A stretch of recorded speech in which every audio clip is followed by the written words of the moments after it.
Oh, hi, everybody. Lebuste, Anti-God, Unlikely Seed, Bathtub Ravioli. I'm setting stuff up. But, much more reasonable setup than what Raven's trying to deal with right now.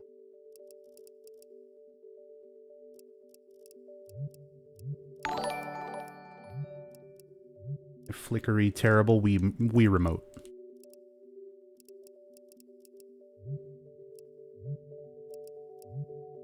Yo, Raven.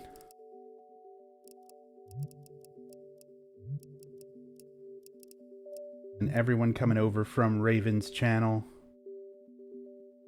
What's up, everybody?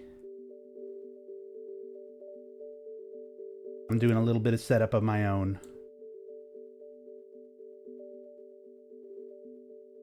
But, like I just said, it's a little more manageable than what Raven's got to deal with right now, so... It's unfortunate. That's how this kind of stuff works out sometimes. And hey, I mean, for 60 plus hours worth of Silent Hill, I mean, everything was going so smooth. We had to run into a hitch somewhere. Cheryl? It was bound to happen. Being like that.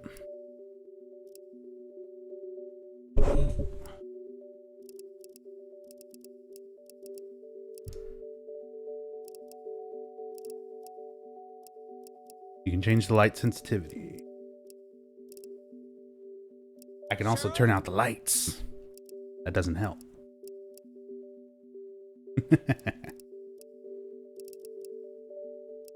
Nah, you're good, Raven. As said, give me a second here to set stuff up because I've got my own little issues and weird ghetto setup. Because I'm playing on an actual Wii hardware. The only part of my whole setup that I'm missing is a sensor bar. And luckily that's not the worst thing to be missing. Because all you need are 2 points of IR light.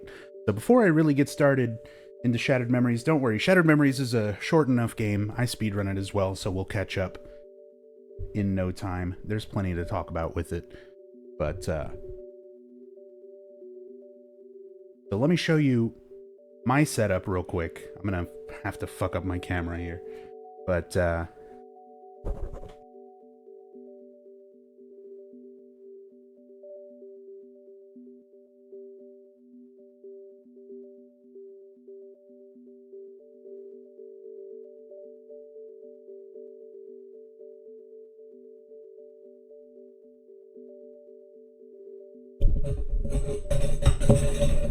hello, microphone.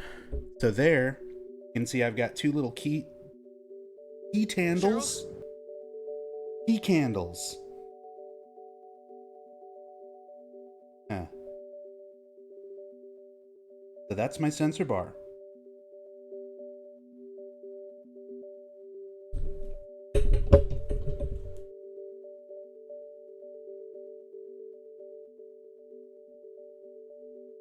By candlelight.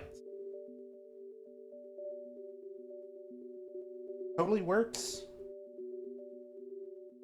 Absolutely a thing you can do.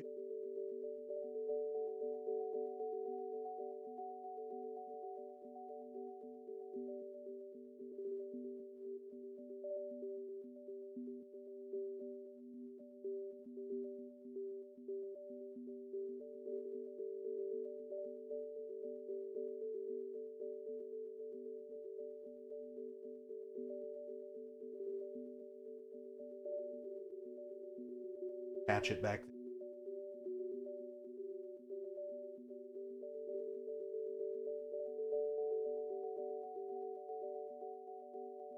Or are we right here?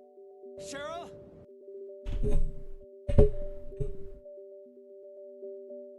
I'll fix that in a moment. Move the camera position back over. Let me make sure I got this Wii remote thing.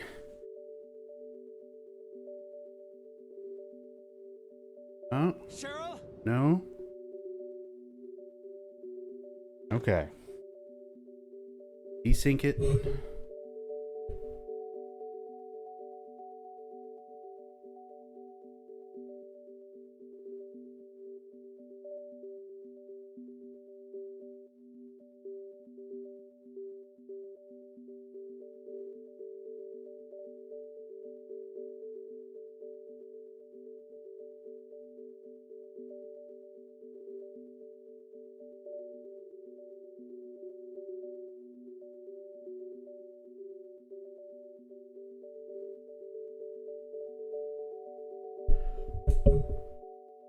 Wax Cheryl? on my finger.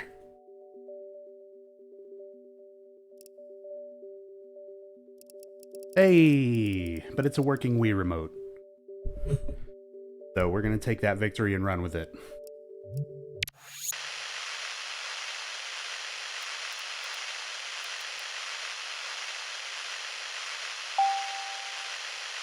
It's Silent Hill Shattered Memories. Fix the camera.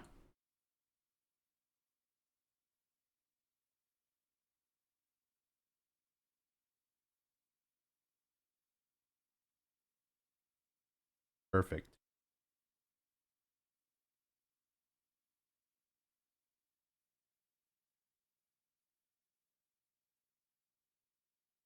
Nunchuck is required. I got. But hey, everybody. Seriously. We're getting started now, but everyone, props to Ravenheart for trying. Tech issues are never, ever, ever fun to deal with, no matter how minor. And as I said, we really, I know everyone was trying to help, but every single thing that anyone ran through in chat, trust me, we probably said it in our Discord, trying to hope that we could get everything going and working. But yeah, seriously, if you guys are not following Ravenheart,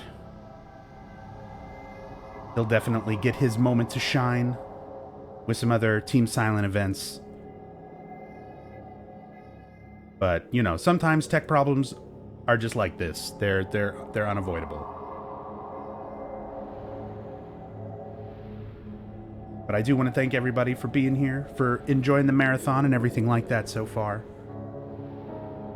I'm going to go ahead and let this intro play, because it's fucking great.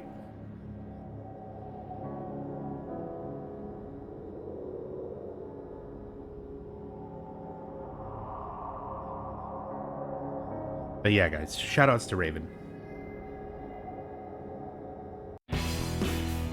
Has to go back and play Book of Memories to repent. Oh god, that would be just another tech nightmare.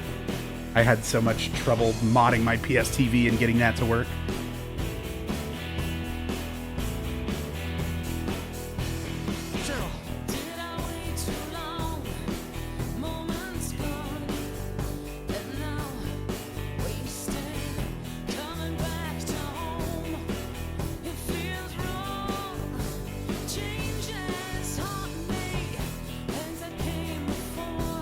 This game's soundtrack's fucking killer.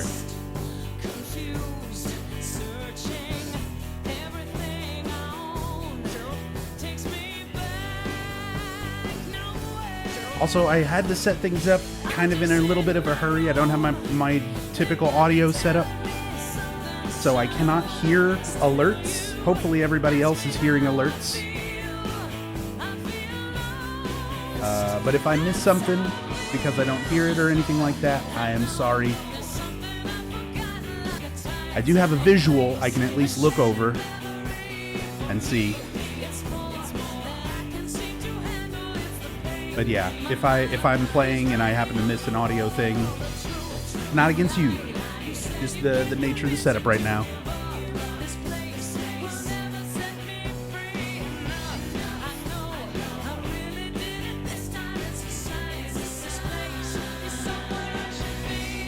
Taking a piece of my heart. Which Silent Hill game is my favorite? Silent Hill 2. And you can type !faves in chat if you want to see how I rank the series, like every game in the series. This is my favorite not Team Silent game. I really like Shattered Memories. It's not a masterpiece, but it's up there as far as like interesting horror games with interesting concepts and ideas. It's not a very well-written story. That's the biggest thing I have with Shattered Memories, is just the story could have been so much better, and we'll get into that.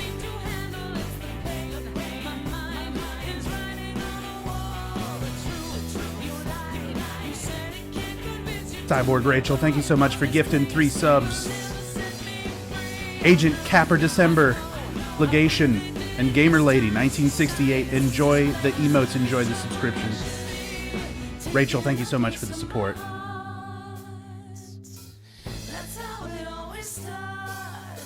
When you're gone.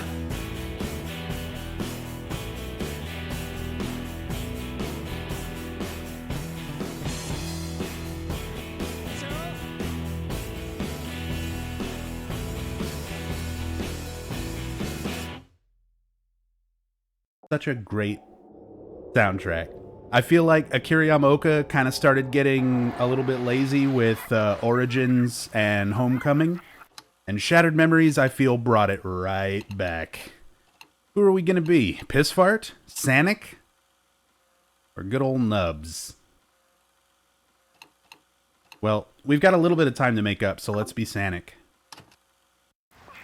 I'm assuming this is a new game file. I guess we'll find out real quick. It is. Otherwise it would have skipped ahead to wherever my last save was. Let me know if the audio and everything looks okay, sounds okay.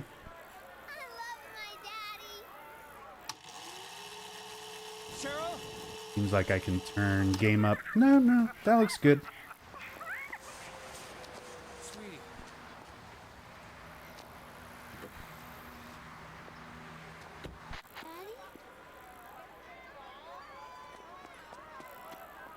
There's no tweet of the streaming nub. Raven, if you're still around, could you do that? Could you jump on Twitter and do that info? You did it? Awesome. Awesome.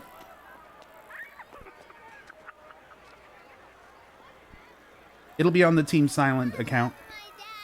If you guys are not already following, we do have an overall Team Silent account on Twitter. I do recommend following that if you're wanting to keep up with all of our streams, all of our group events and things like this, because we'll definitely be doing a lot more like this more often as time goes forward. But yeah, we're on Twitter at just at Team Silent TTV.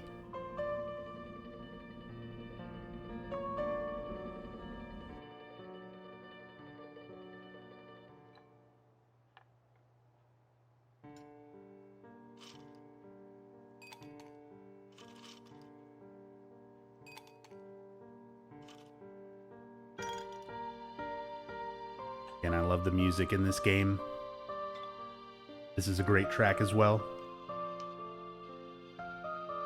And there's a couple different versions of it. They kind of use it throughout the game as like an overall theme.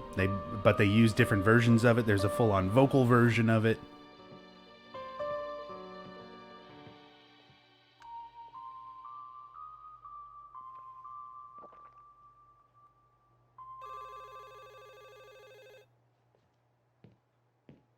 Cheryl? Yes? Hobo Joe, thank you for those 6 bits. They're early. That's fine. We can start now.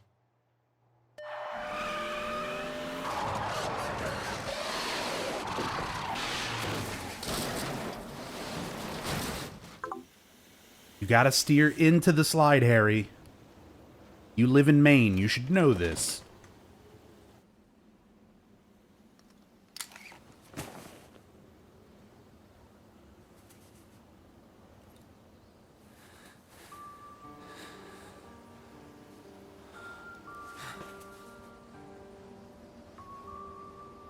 Hey, what's up, Kreba?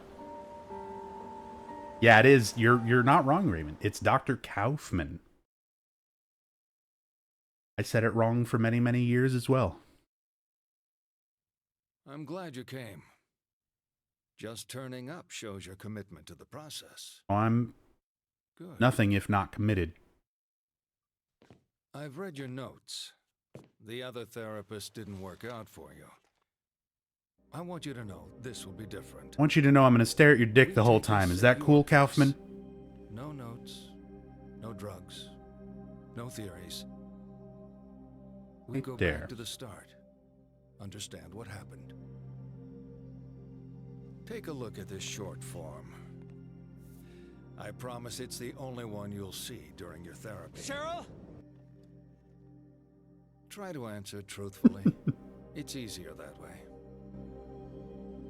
I make friends easily. Having a drink helps me relax. I always listen to other people's feelings. I'm just going to say no to all of these. I'm undead and I hate people.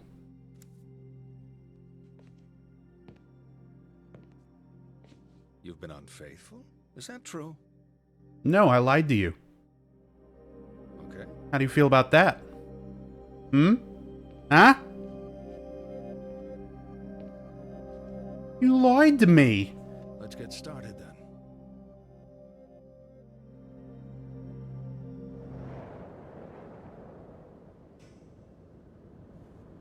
Did I get a haircut? I shaved my head during the last Scarathon for charity. And this is how much it's grown back in less than a month. I mean, completely shaved my head and beard. This is less than a month's worth of hair growth. I told everybody how quickly it would grow back. Nobody believed me. Well, here's the result. Cheryl? Cheryl? It'll be back to shaggy in like 2 months. Cheryl? Cheryl!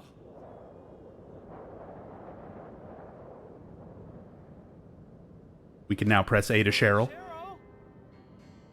Cheryl? Hobo Joe, thank you for the 5 bits. Cheryl?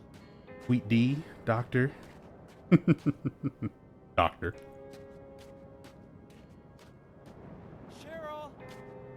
All right. Cheryl? Well, let's catch up on a little bit of time here. Cheryl? But, as said, this is Shattered Memories. This is my favorite of the Western games. Mostly because I love exploration. I love exploration. I love detailed environments. And this game nails those two things fucking perfectly. They have some great, great looking environments with lots and lots of little details to look at. And going through and looking at those details and exploration is the focal point of the game. Like, the fact that that is the main focus, I love it. A lot of people don't like this one. No combat, and they change a lot of stuff. It's a rehashing of one. And I agree. This game, it's got its problems that could have been better. Cheryl? Harry? Nothing to say about it? Okay. About this family! Gotta find Cheryl. Alright. Sweetie? Go look. Sweetie? Sweetie? But yeah, for a Cheryl? Wii game, it looks pretty good. I'm not running it through anything particularly fancy right now. I've got a HDMI adapter for my Wii, so it's essentially running component cables into an HDMI adapter. And I'm playing it in the original 4:3 ratio. No widescreen or anything like that. No mods, no emulation, no crazy stuff. And this is such an interesting game and slightly disappointing for how much better it potentially could have been. Cheryl? But as said, I love this game. When it came out, I stayed awake for like 20 hours, something like that. Or more than 24 hours. Oh no. My candles are burning out. But I stayed awake playing this and trying to figure every little thing out, answering stuff differently. let me try to fix this real quick. We're gonna have some issues with the sensor bar throughout the stream, but don't worry. I got a whole box of candles, so we'll make it work.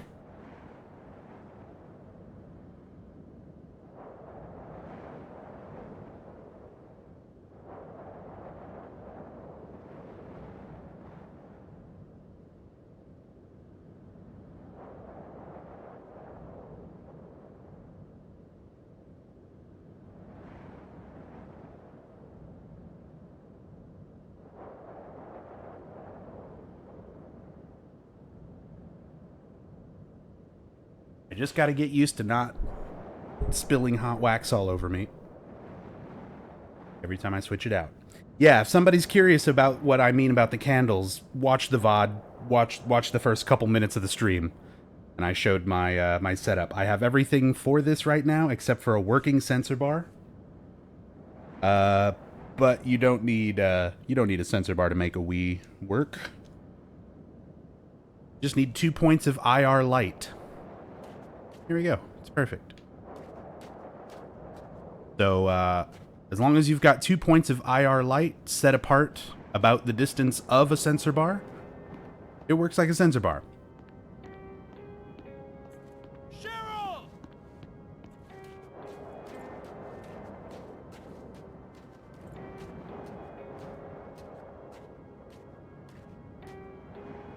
$269.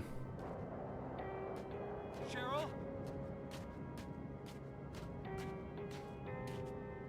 Dave's Donuts. Lola's. Yeah, exactly. Exactly. Functional and smells delightful. Fine. And yeah, I am playing the Wii version, obviously.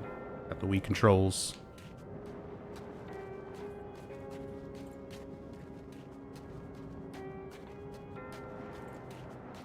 So is this a recreation of the first Silent Hill, or am I being lied to? You're being lied to! No, not really. Everybody uses different terms every single time they talk about this game. The term that you want is reimagining. That's the one that the dev team pushed the hardest. That's what Tom Hewlett and everybody involved with this game in interviews and stuff. There's Poston Market from Silent Hill 1. If you guys saw my Silent Hill 1 playthrough, I talked about Poston Market, and I was like, this shows up again in Shattered Memories. There you go. Go check out Teresa's. There's two options here. That over there, the video store and the thrift store. That's pretty much how this game works out. But yeah, reimagining of Silent Hill 1. And by reimagining, that means we came up with a mostly original story. We put it in a mostly original setting. It should have been a original game. They had two original game concepts before it settled on this.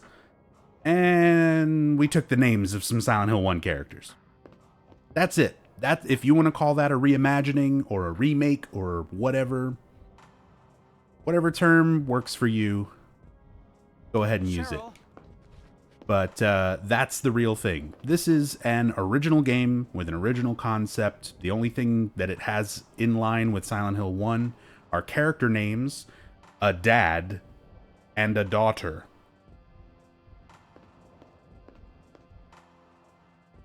But otherwise, it doesn't really have shit to do with Silent Hill 1. There's no cult, there's no psychic little girl, there's no fire, there's no rust, there's no monsters.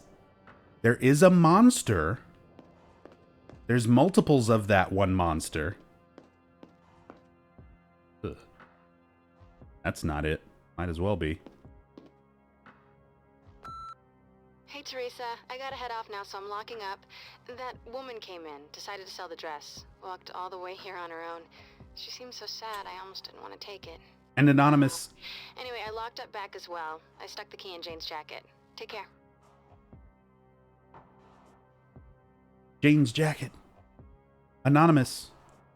Thank you for gifting a sub to Shock Viper. I'm sorry I didn't catch that right away. Again, I don't have alert sounds just because I had to set things up kind of in a rush.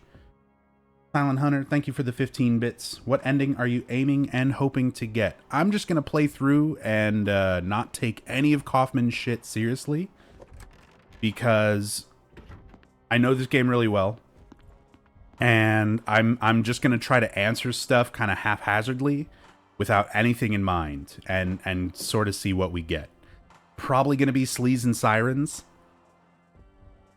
which is the most common ending to get with this game. A lot of people are always like, oh, you know, you must be a pervert. You get the sexually driven ending. And that is the most common ending because that is what there is the most of in this game to see and interact with. Cheryl. So if you're the type of person who explores a lot and looks at everything, you're most likely going to get that. And it's funny because I saw people talking about Shattered Memories in chat and stuff throughout the marathon earlier, and someone talking about the psychological evaluation of this game. They're like, oh, I played it the first time and it was accurate. What about you guys? So this game does evaluate the choices that you're making to a very rudimentary, basic extent. But the big catch is essentially the way this game makes use, especially towards the end, because once you finish it, you get like a whole evaluation thing that goes over your quote-unquote personality as the game has determined it, as Kaufman has determined it. Just got to shake some cans here, be a real smart boy, figure out, oh, that sounds like it's a key. Dump it. And so what this game makes use of is the same thing that star signs and psychics and palm readers and a lot of magicians and mentalists use, which is something called Barnum statements, which are things that sound very particular to you if you're thinking about them and applying them to yourself, but in actuality, they are very general statements that could apply to most, if not all, people.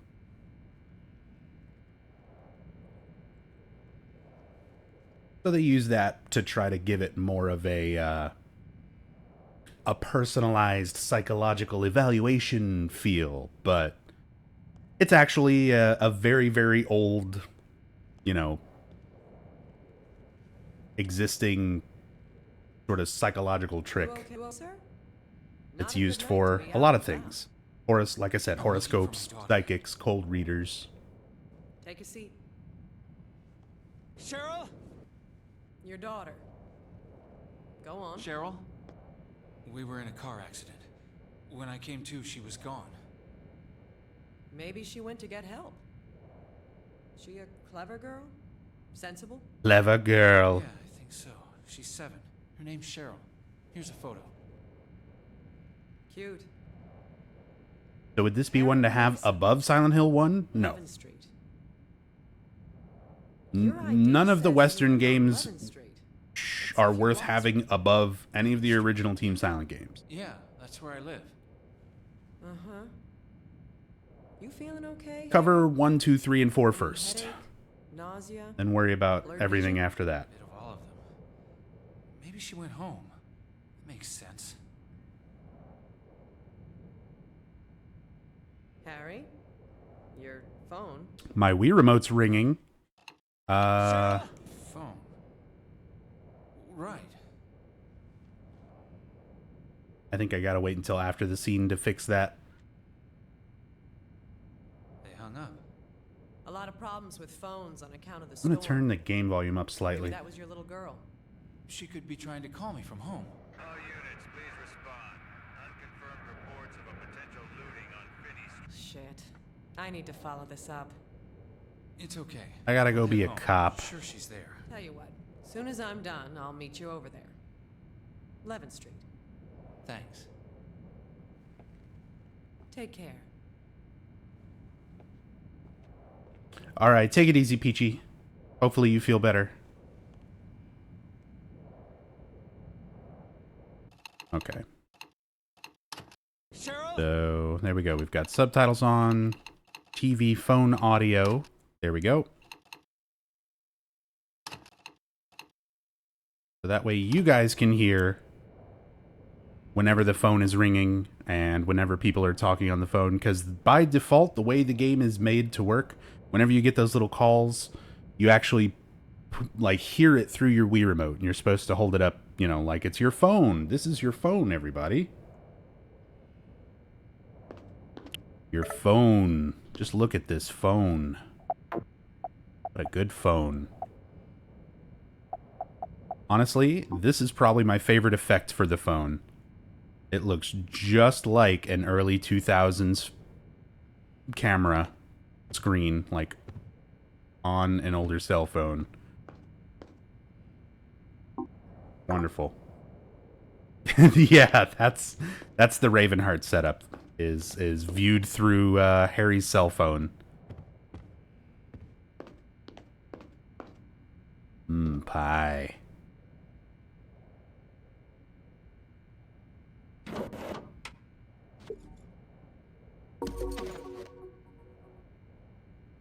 Your beacon. Memento. So there's mementos throughout the game. The Fresh Maker. And they do have some relevance, but they're mostly just a collectible thrown in there.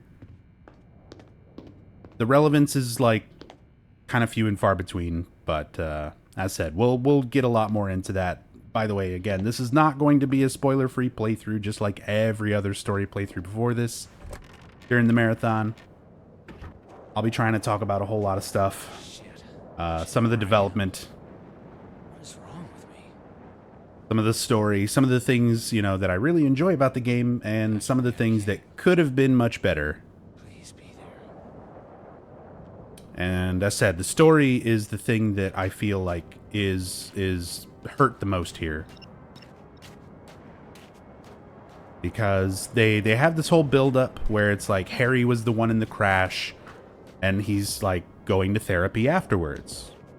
Because you go back and forth between, you know, you see the crash segment, and then you go into the Kaufman segment, back to Harry, so on and so forth. And, yeah, they sort of build it up that way. The big reveal, spoilers, the whole game, it's not about Harry at all.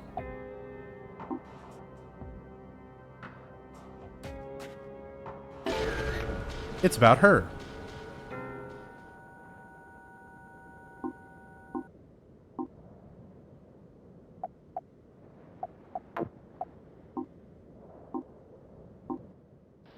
Daddy, where are you?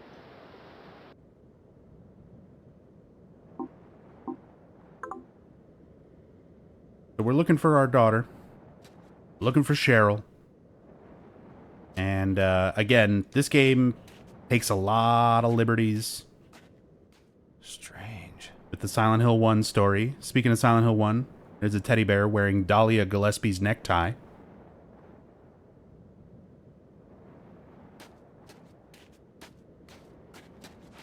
But yeah.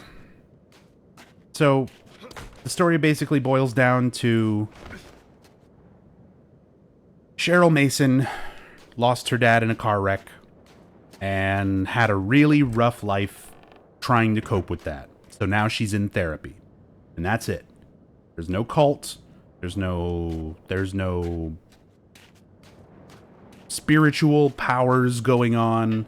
There's none of that. All of that actual story of Silent Hill 1 is all done away with. And I mean, it's a concept that could have worked, but man, they really needed to put a lot more into it. Especially when you compare it to what their first two ideas were. So let's talk about that a little bit while I run back here. Actually, we're coming up to a running segment, so I'll get to it after all this. It's going to get kind of hectic here. But Yeah, there were basically two better Hi, Jen, ideas it's before Ava. this game. I am staring at the nicest prom dress. If this and 2 months of starving myself doesn't get Mike's attention, I give up. See you in class. Oh, sweetie, Mike's not worth it. Don't starve yourself for that dick.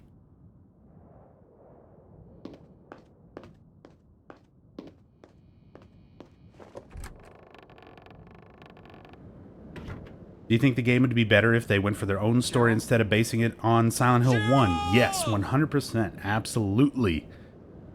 I think it would have been better. They were too worried about trying to make this commercially viable, which is why they dug that Silent Hill 1 tie-in as hard as they could, and I don't think it was necessary. Cheryl? Daddy? Daddy? Sweetie, you're okay? Are you at home? Sweetie, wait there. Wait for me. You have to run, Daddy. You can't fight them. Run! What? Is somebody with you? Cheryl! I'm coming to get you! Damn it!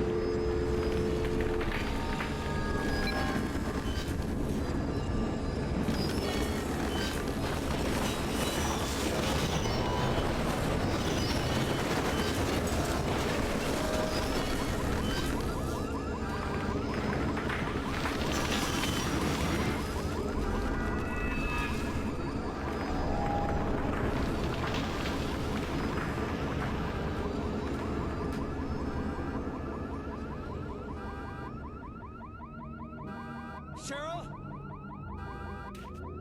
So again, Oracle, thank you so much for the resub. Yay for context and backstory. Oh yeah. Oh yeah. Thank you for that resub. So again, this for the Wii, for when this game came out, I love it. I love that effect. I love that transition. It's something new. It's not just Rust. It's not just the movie Otherworld effect. Totally new take on it. You got the snow that... Look at the snow. It just stops. But you still have all the dynamic shadows and everything for it. Ice effects themselves look pretty good. Way better than the water effects do later.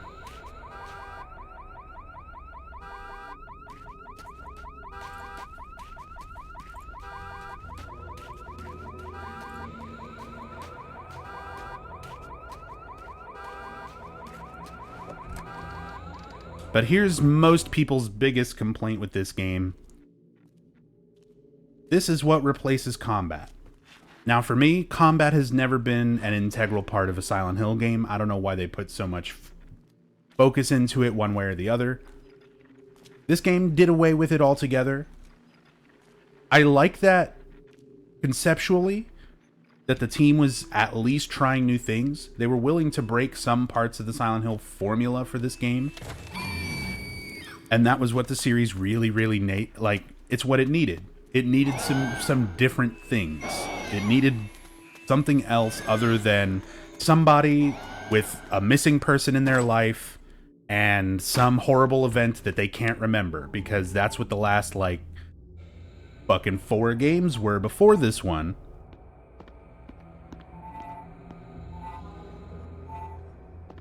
Because everybody loves Silent Hill 2. I love Silent Hill 2. But we don't need to copy Silent Hill 2 every fucking time after it.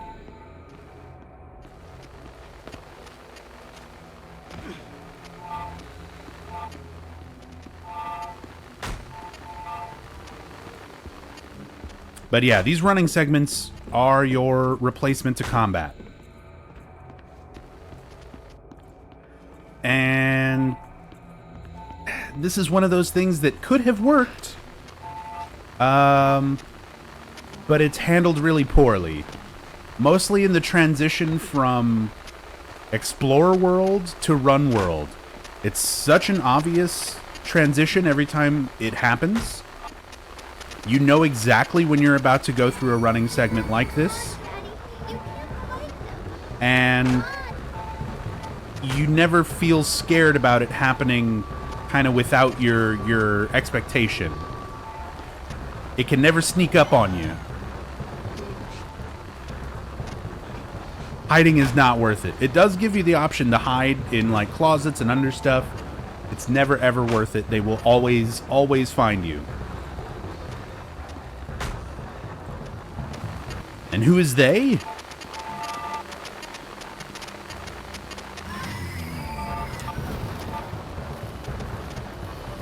Well,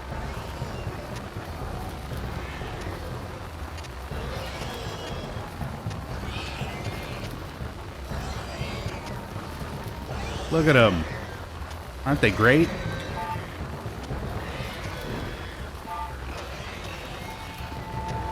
So this is our monster. This is the one. There's multiple of them. But that's it.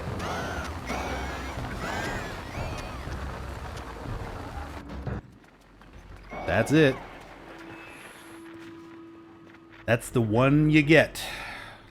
Now, it will change throughout the game, depending on how you play through the game, how your psychological evaluations with Kaufman go, and the answers you make, and the stuff you look at, just like everything else in this game. That's one of the aspects I like about the game, is there is a lot of stuff that changes.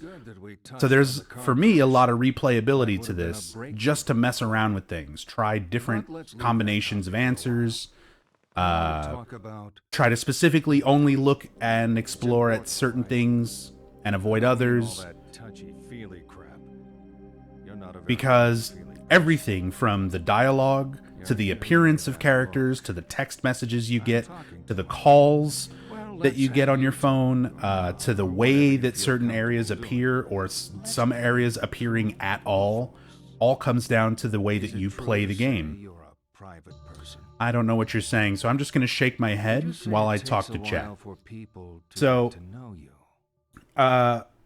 again, like, it's one of those things that I really do enjoy about the game. All of this stuff that I'm doing and not paying any attention to, it's all having an actual effect on the game. We've talked about that. If you were watching, like, Homecoming, when Enigma was going through that and kind of talking about the branching dialogue system and how it's got all the different things, and there's only 3 choices in that whole game that actually affect anything. All the rest of it is fluff that does nothing. This game's the total opposite. Pretty much everything where it seems like it gives you a choice, even when it's not directly giving you a choice, it's affecting shit. So now it's coloring time. Everybody just chill out. Relax and get some coloring done. You don't have to go inside the lines. No such thing as mistakes.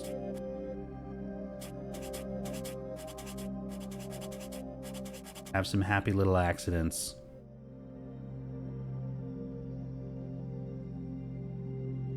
Go. Car.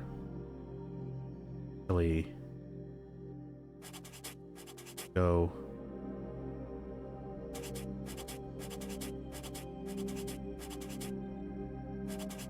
Let's do more than color in a book here. Let's paint a picture. Let's tell a story with our art.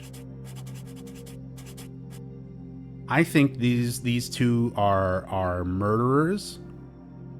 I think they're guilty of vehicular manslaughter, and they're trying to cover it up.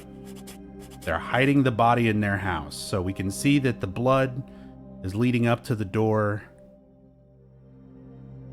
Maybe like the car a little more banged up.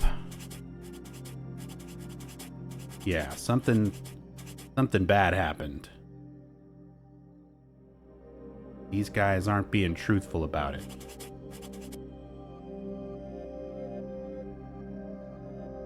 Go. Then just fill out the rest here.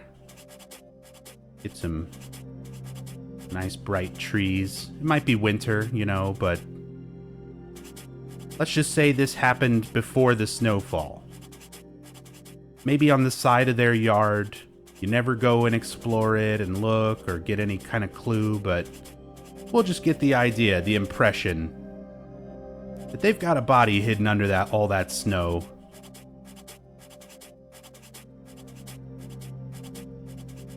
The seemingly nice elderly couple. Nothing's ever really nice when you go just below the surface in Silent Hill. There we go. And we need a little bit of a blue or a green in there. And perfect. You're finished? Nailed it. What a lovely family home. Is your home like this?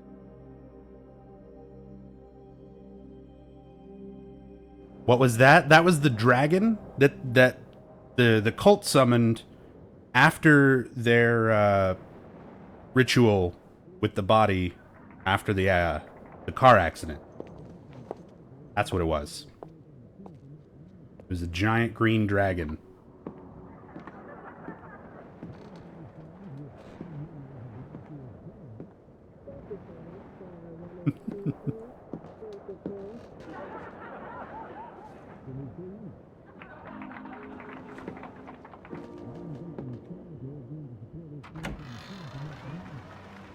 Hi there. Are you okay, son? No! What are you people doing in my house? I know what you did. Cheryl! Easy there. This isn't your house. Some trouble, honey? No, Lucy. This man here's just a little confused. This is my house! Well, I don't see how that can be the case. We've been here nearly 14 years. Sure you got the right address? Who was that? That was our daughter, Katie. You're in a bad way, son, getting yourself all worked up. Are you okay? I am not okay. I was in a car accident. My daughter is gone, and you people are in my house. This is all wrong. You're starting to make a scene. This doesn't make any sense. This is all wrong. Cheryl is inside, isn't she? The only thing that doesn't make sense is your being here. You're upsetting my The wife. tiger in Why are you doing space. this to me? My daughter is in there. No, she's not. Terabyte this. Get off Thank you my so much for the property. sub. Very much appreciate it. Hey, what's up, Dolphin Chemist? My wife. Nope, Sybil's back.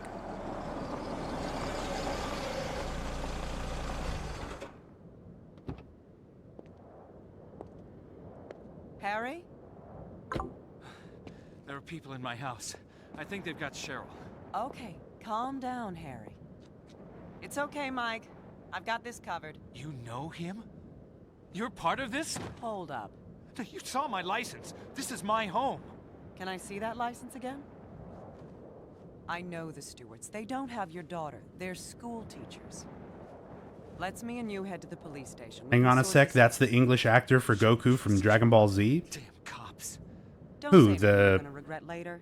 The guy in the I'm on your house? side, Mr. Mason. Come with me and we'll make this right. Harry Mason is voiced by Kirk Thornton, who has done anime stuff. I don't think he was Goku. He's Siegfried in Soul Calibur 6. Because I just recently found that out, You know what's funny? making a Shattered been Memories called to this Harry town for Mason 20 create a years. Soul character. Before that, I used to ride around in my daddy's patrol car, so I know the town, know the people. But your face? I don't know you. I keep out of trouble.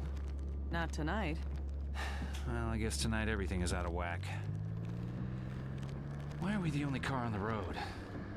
No one's sane out driving tonight. Sorry, I didn't mean to. It's okay. What is with all this snow? Who knows? We only covered basic Look at that meteorology crotch in the academy. crotch We thrust. didn't hear about this till it was happening. Barely had time to close off the major highways. It's like the whole town is being punished. It's only weather. Sure.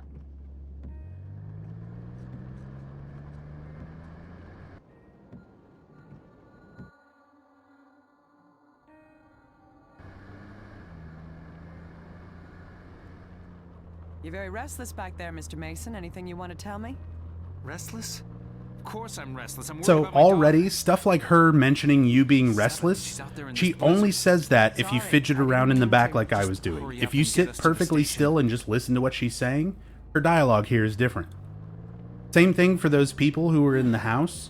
Depending on how you talk to Kaufman up to that point, Harry might be more aggressive, and those people might be more angry, and Sybil shows up with I'm gonna more see intent exactly to where we arrest are. you. Like, Stay put. all of this stuff changes just based on like everything you're doing, everything you're looking at, how you're answering Kaufman. Like, this game is paying attention to almost everything you're doing, and like that mechanic by itself, and the level of detail in the environments to sort of mask that mechanic from being too obvious is pretty good. As said, I really wish the story and the context of all of this would have been better, but this game gets so many points from me just from like the concept point. Like, the idea that we're going to do away with combat. We're going to have this game where the entire focus of it is on exploration and looking at things in the environment, and how you play the game changes the game as you play it. That idea is great, especially for a Silent Hill game. Just needed a little bit better story to really make it all hit home. And that's the only thing that kind of suffered from it. And that said, there were two other some Hemingway Ultralights. Let me talk about this for a bit, because this first shows up in Origins. This is a recurring cigarette brand in all the Western games. First appears in Silent Hill Origins. There's a billboard for Hemingway Ultralights or Hemingway cigarettes right at the very intro of the game. During that great intro music, Travis Grady walks past a bunch of billboards. One of those billboards is for Hemingway's. In Homecoming, you can find... where are they in Homecoming? I know you can find cigarettes. You can find the Hemingway lights in Homecoming as well. Blanking out on where they are. Shattered Memories, they're right here. It's a collectible memento. In Downpour, you find empty packs all around the place. And DJ Bobby Ricks smokes Hemingway Ultralights. You can see a pack of them in his shirt pocket on his model. But yeah, Hemingway Ultralights, 14 Class A cigarettes. Class A. Yeah, there's supposed to be a space between Class and A.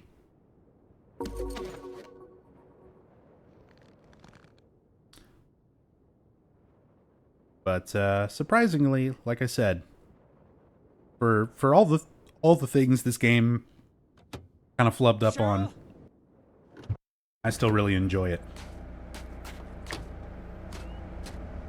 Shattered Memories, basically like the Telltale games, before the So-and-So Will Remember. Oh yeah. And it's paying attention to a lot more than those Telltale games usually are. Telltale is always, I think, a little bit more obvious when you're making a decision. This game, it can be hard to tell that you're even influencing it. Again, you're influencing dialogue just by sitting still and listening, or fucking around with things in the car.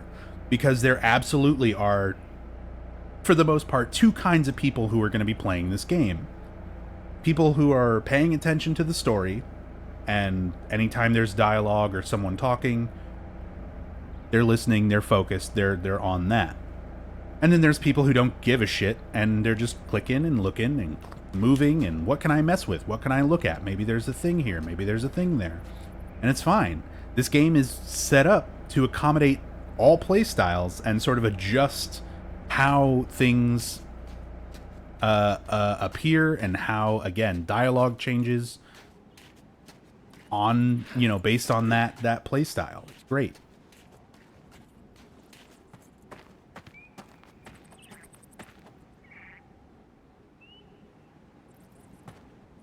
Here's some birds. And again, certain parts of the game like this, I remember very vividly playing this game the first time, playing it blind. this is where I started to get a little freaked out. Because you're playing this for the first time. They have a little bit of a more cinematic introduction to the running segments. So it's like, for that first running segment. So at this point, you're kind of thinking, okay, it was very cinematic and obvious when I went into that running segment the first time. But now, they might just throw it at me at any point. Any door or whatever, things might just suddenly freeze, and suddenly I'm running, you know? But once you play the game enough to kind of get used to how those running segments trigger and they become recognizable, it becomes predictable, it starts feeling more like a level instead of just a part of the world and something that can overtake you at any point. Mom, it's me, Jackie. I'm scared. I'm at a party in the woods, but I don't like it. Party in the woods? I don't know. I don't like the way they're talking. You've got to come find me.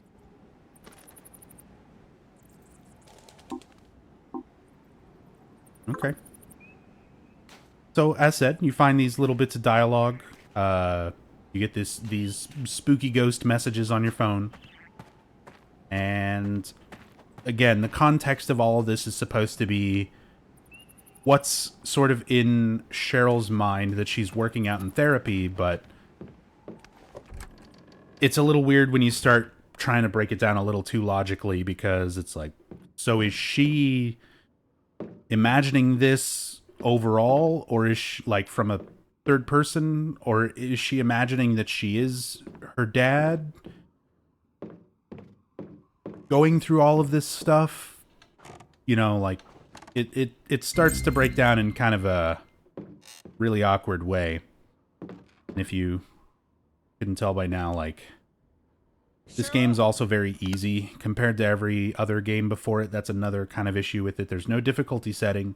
There's no way to change the puzzles. Some puzzles do randomize every time you play the game, but pretty much everything in this game is follow the big fat dumb thing. Big fat white arrow tells you where to go. Running segments, it's usually blue doors and ledges. Just keep running until you find where you're going. Town is to the east. And as said, it works well enough for what it is, but could have been so much better. Already talk about the concept ideas. No, so we've got a lot of wandering in the woods right now. And as said, while this was very creepy to me the first time I played it, because I was like, oh man, look at these spooky ass woods and this creepy music. I don't know what's going on. Anything could start chasing me out of anywhere. But it's actually just a big empty wooded area to get lost in, and nothing scary will ever jump out and get you, unless it's a running segment. So it loses a lot of its impact once you know the game's gimmicks, but it was effective the first time playing. I was spooked going through here. I was uneasy. But yeah, so while we go through here, there were two concept ideas when they very, very first decided, hey, let's make a Silent Hill game and let's make it for the Nintendo Wii. So right off the bat, they were conceptualizing specifically something with Wii functionality, something made for the Nintendo Wii. Trying to figure out what they could do with that general idea. Oh, come on. I just want to find the thing so this stops. There it is.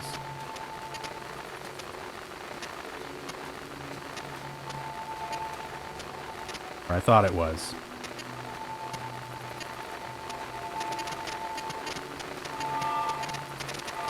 There it is. Babes in the Wood. Don't worry about looking for me. I'll be with my brother again soon. I hope he forgives me. It's so cold. It had to end like this. So again, this text message changes based on all the choices and things that have been made up to this point. Things that you've looked at. Ways that you've played. But anyway. So start kicking around ideas for Silent Hill on Wii. And their first idea was something that they codenamed Bram's PD, where you come to Silent Hill as a police officer from Bram's, the next town over, much like Sybil Bennett, where you're investigating, you know, mysterious things going on in the town. You know, I think there was something a little bit more direct, you know, focal point, but they never got that far in development. But the idea was that you'd be going around, you'd have this flashlight mechanic where your Wii remote is your flashlight. You're investigating things, looking at small little details in a detailed environment to piece together a mystery. You know, as a police officer or as a detective. And there were going to be shooting segments as well, where there was still combat, and you would zoom in and shoot with the Wii remote as a gun. So that was the first idea. That was Bram's PD.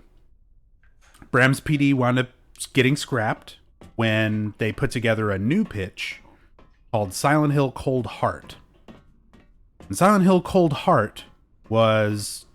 They made a much bigger pitch on that. There's a full printout developer pitch that's out there online that you can pull up. People have gotten copies of it, scanned them, and put them up on the internet.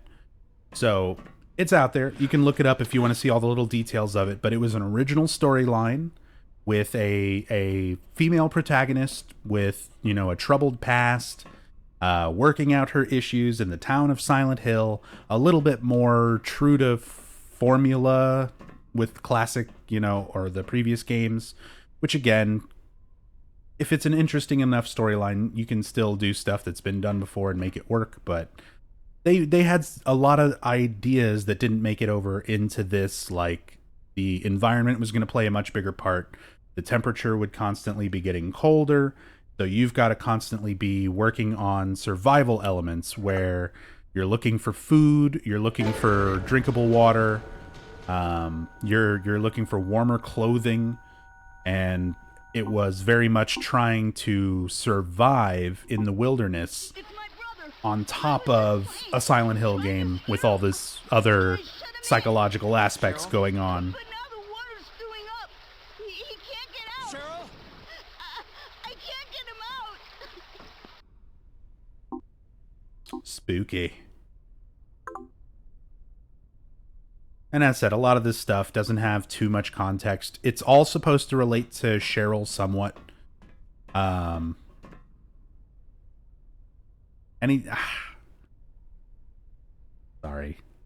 Damn.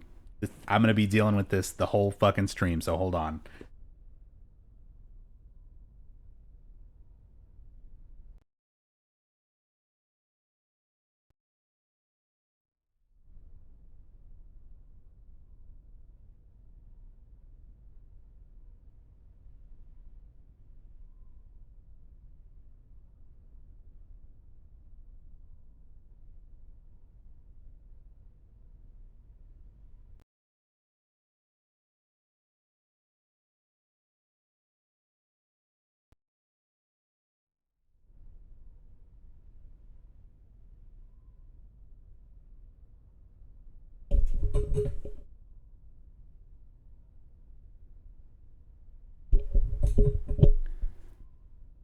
How about now? Okay.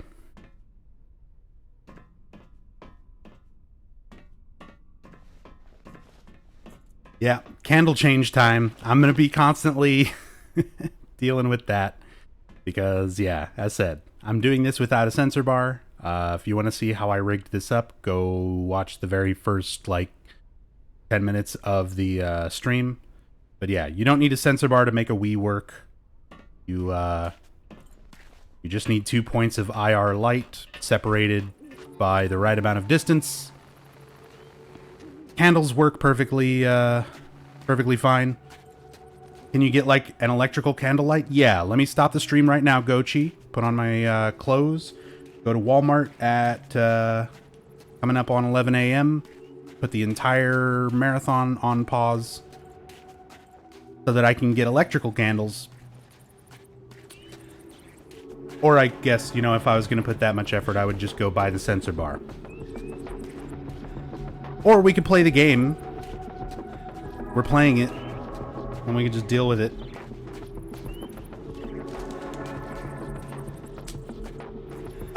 What if you run out of candles? I've got a whole big box. We will get through this game. I've done it before by candlelight. Candlelight.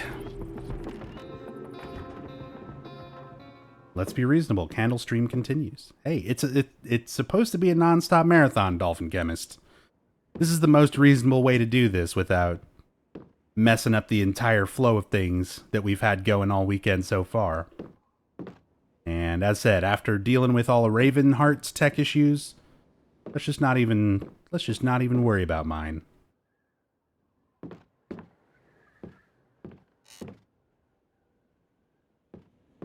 It's a bear.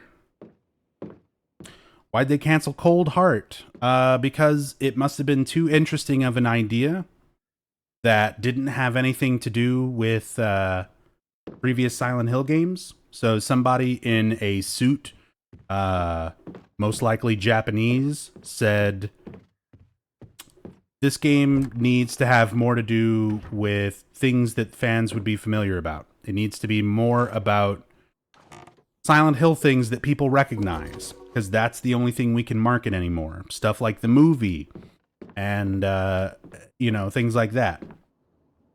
So, there's a used condom. Harry's got nothing to say about it, but the Nintendo Wii, buddy. Cheryl? But yeah, they were basically probably to a point where they wanted it to be more commercially viable. So they completely reworked that idea and made it more like Silent Hill 1. And by more like Silent Hill 1, they took some character names.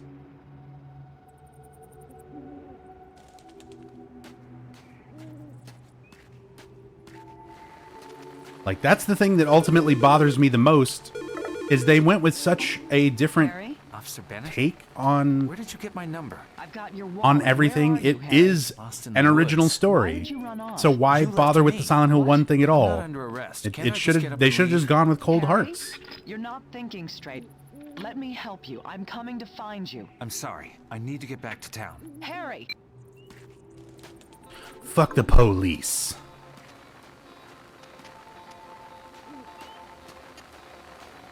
And I've got a new contact added.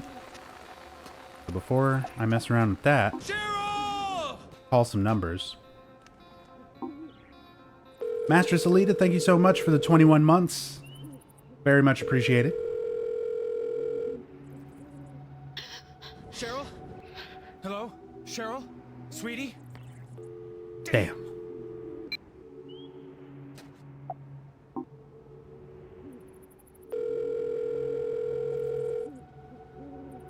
Harry. Dibble. Harry? Dibble. Well, fine. I did my civic duty. I tried to call you back.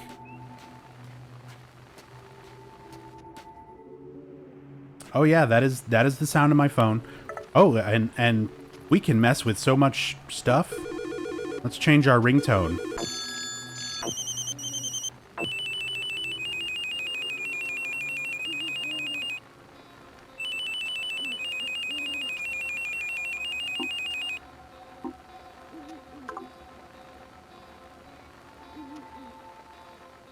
Obviously, we're gonna go with that.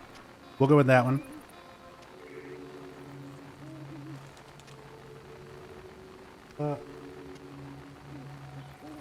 Oh yeah, I've got another number to call.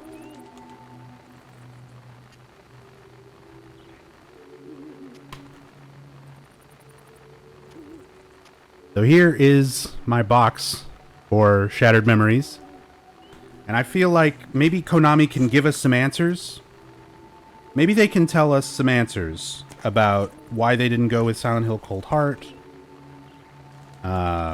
You know, let's just call them on our phone and just see what they say. They might be able to provide a little more context for us. So, let's see. I don't know how close. Yeah, that's pointless. So, the actual Konami technical service number here is 310-220-8330. In this world, area codes don't work because it's Silent Hill. So, we'll just use the last digits of that, 220-8330. And let's just get some answers from Konami themselves. There you go, calling Konami. Thank you for calling Konami customer support. How may I assist you today? Yeah, why did they cancel Silent Hill Cold Heart? Hello? Hello? Our caller ID shows that you're calling from Silent Hill. I regret to inform you that you are beyond even our help.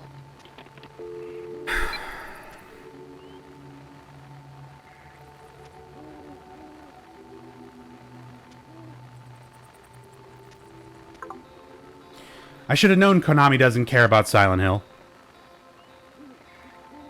I mean, I should have known. I should have known.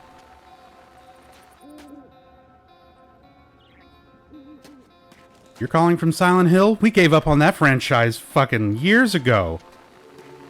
You're fucked.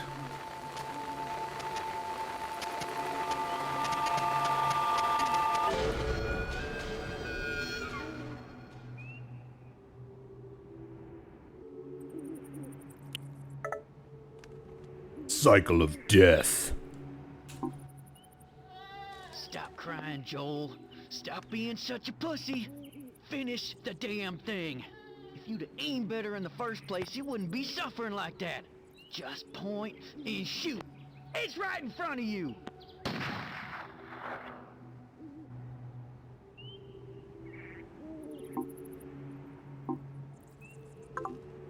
That was the actual audio of Konami telling Kojima to pull the plug on Silent Hills.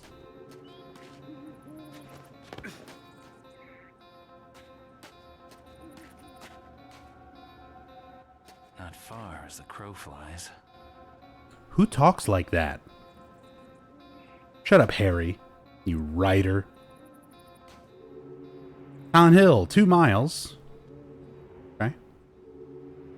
Brams, 15 miles. Okay. Main road doesn't go through. Toluca Lake, scenic route, 5 miles. Okay, I'm going this way.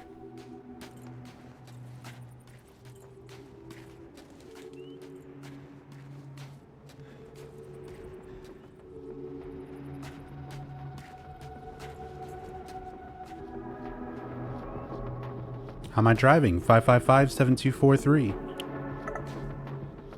I like this song when the drums start kicking in.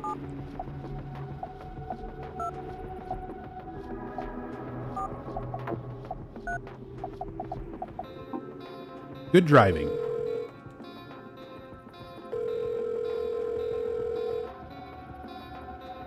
Hi, you've reached How Am I Driving? Have you witnessed erratic or aggressive driving? All incidents of offensive driving will be reported to the vehicle owner. If you wish to report an incident, please state the license plate now. Oh.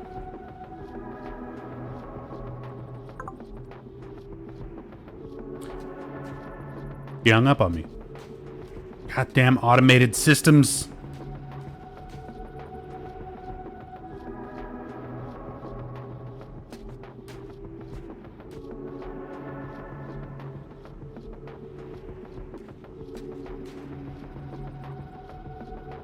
Well, that person's probably dead, so I will just take their money. No? Nothing in your wallet except for a house key?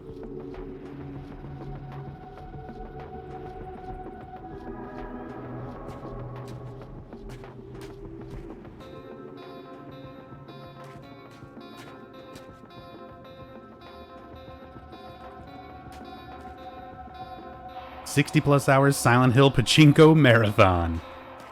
We'll get Enigma to do that next time.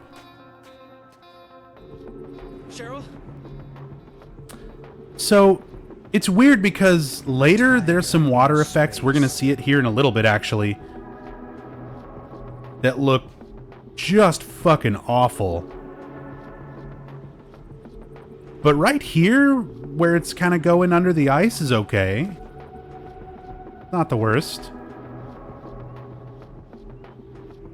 It's just when there's like large bodies of water, like when you're right looking at the lake.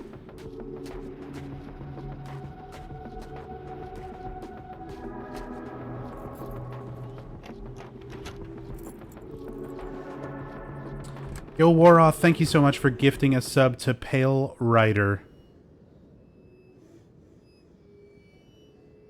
Very much appreciate that.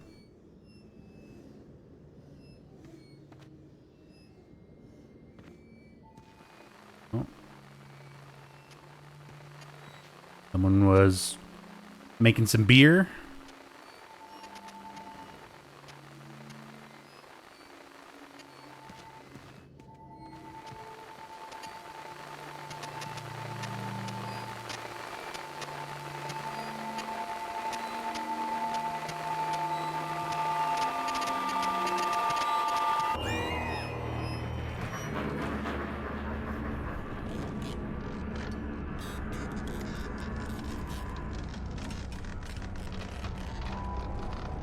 And everything starts freezing again.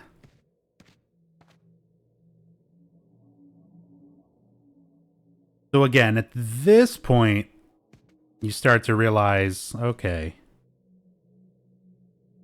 these running segments are a little bit more telegraphed than I would like them to be. Because they set it up pretty much the same way every single time. And as I said, that would have made the big difference in this game is like the running segments, cutting out combat as a concept, fine. There's better ways to go about it. Make the running segments unpredictable. Like, make it to where it can just happen during any sort of moment in the game. Like, obviously you need just certain safe areas for certain aspects of the game, but big open area like this wooded segment, I had so many opportunities there where like the camera changed. I went through a door, I hopped over a fence, I climbed into a sewer, I climbed back out. Any one of those moments, it could have just immediately kicked into a running segment. And like, it would have made such a difference. Because then you're playing through the game never really knowing when it's going to happen. And that is the Otherworld. That's why the Otherworld is so scary. That's what they did in the very first game, and what Team Silent established throughout the original games, is that the Otherworld is something unpredictable out of your understanding or your control. And once you make it too predictable, it loses its impact. Now, there's at least still a little bit more impact in this game than there is in something like Origins, where you're in complete control of it. You never go to the Otherworld outside of when you want to. In Origins, you just look at a mirror, go through the mirror, and then you're in the Otherworld. You're 100% in control of it the entire game.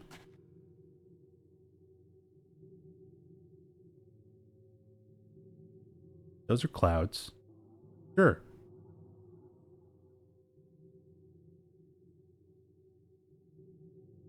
That looks good.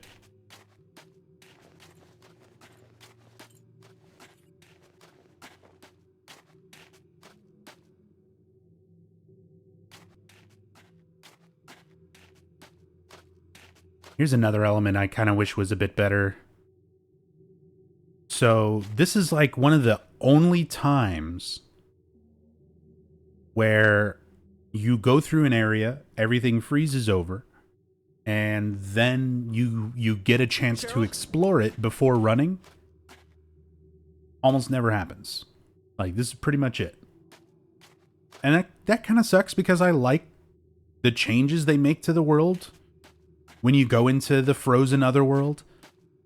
But it doesn't give you a whole lot of time to really like look at it and appreciate it. It's like the one thing that they did in this game that they worked the hardest on, that kind of the end result looks the best, is the thing that they expect you to just be running past and not looking at very hard.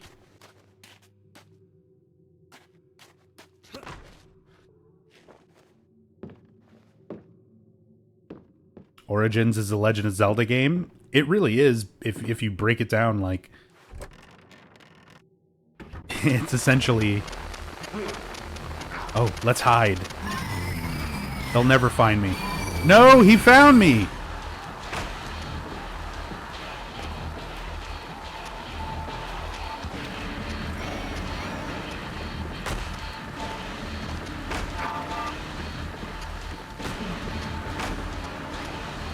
I just phased through that door. Good game.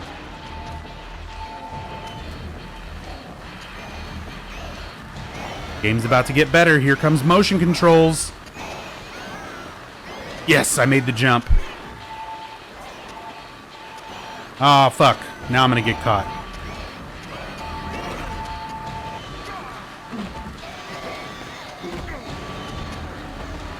Got him. Flail the Wii remotes wildly to succeed at Shattered Memories.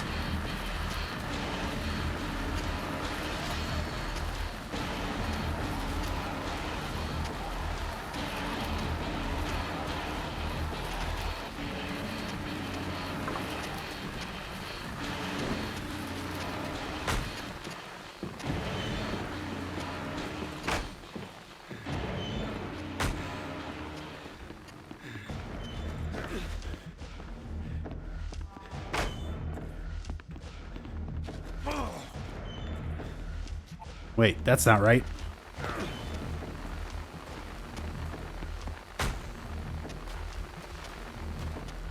There we go. Charisma, thank you for the bit. Hobo Joe, thank you for the bits. Sweet motions, bruh. Bruh. You don't even know. There is some amazing levels of motion control amazingness in this game. It's so good, you guys. Very intuitive.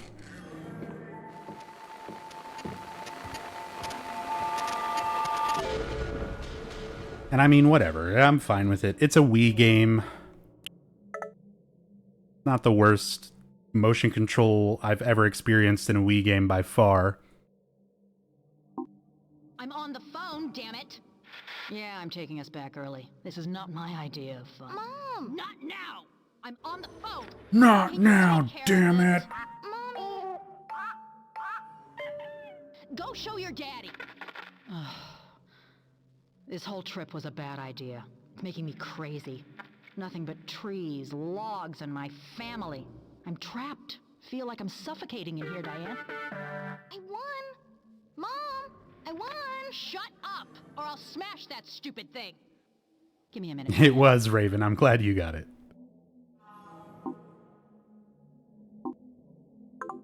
Alright. Quack, hoot, squawk, squawk, cluck. Ooh. Hello, shadow textures. You don't combine with ice textures very well.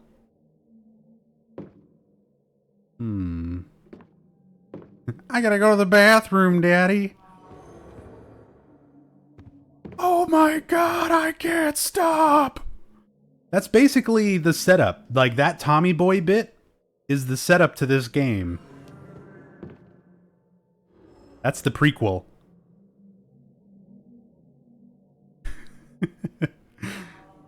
I just want to take that "oh my god, I can't stop" clip and put it right to the beginning of this game with Harry swerving and hitting the snow.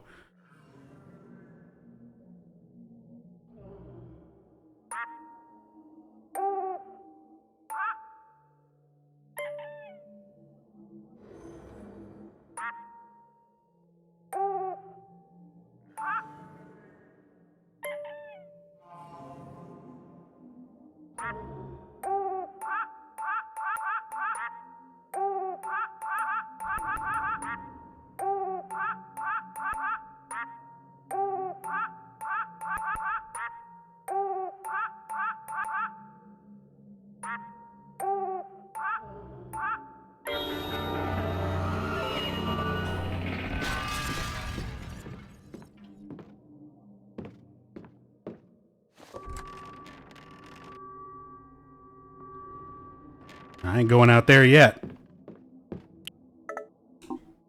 Sure. Sorry about that, Diane.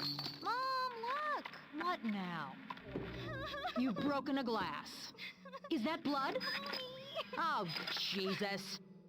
Oh, fuck. I know how that goes. I'm still recovering from a slashed open thumb.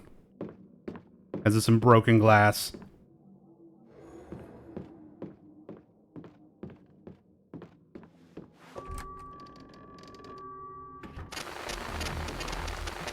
And back to running! Isn't this wonderfully paced? Do you get the symbolism? There's a little girl and her parents aren't getting along. I wonder if she's gonna need therapy later in life.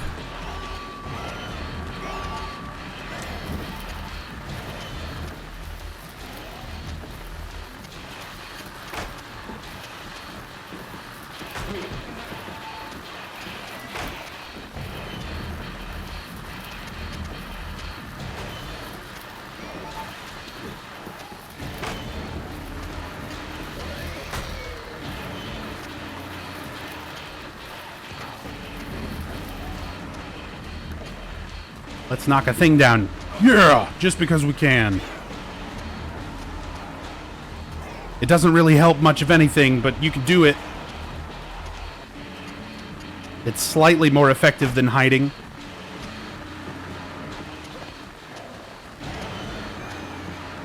Ooh, speaking of hiding. They'll never find me in here. Look at them. Look how stupid they are. Just like Dead by Daylight. Look at these baby killers.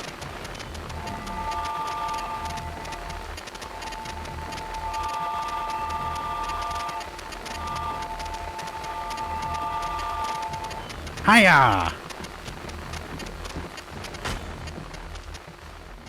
That's like the most effective I think I've ever hidden in like my 1,000+ hours of playing this game. That is seriously the most effective hiding has ever been. I can't believe it. Hiding is a thing apparently in this game. It's still not really effective because you gotta get out and finish running anyway. Ah well. His est iste qui venit.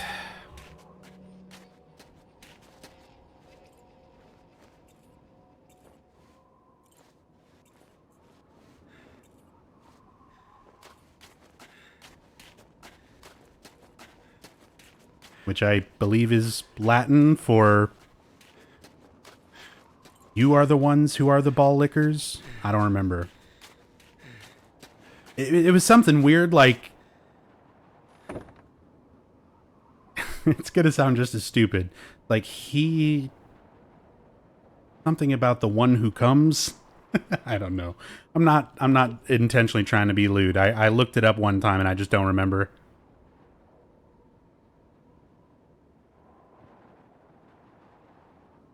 A Xerxes blue. My favorite type of butterfly.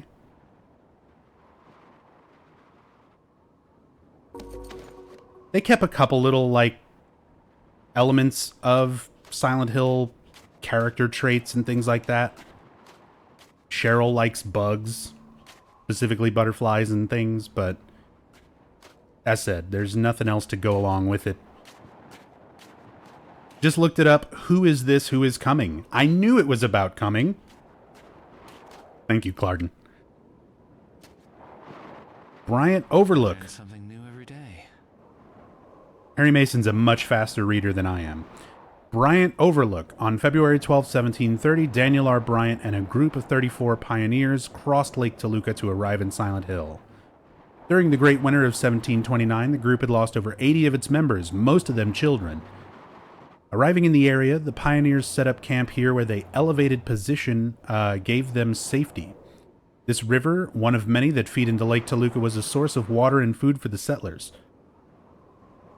Years later, when he died of influenza in 1743, Bryant's body was buried in town, and this overlook was named in his memory.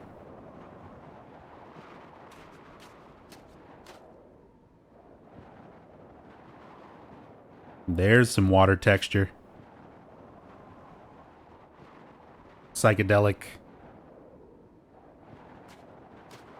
Whatever these patterns are supposed to be. You can see it a little clearer in some other parts.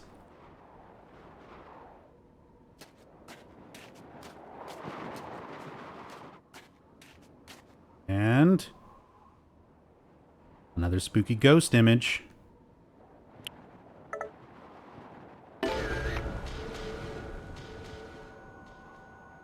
It's a sad girl crying. And that sad girl is literally Cheryl's model. Like, from the end of this game, this is the first time we actually see Cheryl's model.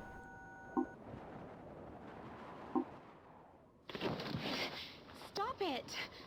Please, or I'll tell my dad. Stop it, Ronald. Stop. Come on. You've been leading me on all night. No!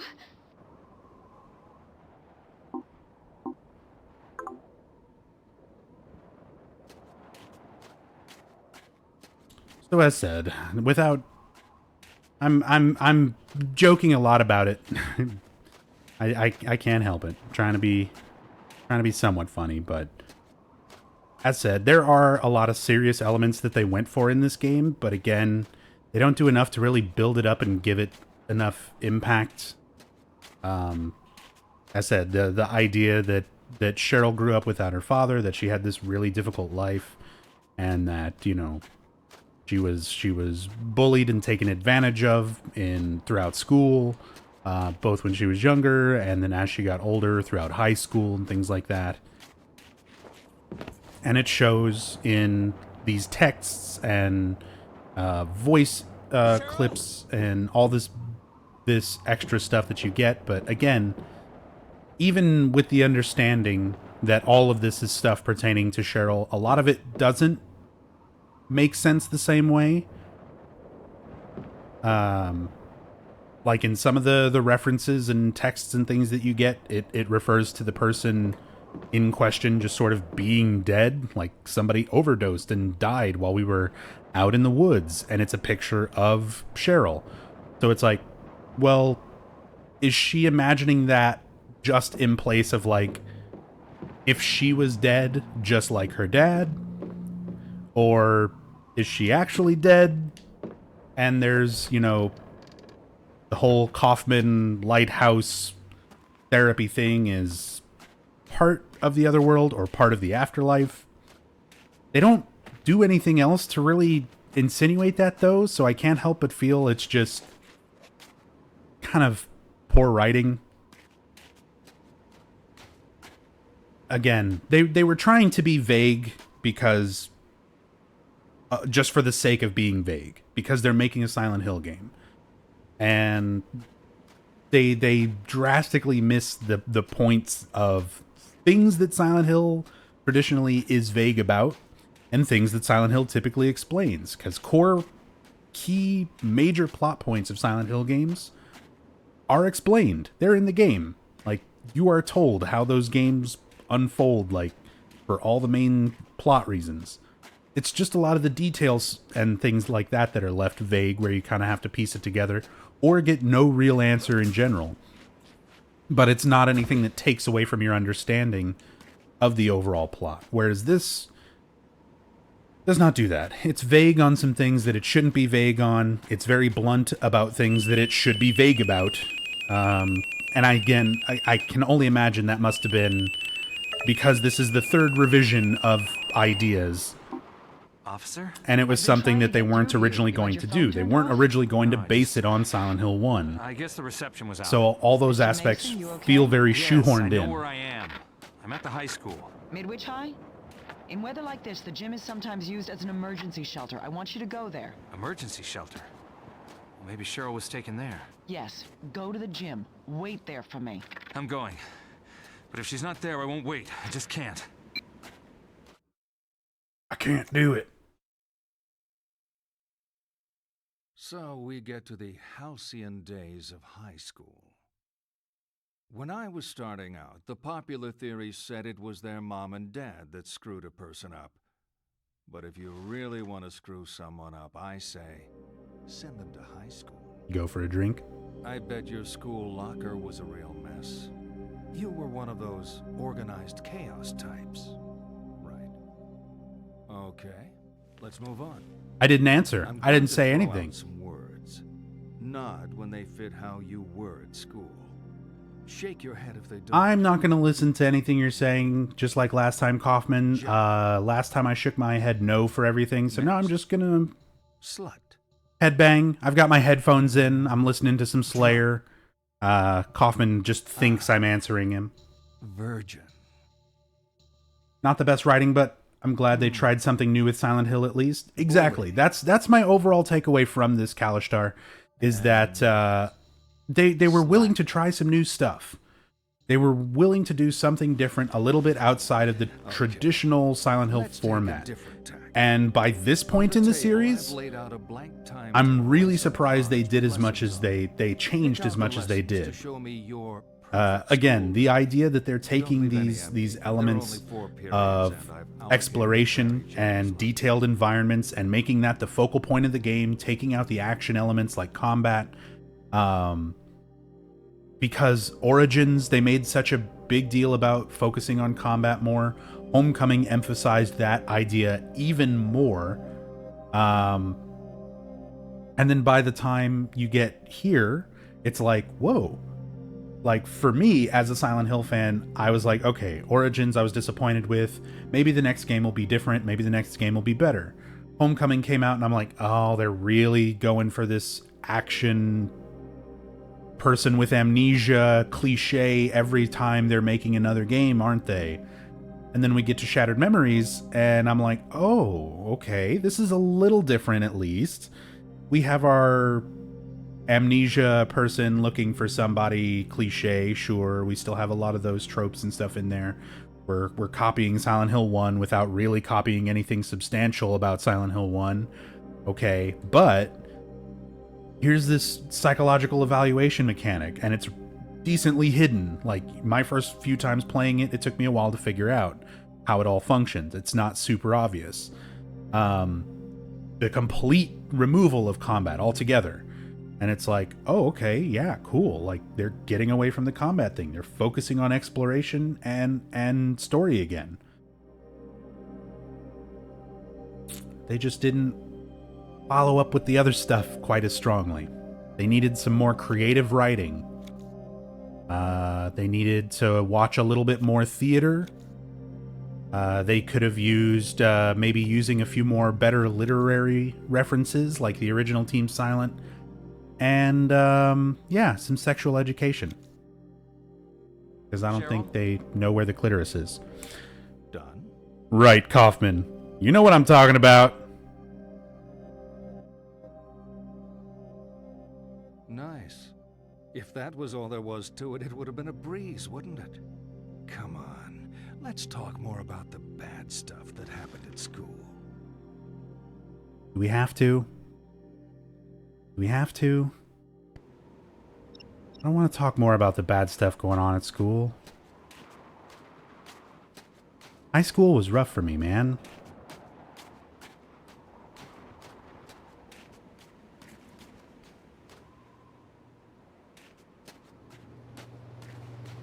Actually, high school wasn't too bad for me. I think everybody has a shitty time to some degree during school. And I feel like it always feels worse once you're, you know, kind of looking at it in the past. It seems so much worse than it actually is. Midwich High School, home of the Cuckoos.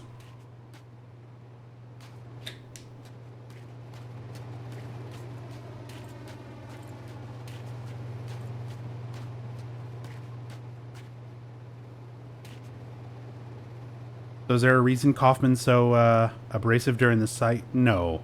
No real stated or given reason for it. I think it's just his personality. He's kind of a dick.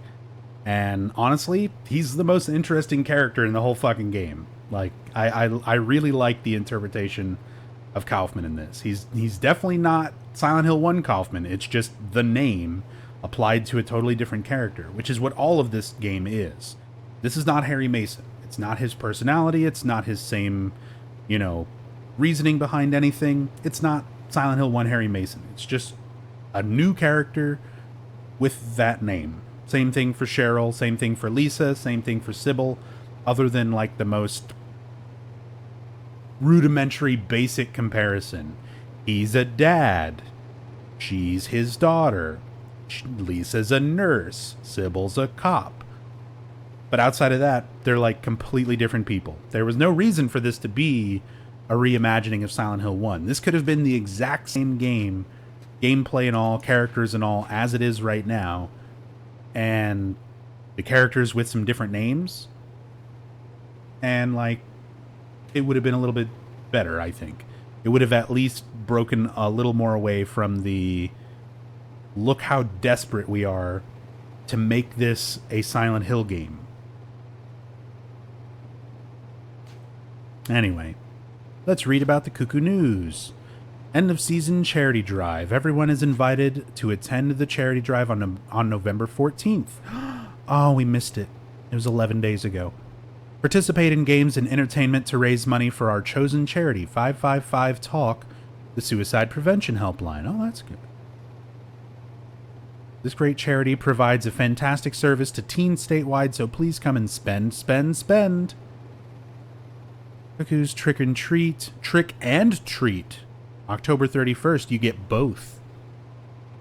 By Troy Taylor, magazine sports editor. Instead of dressing up as ghouls and spooks for Halloween, the Cuckoos traveled to Brams to play the Falcons October 31st, leading with a powerful first half performance and boosted by several strong juniors. FC prevailed 38-26. John Stevens, 12, threw for a season high 122 yards with a 78% completion average. Great job, John Stevens. You're going to go pro. The quarterback also rushed five times for 30 yards and a touchdown. On the defensive end, juniors Rudy Valdez and Todd Ramsey led the way with 14 and 16 tackles, respectively. Ramsey takes out the Falcons' Briest? Photo courtesy. Is that supposed to say Bruce Williams? It's just BRCE. Birchie.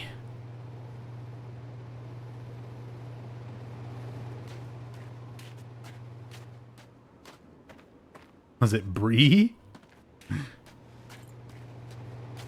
Sorry, I'm an old man. I'm not wearing my glasses. Bree Williams? Maybe it's Bree Williams. And maybe it's Bryant. None of this actually matters, so like as I said, this is interesting. I like the flavor text in there. They're trying to do world building. They're trying to give you some lore, and I like that. I like that they're doing it. Some of it though, a little too cliche. Talk, Talk. Well, there's no letters on my numbers.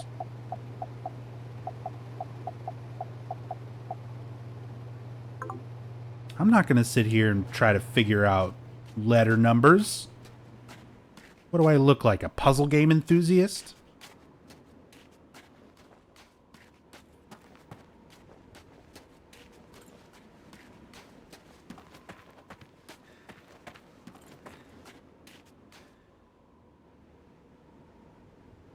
Speaking of puzzles, this is one, and I've already done a few of these kind of so quick I haven't even really talked about them. I've been talking about other stuff. But I mentioned there's no difficulty setting, and that's obviously goes for action, running segments, and things like that. But there's also nothing for puzzles. There's no variance in puzzles. There are some things that are slightly randomized each time. I'll talk about them when we get to them. But the extent of most of the puzzles in this game is That. Motion control. And, like, move a thing, and then get the thing. Right at the very beginning. It's like, okay, here's some cans. Gotta move them. Oh, this one rattles. And then you get the thing. There's a chain, you know, lock on the door. You gotta pull the pin out of the door so the chain falls. And then you can open the door. Like, that's it. So there are a couple of better puzzles. They're still not hard to figure out, but they're at least a little closer in the right direction. There's one puzzle in this game that I felt like actually takes advantage of what this game could have done with its puzzles. And that is the art room puzzle, which we're coming up to. Close cupboard after use. You're not the boss of me. Poor little rat. Gonna drank that bleach? Ammonia? Wait, let's see what it says on the bottle.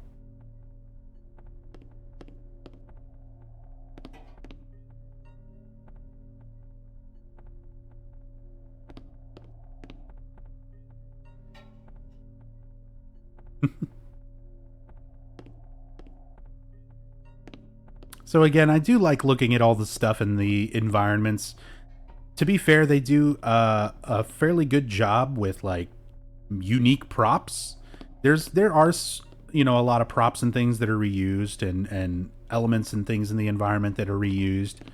But for the most part, they keep it somewhat varied and interesting. Even if it's nothing you can directly interact with, just that little bit of difference in the environment so that you're not always feeling like you're always seeing the same shit room after room. Downpour. Downpour is probably the worst about that out of the whole series, where every single room is like, here's the exact same wall texture. Here's the exact same window texture. Here's the exact same TV. Here's the exact same dining room table and chairs.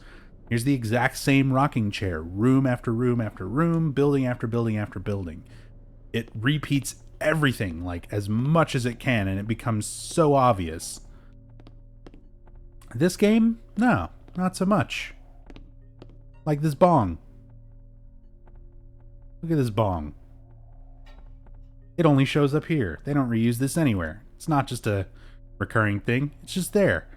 And again, based on the stuff that you're looking at and the way you're answering stuff and how you're doing things up to this point in the game, if you get to this point and you've been looking at other drug references and you've been answering Kaufman's questions like, you know, I like to have a drink, I like alcohol, you know, the game picks up on that and it's like, oh, okay, substance abuse. So it puts more things like this in the environment.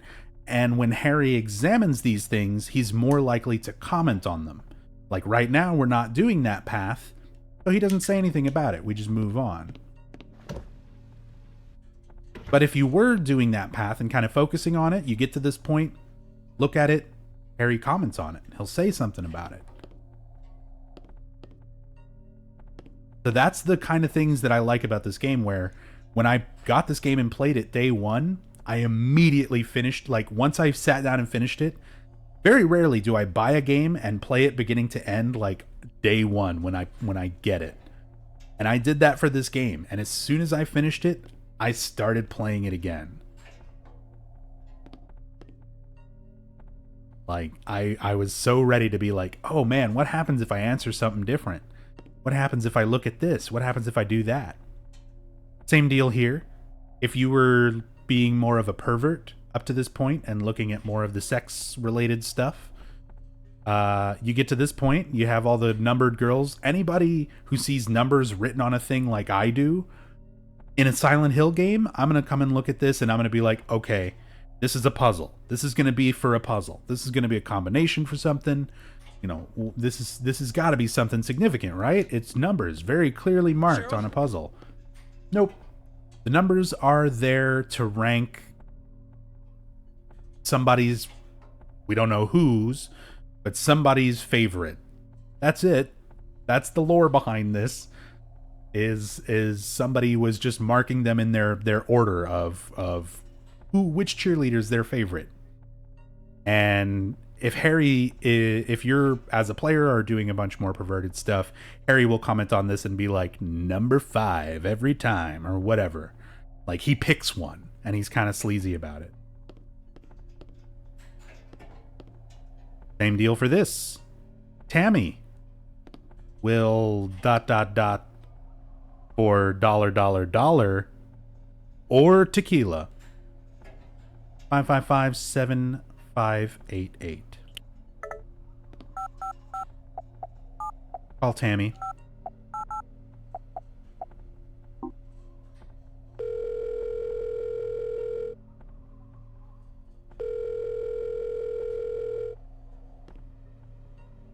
This is a voicemail. I've changed my number, so I don't have to listen to you losers anymore. You think it's funny. It's not.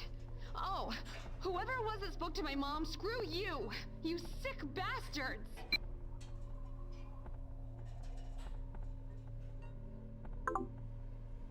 So, the path that we're on right now is a little not focused on anything like sex or drugs or alcohol or anything like that. So we get this message where it's more about this girl being harassed. She's obviously not the one who wrote this, and people, whoever did this was doing it to get at her so that other people would call it and hassle her, and she's obviously sick of that. Other people have been doing that enough to where that is her voicemail message. But if you're focused on like alcohol and you get to this point and you call that, she answers and she's like, Drunken Fun 101, this is Tammy. And it's a completely different tone, gives a completely different meaning behind that number and who put it there and everything like that. So it like changes the context of it completely.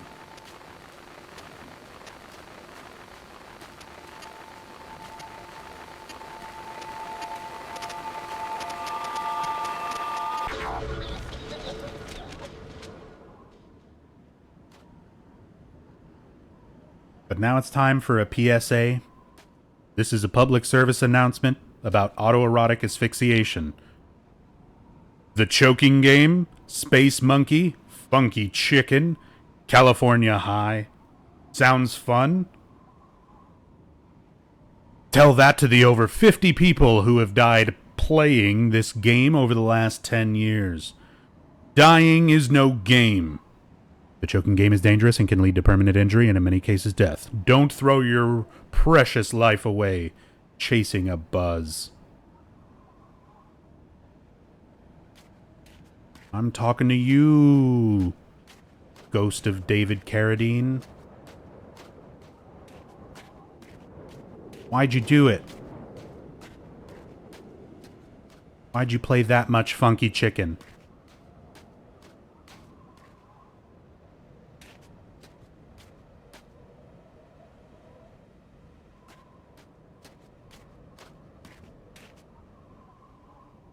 Inside the box. Ultimate self-storage. Pack it, store it, forget it. Just forget you own that shit.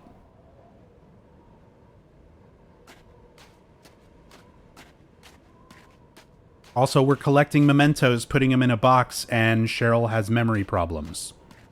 Get it?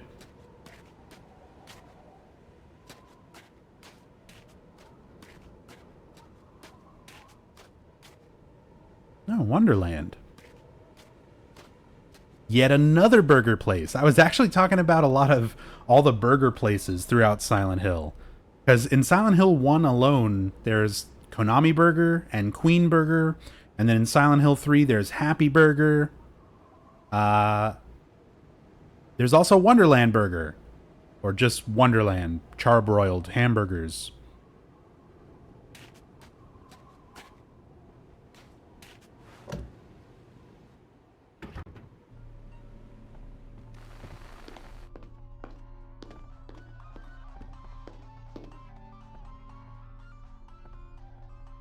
So we got our Alice in Wonderland themed restaurant. Again, trying to do little callbacks to Silent Hill 1, like Cheryl's personality, but they, again, changed so much for this game. It's like, why even bother with this imagery?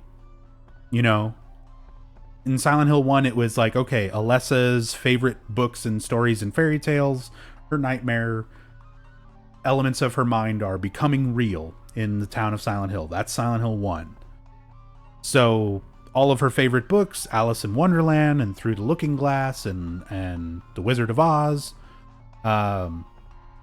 these kind of things are represented throughout Silent Hill 1 in the puzzles and in the environments, to make reference to that everything in reality is being affected and sort of, changed based on elements of Alessa's mind. In this game, everything's in Cheryl's head, so I guess it's supposed to still apply the same way. And I get kinda what they're trying to do. The whole theme of the ice and a lot of the more childlike aspects of this, the fact that throughout all of this going on in Cheryl's mind, she's an adult, but she imagines herself in this situation where her father is the age that he was when he died, and she is the age that she was when he died. So she's still kind of a little kid in her mind. So okay, we're representing that. Cheryl was unable to mature and move past this, so she's always been sort of frozen, trapped in this state of being a kid. So they're trying to express that through a lot of the more childlike aspects in the environment. But I wish they had done more to build that up and make it more unique. In Silent Hill 1, it's literally just Alessa's room. You get to look at Alessa's room and see her stuff to make that connection. That's all you need. You never get that moment in this. You never get that Alessa's room moment to make this all connect and make it a little more impactful. Luckily, we have the most fun ball pit in all of Western Maine.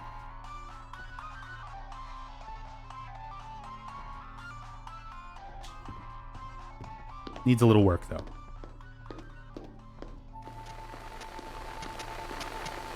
Hey, what's up, Vincent?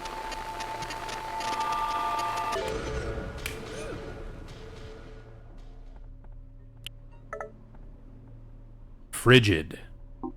Oh, I got another message earlier. Hey, you have to be like this, baby. I know you're shy and stuff. That's how you are. But we have a connection. Why don't you trust me? All the other guys are getting... Yeah, okay, sorry, that's cheap. So, she had an awkward time with boyfriends. She was shy. They wanted to fuck. She wasn't down. At least this guy catches himself where he's like, okay, he's like, that was cheap. Because he realizes he's fucking feeding that line. There are much worse versions of that if you get to this point and you're looking at the more sexually deviant stuff, or you're answering Kaufman's questionnaires and stuff in a more sexually driven way, where this guy will flat out be way more aggressive about it. And that's one of the things about this game. Like, as said, all the changes, the amount of stuff that changes, like every single message I've gotten, every single text, every single voice message, even the way that some of these buildings appear and what appears in their place changes on your choices. That is the one thing that this game like fucking nails, is they get that so well. Like, I love replaying this game and trying out different things and seeing what kind of combinations of dialogue and text and environment you can get. Now, it does break down ultimately into only 4 endings plus a UFO ending. But yeah, that's honestly like the least interesting part of it, is the endings themselves. There's so much more that changes in the pathway leading up to the ending throughout the whole game.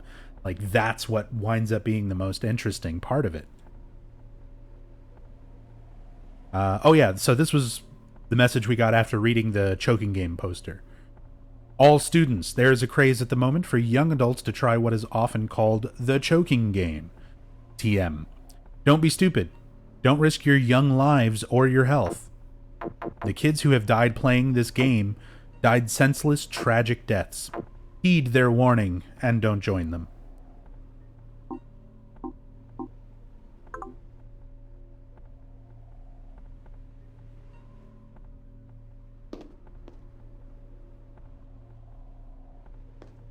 Yeah, for the speedrun Cataclysmical, everything is routed out so that you play the game in a very particular way, you answer everything in a very particular way, you make sure not to look at specific things as you're going through in order to keep all of the fastest possible scenes and fastest possible dialogue outcomes.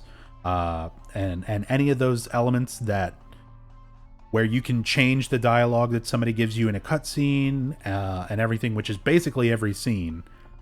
So everything is routed out. You where you make the same choices every time you do a speed run to always get the quickest possible responses from people.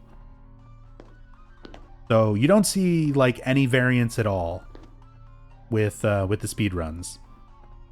But casually playing this, yeah, the game has so many different things to kind of pick up on as far as what you're doing and use that to change little elements throughout the game. Well, let's see what they got on the menu. They got Alice's favorite for $1.60, pancake filled with mushroom, pancake filled with chocolate, dessert of the Heart Queen, Joker Brownie, Honey Bonnie. Or is it Honey Boney? Yes, can I have a Honey Boney?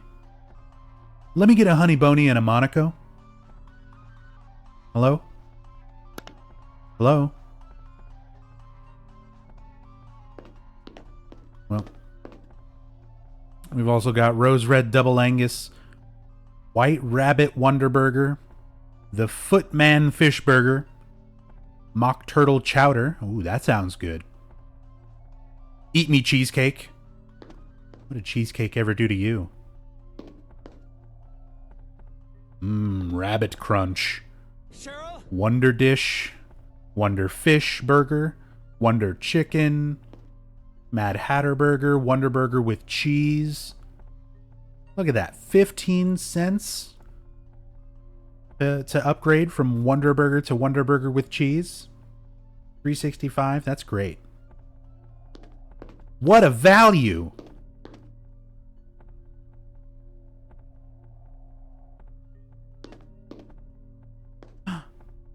They have a Wonderline. Comments? What does it say? Comments, complaints, praise? Interested in what goes into our food? I really want to know what's in the Honey Boney and the Monaco. Want to hear about our latest offers and promotions? Or just want to speak to Chesh the cat? We can talk to Chesh?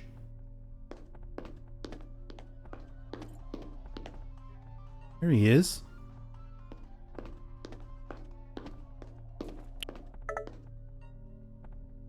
This is the other element that I honestly do like about the game.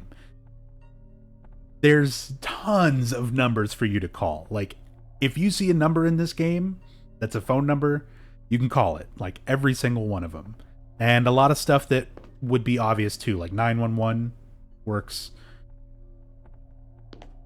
Some stuff that would be less obvious, like the Konami helpline, that works. So let's try Wonderland.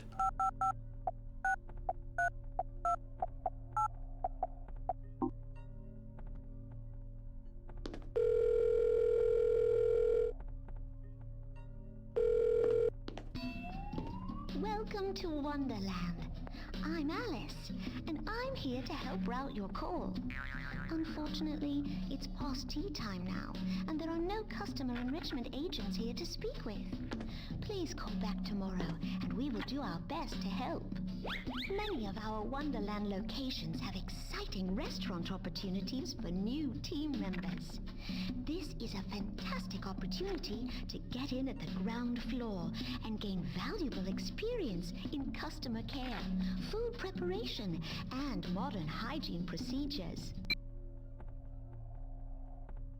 I wanted to talk to Chesh. What a ripoff. What happens if you call 911? Let's call him.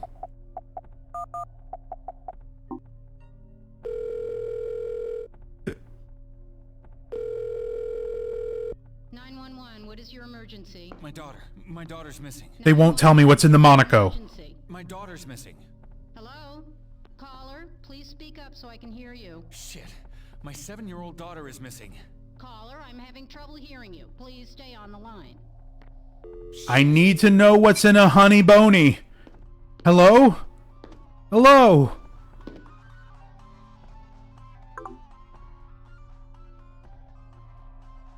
Let's go for it, Flavorful. 8, 6, 7, 5, 3, 9. Jenny?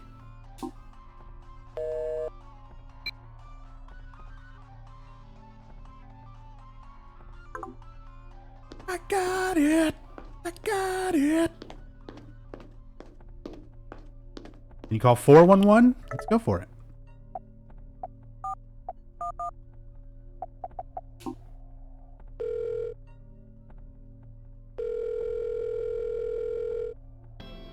Please hold for directory assistance. Please hold for directory assistance. Please hold for directory assistance.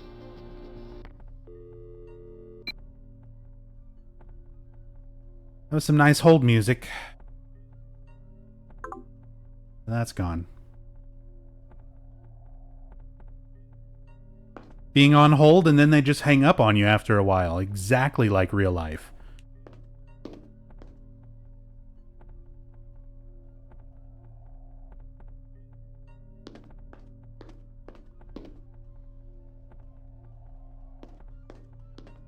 Ooh, they've got all your favorite soda flavors like kiwi and orange and grape and apple. The tags are also mixed up. That's orange and that's kiwi.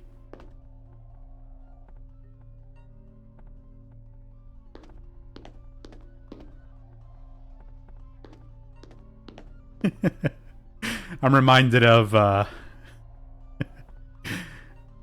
when Techie was going through Silent Hill 3 during the marathon, and when he was in the mall, he like ran behind a counter for one of the diner in the mall and was like, "Look, it's like I work here." And that just popped into my head as I'm sitting here looking at the counter. Look, it's like I work here.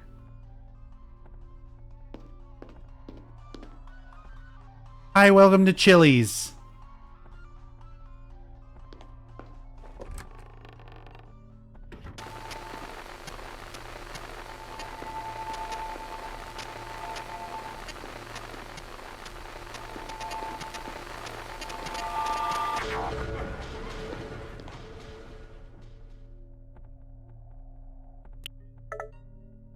Another choking game message. Man, that was awful. Why didn't anyone tell me Rick was Todd's best friend? Man, that joke is all over the school anyway. Oh, they're picking on Rick. Poor Rick.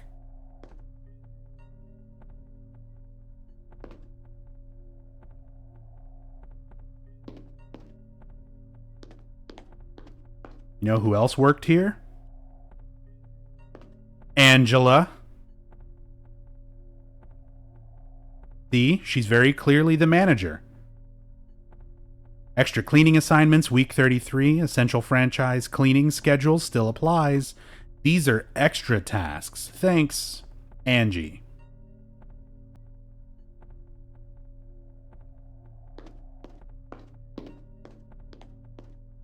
Obviously, there's only one Angie, or Angela, in all of Silent Hill.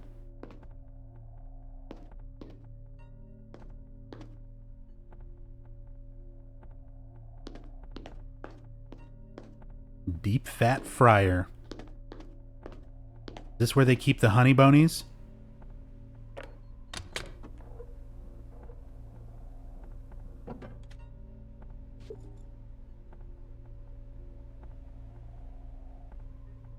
My plastic perfect girl.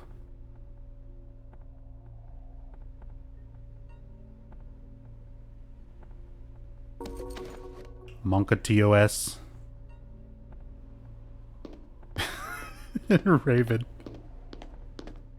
As long as it gave you a honey bony. I think we're good. Pull it. Pull it. I mean the fire alarm. Not your... Never mind.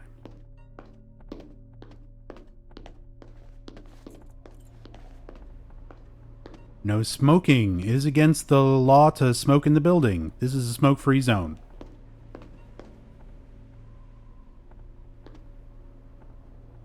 Alopo Premium Tomato.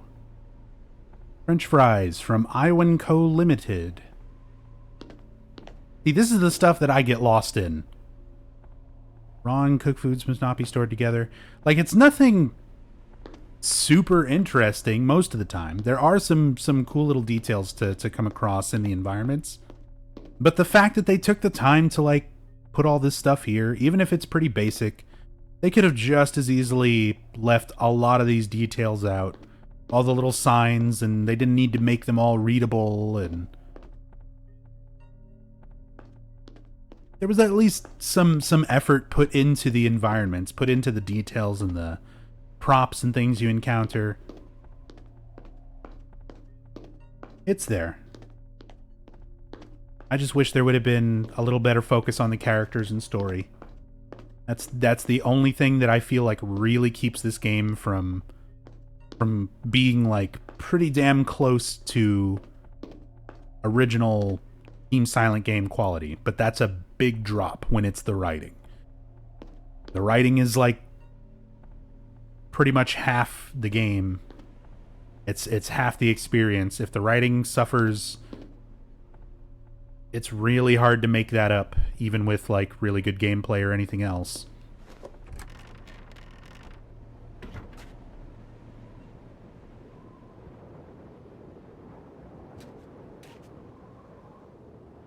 Where the employees would come stand outside to smoke. Because we read in there, smoking's not allowed. See? World building!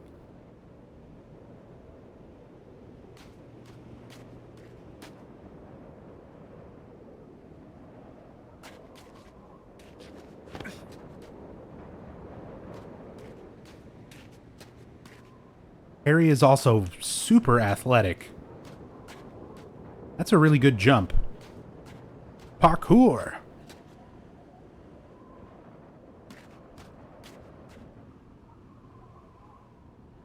How far in the game is this? Not that far.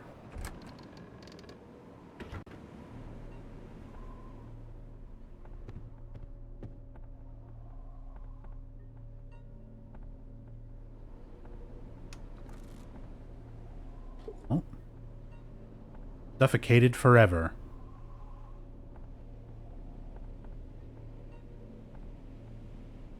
The bug trapped in amber. Welcome to Jurassic Park. I bet if we were to take a syringe, yeah, we can get some dino DNA from out of that.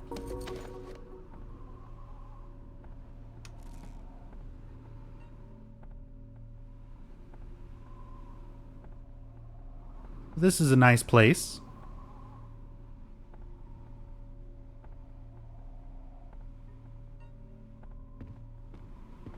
Let's see if we can figure out what kind of establishment this is. Everyone loves their kids. Everyone loves their kids. So we got some children's drawings to analyze. Look at that.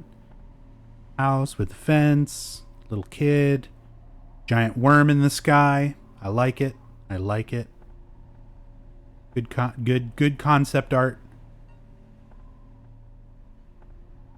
We got a dog. Very sad person. Tiny person or large dog. Riding on its back. It's got angel wings. It's flying up to heaven. There's a grave there in the bottom right. Puppy went to heaven. Oh, there's the puppy. And there's the kid. And there's mommy.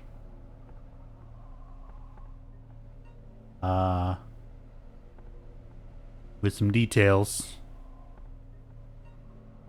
I think she knocked her table over.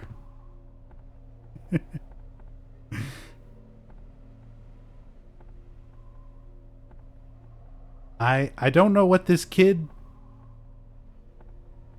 This kid has seen some stuff.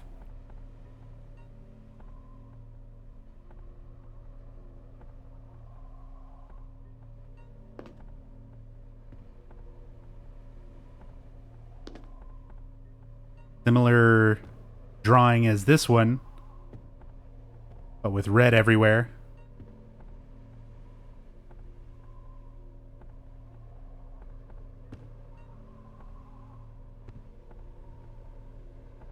Some Enigma legs.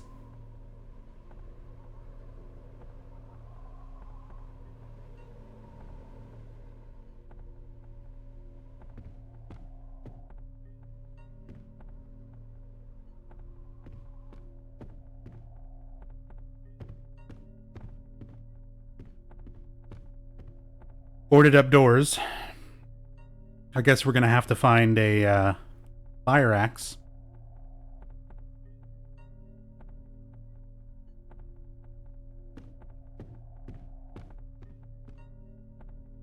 Nice. Oh. So we've been looking at some perverted stuff now. Just now. And it's already starting to affect our character. So just from looking at these couple of things, now Harry's starting to become a little bit more towards the perverted, like, track of endings. Track towards endings. So once you start looking at this stuff, he starts commenting on it a little bit more. Nice. Nothing on this one. That's a nice butt. Or fly wing prop.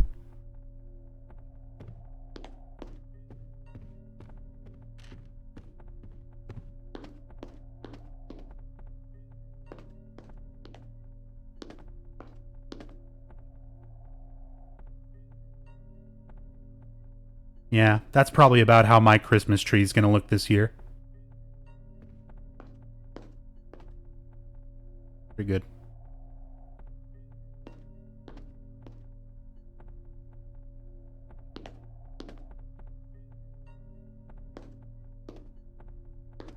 Ooh, some Chan Bagan.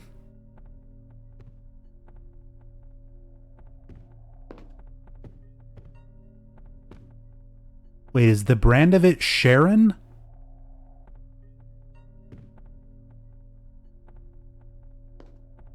What's like Charon. I was like, is that a reference to Sharon? Like Sharon De Silva? Like the movie Silent Hill?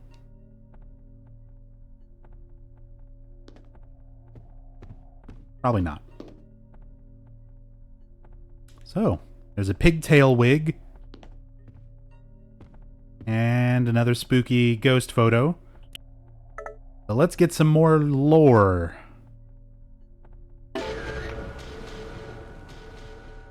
That's a very sad prostitute.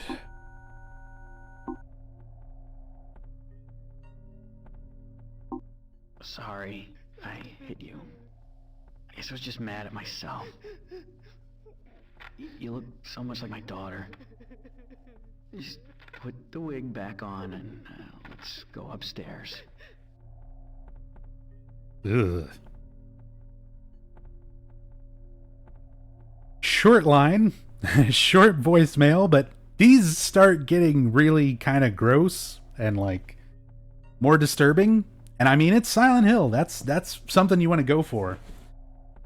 But I feel like some of these, especially since they don't have a whole lot of context to like the rest of the story and stuff that's going on, it feels so out of place, like just there to be there. Again, this could relate to things that are very much related to Cheryl herself. So you can imagine Cheryl having all this trauma around losing her father and growing up without that. We've seen the note and the voicemail that she's kind of awkward with like her boyfriend or boy or whatever the previous voicemail was in the restaurant. And then you get stuff like this and it's like, okay, maybe she started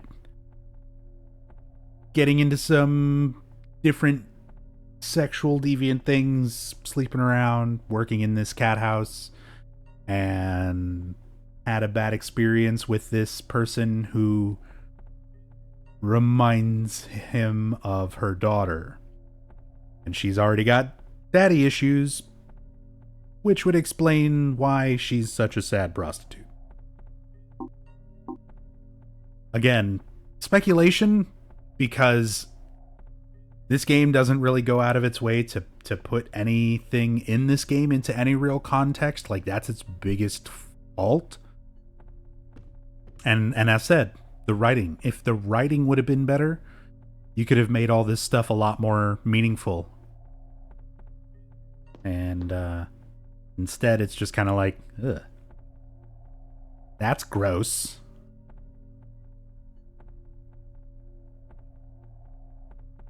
Perfect game for streaming. You can tell the story as much or as little as you'd like. I mean, I think it's a fun game just for that. Like, this is absolutely like a game worth getting and playing.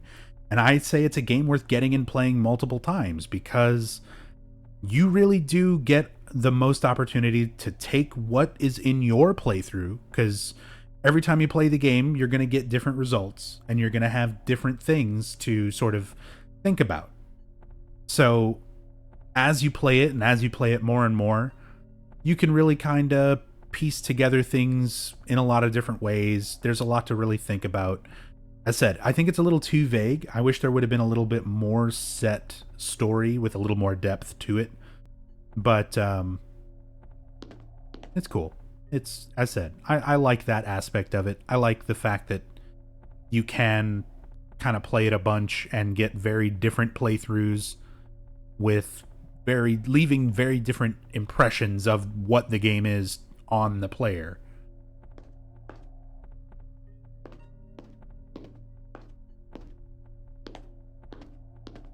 For example, I was trying to get some dialogue here, and I must not have the right things that I've looked at and right choices that I've made for this to trigger. This is something like, again, I've put thousands of hours into the Silent Hill games. I don't even know at this point how many. And as much time as I've put into this game, speedrunning it, casually playing it, analyzing it, and everything, during a story playthrough, like last year, I walked through this part, I turned with Harry and looked at this mirror, he saw his reflection, and he went, "Oh, it's just my reflection." Kind of scared myself. That one little line of dialogue, I was like, I've literally never heard that. I've played this game a million fucking times. I've never heard him say that.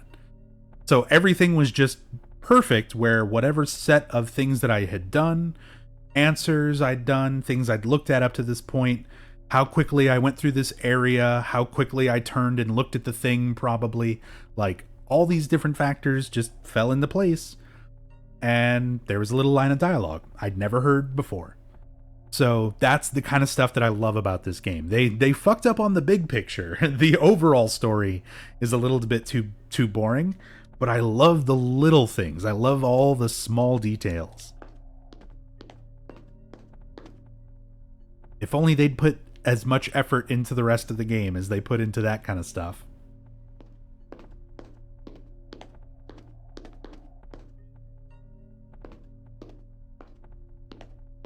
Ah, well. Cheryl?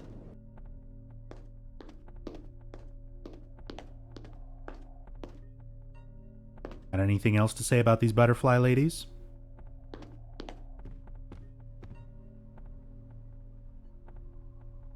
Uma Thurman?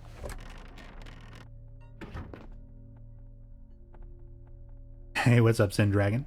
Yeah, it's the same for me, Pocket Mom. Yeah, exact same.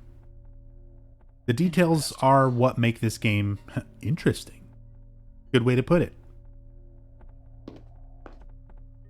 But yeah, the details are what makes this game interesting to me.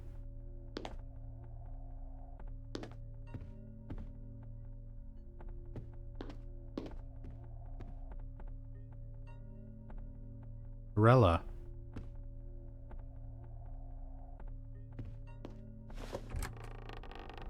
I wonder who those models are. Because they're very clearly just like real people that have just been edited to kind of look like paintings. I wonder who they are. I wonder if they know they're in this game.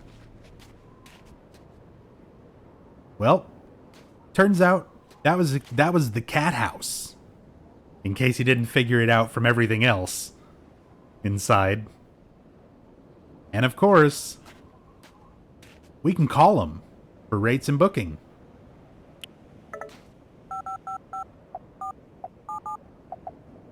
This is simultaneously one of the grossest and one of my favorite calls in the whole game, just because I love this guy's voice. This actor, whatever he got paid, it wasn't enough. They should have gave him more dialogue.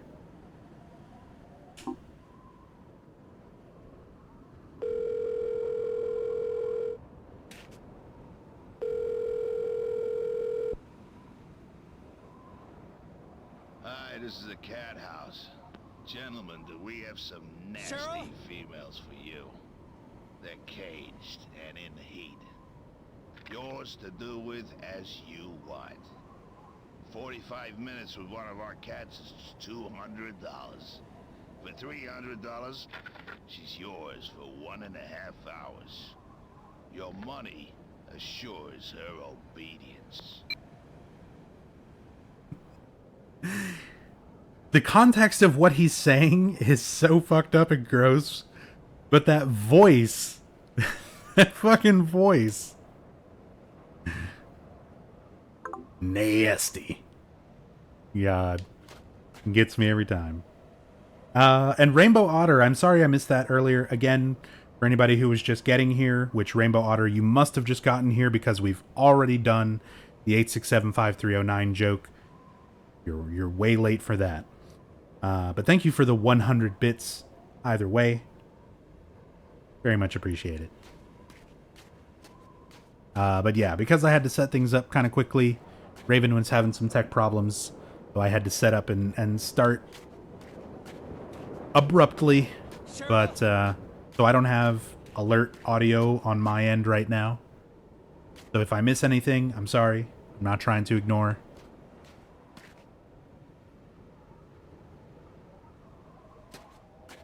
Reason to smile. Transformations Athletic Club. A Gaim.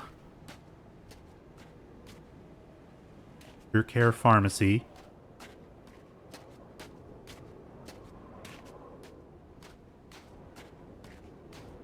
Gotta love the cat house.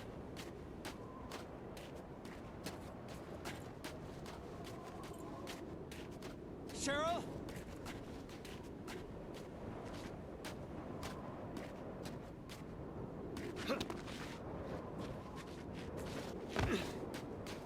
So this winds up just kind of looping back to the very beginning. So that was everything you get to go and explore by going upstairs and jumping from this building roof to the next. But all that's totally optional. You can completely just not go there if you pick the door downstairs first. And instead it takes you out over here to the school. You know, the school next door to the cat house.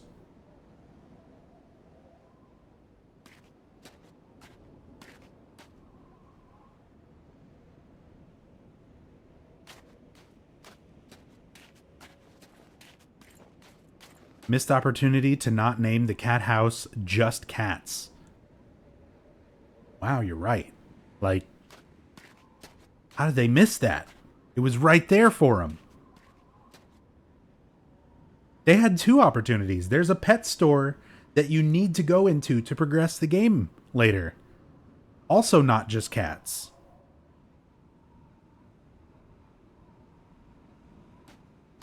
Anyway, here's Midwich High School. So, again, they're taking little elements from Silent Hill 1. It's Midwich, everybody. You remember Midwich, except instead of an elementary school, now it's a high school. 555-5122. Let's inquire and inform.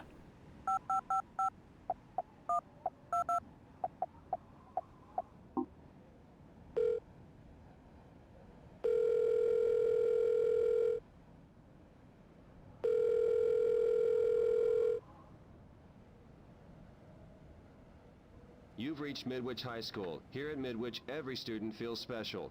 Our students' emotional well-being is as important as their academic achievement. Midwich High School is currently closed due to severe weather. Snow day conditions apply. Okay, but why did you get Mike from accounting to read that dialogue?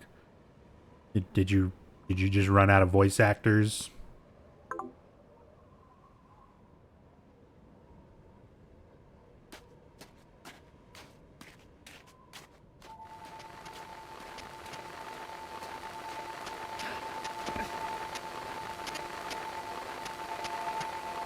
If they're closed, why are there still cars parked outside? So, here's the thing, Hoisley. You can try to make logical sense of things in the world. And in that sense, it's like, okay, the snow and the storm was bad enough. These people figured they're not going to be driving anywhere. They caught a ride home with somebody else before the storm got bad, or they had to walk, you know, because they couldn't get their car out. The car was stuck, or, you know, if in really bad cold, if you live somewhere where the cold is really bad, sometimes it can take forever to even get your car, like, warmed up and running. So, okay, whatever. They got snowed in. Here's the overall answer to anything weird in the entire game that you might think of. None of it is real. It's all in Cheryl's head. Every single element of everything you're doing in this game is happening in Cheryl's mind while she's working out her mental issues in therapy.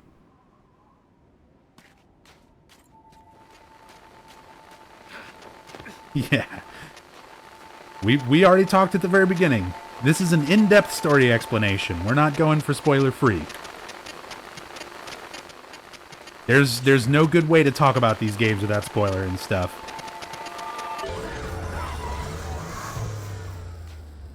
Oh, it looks like the car does work.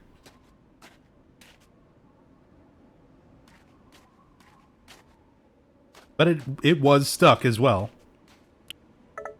Pigtails. You ready for a follow-up on that creepy-ass voicemail in the cat house? With the guy who thought the woman he was sleeping with, the prostitute, reminded him of his daughter, and then was trying to go back upstairs? Like, just put the wig back on so you look like my daughter again. We'll just get back to it. Here's the follow-up. You got all your books? Your lunch? Good. How come you changed your hair? The other girls tell you to do your hair like that? I thought you looked great with pigtails. Okay, honey. You have a nice day. So there's the same guy, presumably talking to his actual daughter, wondering why she changed the pigtails that he liked so much.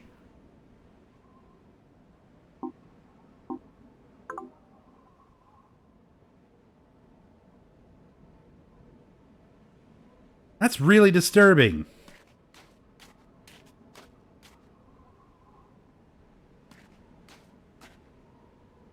Call the cops. Yeah. Midwich High senior players present a production of Connie, the School of Hard Knocks. Midwich Sports Hall. Thursday, Friday, Saturday, 7:30 p.m. matinee performance. Saturday, 2 p.m. So that is literally Cheryl. Like, in the same clothes that we see young Cheryl in. And Connie itself is just the name Cheryl and the name Annie, which this is being based on, put together. So, like, super on the nose there. And Harry even makes a comment when you look at it the first time. The phone noise was kind of overpowering it, but he was like, huh, looks like Cheryl. Nothing?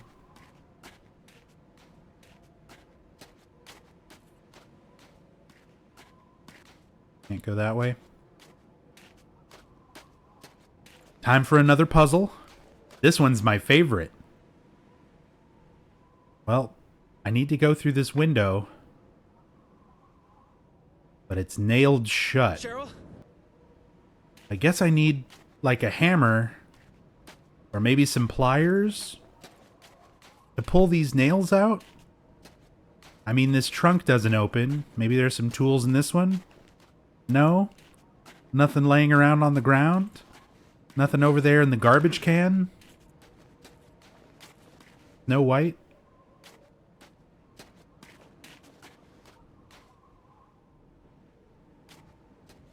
Are you a pliers? No?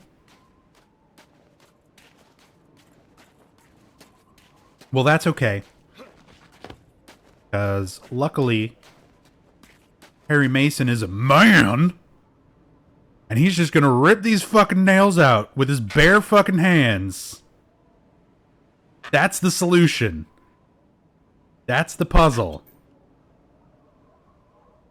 Rip and tear.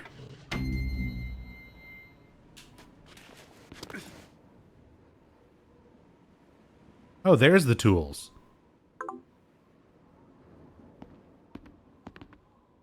What's up, ISO? Thank you for the 100 bits.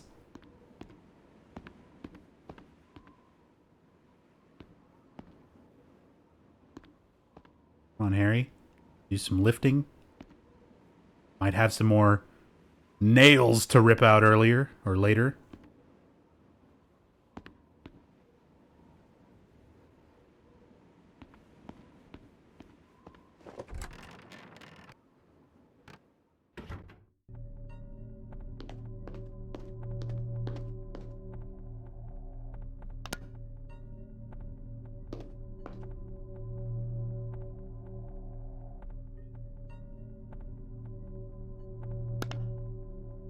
So this can potentially be another one of the really disturbing messages you can get in the game. How disturbing it is definitely is dependent on how much stuff you have answered and looked at and everything else up to this point. I'm going to say that a million times during this stream, but that's the game.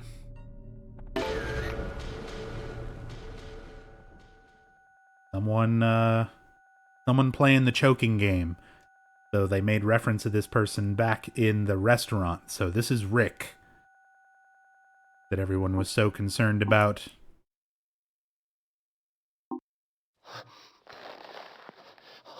Oh, yeah.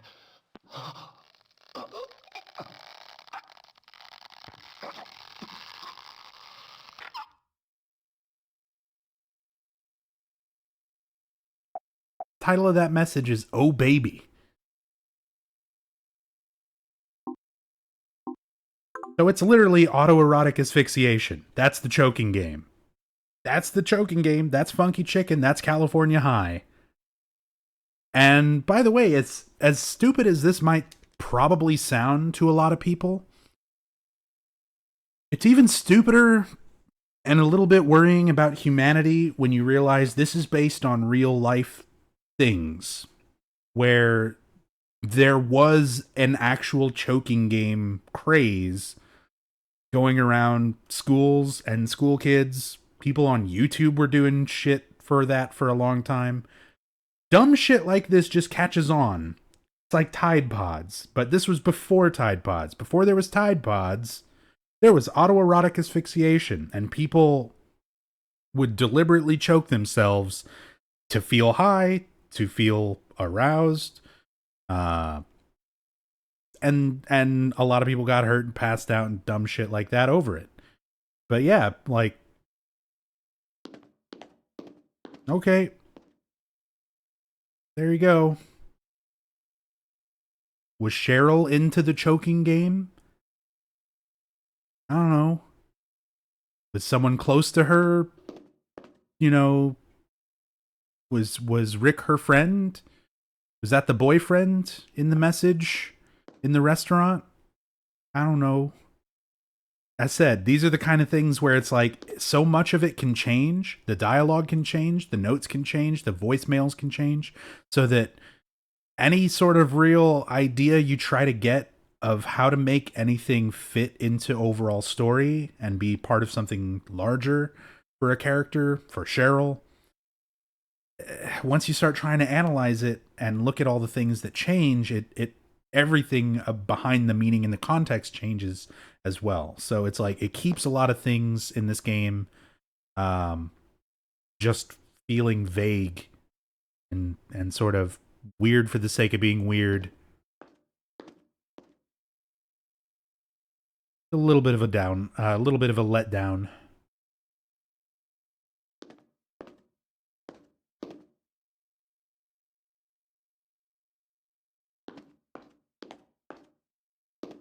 Bunch of sports equipment, random stuff. Puzzle. Hey, look at that. A memento. Heavenly Protection, St. Christopher. By the way, looking at mementos is really, like, it rotates based on how you're holding the Wii remote. So you're supposed to look at mementos like you're looking at your Wii remote and rotating it. Oh. Cheryl? But most of the time it's just kind of awkward when you just want to fucking look at something and like read it. This one's a little bit easier, and I've just played the game a lot, so I kind of have an idea of what motions the game is looking for. But when you're playing this casually and you don't have that much of an idea, trying to look at this stuff can be frustrating as all hell. So St. Christopher, protect us all.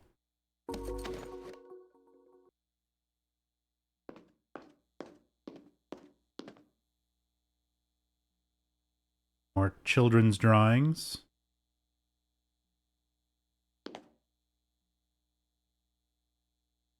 Horses?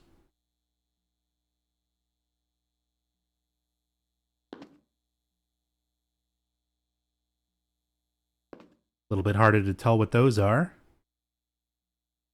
There's writing on this one. When I grow up, I want to buy a motorbike and drive it on the road. Oh, look at that.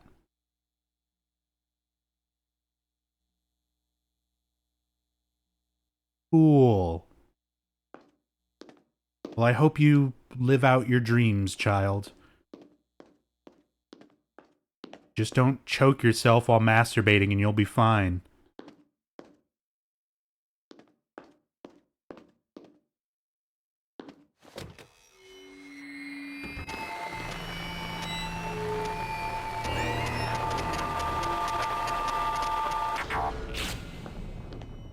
Oh my God, the shadow of that girl ran away, and that photograph exploded and ripped right in half. Someone ripped up that picture of a couple. I think it's a picture of a couple.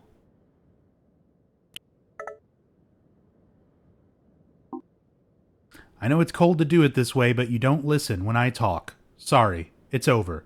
I can't do this if you won't open up to me. Steve. Oh, so that sounds more like the boyfriend from the restaurant. So maybe Steve isn't the one who choked himself while masturbating and died? So then who was the other person in the previous room who did that? Again, you start trying to pick apart any of this stuff and give it any kind of context or meaning, and it just kind of falls apart. Like, it's just there. Alright. Look at this photograph.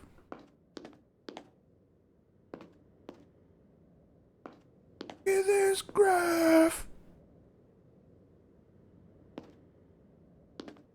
I do like looking at all the graffiti. Like this, I swear I've seen this. It looks like one of the doodles in like the older Green Day albums, like Dookie and like around that era. There was like little doodle drawings all throughout the book that came with it. I was gonna say like I came very close to saying the booklet that came with the cassette. I'm old.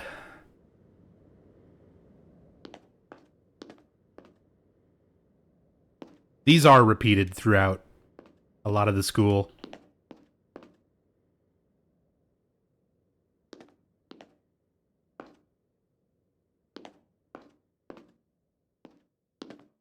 Oh, here we go. Pulitzers. Wait. Pulitzers. And freebies await. Have an urge to write? Want to get to the truth of the matter? Want to get free tickets to movies? Join the school newspaper team and begin a life of adventure. A life of adventure just from the school newspaper team? Oh man. I can't wait to get my Pulitzer. I'm interested. Let's call the editorial staff. 5, 8, 5, 7. School mag.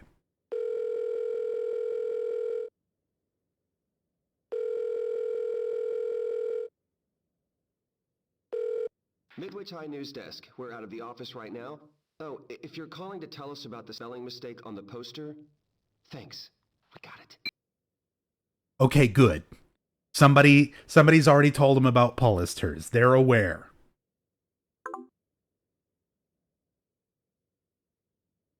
I love that variation on the call. Again, you can get all sorts of different variations on this call, depending on what you've done up to this point in the game. All your answers to Kaufman, all the things you've looked at, everything you've done, basically. The game picks up on it, reads it, and changes the game. So if you were focusing on the drug aspect of things up to this point, you call and it sounds like it's like a very stereotypical like stoner student who answers. And God, I can't remember what dialogue you get with that one. Oh man, I don't remember. It's on one of my other story playthroughs and stuff, but he's just kind of like, thank you for calling the newspaper, you know. It's something. But as said, it's interesting just to see how much of that stuff changes. Yeah, exactly. He just says, dude weed, LMAO. And he says it like that. Dude weed, LMAO. And then hangs up. White to play, mate in 2, join the chess club. I think I got it. Wow. You read that and looked at the pieces and solved it in like 0.8 seconds? Harry is very smart. Rec Room 2 after school on Wednesday and Thursday. What do you think, chat? Did you figure it out?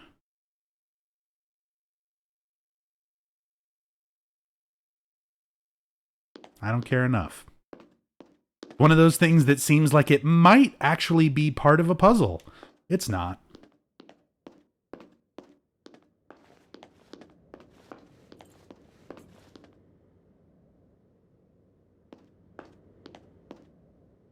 Ski camp from 15 January till 24.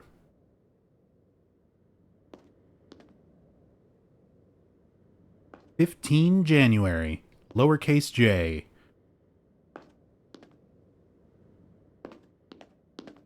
Somebody give them a Pulitzer. Look how quickly Harry reads this. I'm questioning. There. Did you get it? Did you read that all as fast as he did and respond to it? Anyway. Midwich, food for thought. Inspirational words. Nerds? No, words. Inspirational nerds. The important thing is not to stop questioning. Curiosity has its own reason for existing. One cannot help but be in awe when he contemplates the mysteries of eternity, of life, of the marvelous structure of reality.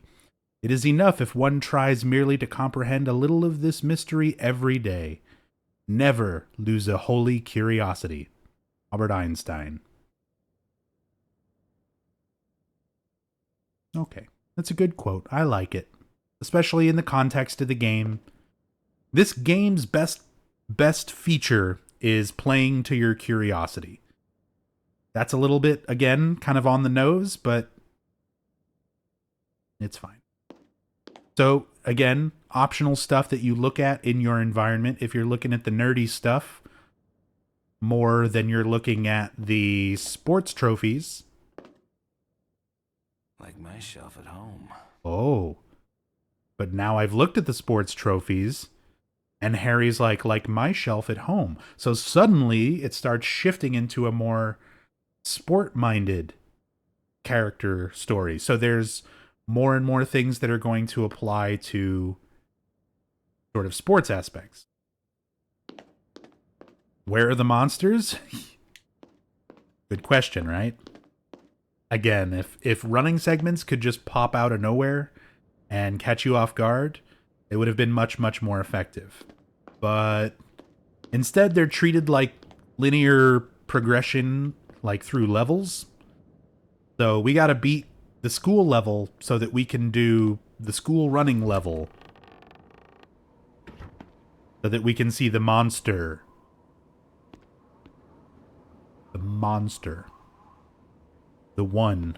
There's multiples of that one. So I guess monsters plural is still correct. But there is not multiple types of monster. Just the one. The appearance of the monster does change based on your stuff that you do. But it's pretty much only two things that it turns into. Either abstract, more whatever, abstract types of ideas and things that you interact with. Basically anything non-sexual leads you towards getting the abstract looking monsters where they're just like, they first start off looking kind of like people and like humanoid shaped for the most part, and then their heads start turning into weird shapes. Their body parts are like split up into layers. Yeah, they kind of do look like totem poles, Raven. Like they have like holes in them. They're weird looking. They just look weird and abstract. Whereas if you look at the more sexualized stuff, they get giant tits and their feet turn into heels. You know?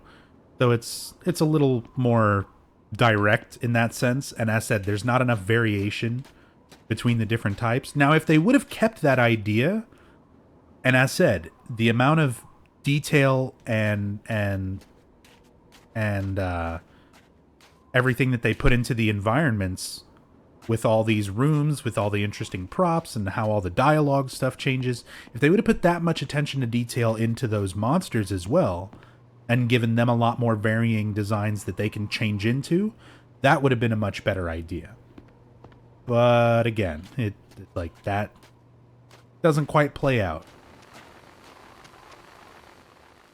I'm looking for the gym.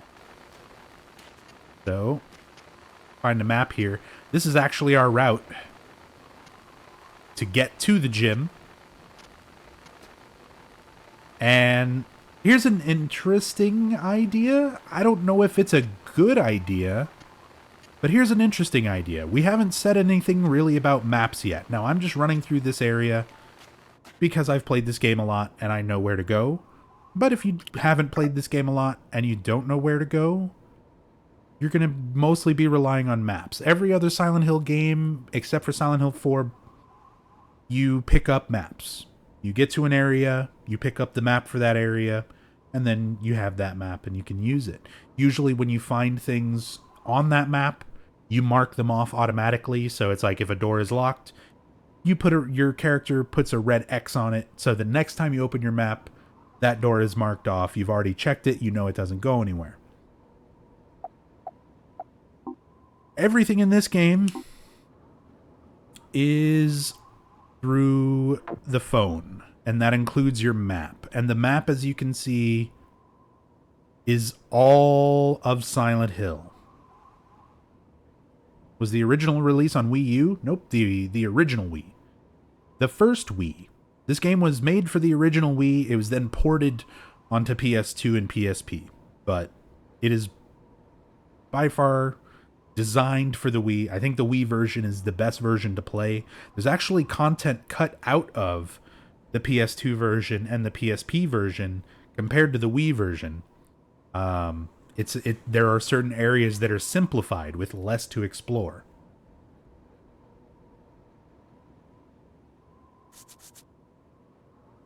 So with the map, your map is always on your phone. It's based on the area that you're in. And you're supposed to find things like this in the environment, I guess. And instead of having your character mark all that themselves, you bust out your phone and you draw out your whole route.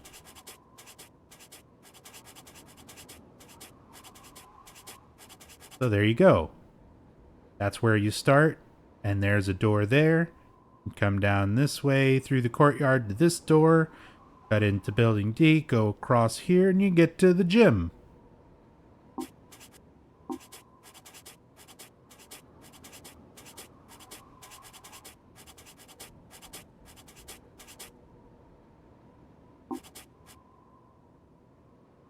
But this sucks. So nobody ever really does that. I've never seen somebody play this game and legitimately use this map or drawing on the map yourself system. Because nobody wants to do that. Very few people I know of would be that interested to have a map that is very inaccurate, doesn't really show you where you are, and you got to mark it yourself. Especially from a series that's known for doing all that. Like, normally that's just how the game works. You explore, and it fills out your map for you. But oh well. Prom.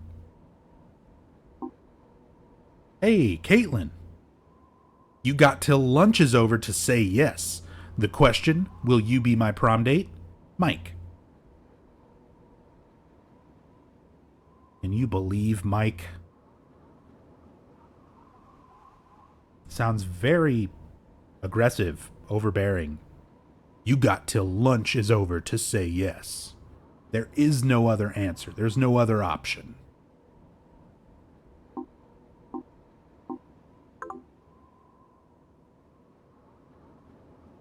So why are you getting everyone else's texts? I wish there was a concurrent answer for that in Varial, but there's not. Some of the texts are things that are supposed to be events that happen to Cheryl throughout her life that she's reliving through her therapy session, and we experience it through this perspective in the form of those text messages and voicemails and stuff. But sometimes it's from Cheryl's perspective. Sometimes it's from somebody else's perspective that might know Cheryl. Sometimes it's completely unrelated, and it's hard to tell why it's even there. So, yeah, it's all over the place. They didn't put as much thought into that as they could have, and as far as making anything feel especially relevant.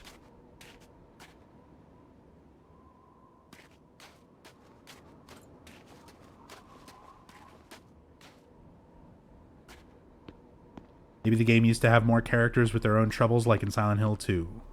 I mean, this game has more characters. We haven't really come across too many of them yet, but there are still characters with their own stuff going on. Very, very rarely, though, do we really get anything out of them. They kind of have their own distinct reasons for being here, and none of it is really tied to Cheryl in any significant way.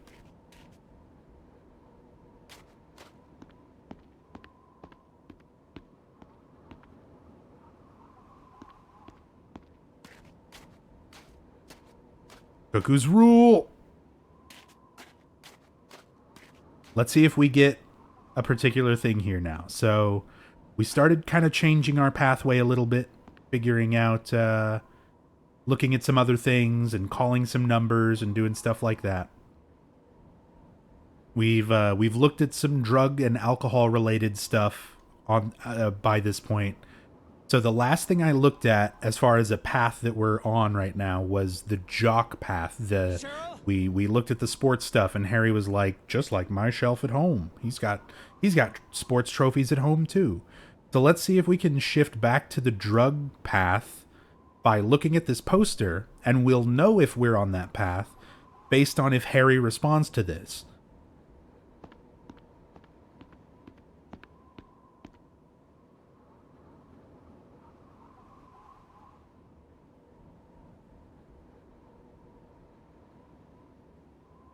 So we're not on that path enough. Otherwise, if you are on a drug and alcohol path, you get to misuse and abuse, the alphabet of drugs. You look at the poster, and Harry Mason goes, I love my ABCs. So again, it's everything that you do changes how you react to stuff, and the stuff you examine after that and react to it continually changes the game from that point on. That just by itself is such a great idea, and it's executed pretty well in this. So we do have the misuse and abuse, the alphabet of drugs, cannabis. And there's some other words there. I think it's supposed to be other words for that. But they're green on green.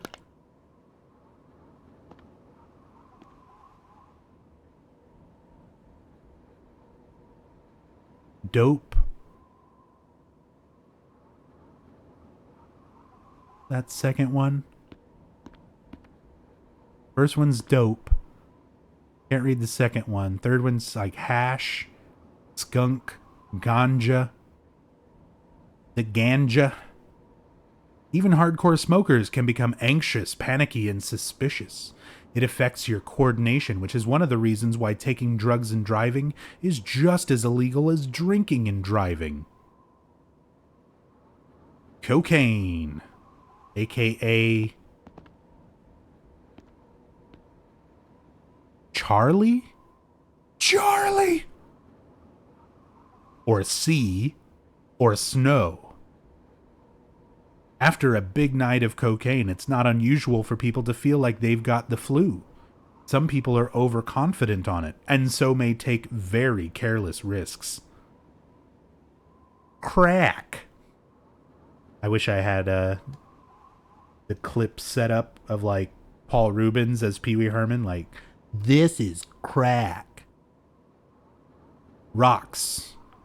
Freebase. Pebbles. The hit from crack doesn't last very long. When the effects start to wear off, there can be a very strong temptation to take more, particularly with the long come down. The crash period can happen days later. High doses can raise the body's temperature, cause convulsions, and respiratory or heart failure. Risk of overdosing increases if crack is mixed with heroin, barbiturates, sedatives, or alcohol.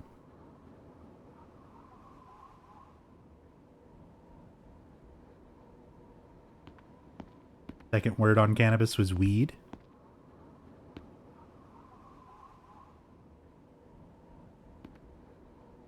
It doesn't look like it. The first letter looks like a D to me, but like... Oh, does it say dro?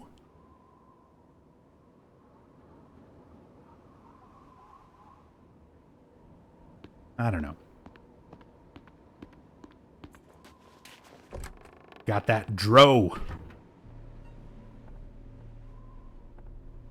No, dope was the third word, not the second word. That's the murderer's name, not my name.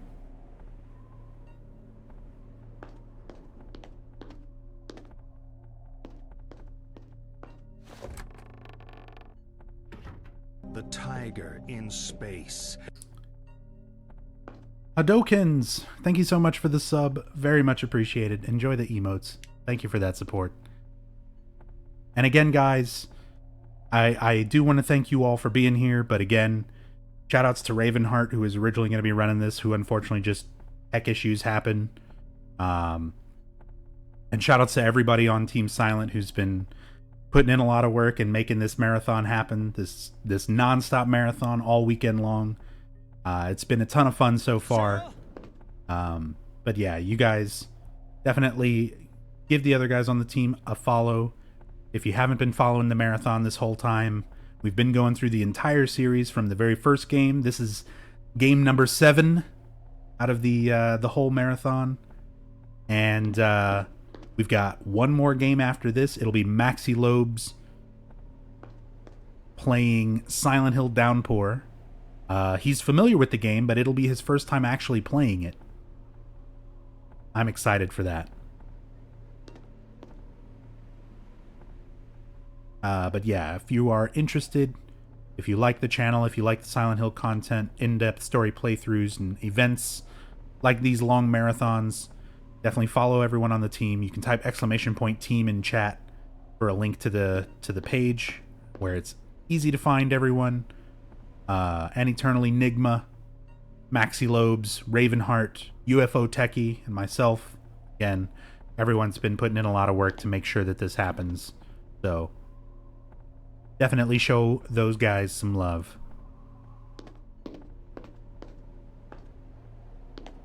Oh, let's learn about human anatomy.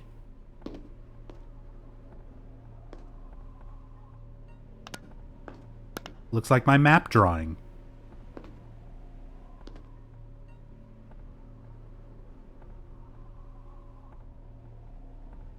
There's the clitoris.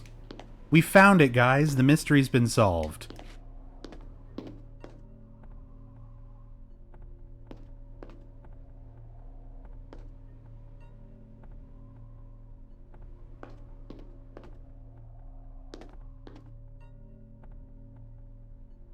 Amphibians, mushrooms, sea animals, genetics. I don't know why I went past that and I just saw the last part of it. I was like, does that say why do they have Dianetics? The fuck? Do you prefer this game on Wii? Absolutely. A lot of people complain about the motion controls. A lot of people complain about the Wii controls. I can understand that. And some of the controls in this, especially when you're like, the main control that most people have a problem with is during the running segments when you get caught by something, shaking the enemy off. That's like the main thing that everyone really complains about. The rest of the controls for this game, honestly, are pretty good. Moving around and looking around with the flashlight, interacting with stuff for the most part's pretty good. And like, again, I always recommend, if anybody's going to play Shattered Memories, if you've never played Shattered Memories before, It was made for the Wii. It was ported to the PS2, but it's a lesser extent. It's a port for a system it wasn't designed for. Same thing for the PSP. So if you want to play the game the way that it was designed, with everything functioning the way that it was designed, play the Wii version. Why is the game so expensive? It's not that expensive on Wii. The PS2 and PSP versions are pretty pricey because they didn't print very many of them. Again, this came out on the Wii. The fact that they ported it onto the PS2 or the PSP at that time, already so late in the PS2, PSP lifespan, they weren't counting on it doing a whole lot of sales on those consoles, so they limited production. So now those versions are worth a lot more. There's fewer of them out there. It's called supply and demand, and it will answer that question every single time. Why is blank so expensive? Supply and demand. Someone's got it. They're in charge of charging the price on it. And there's only so many that exist.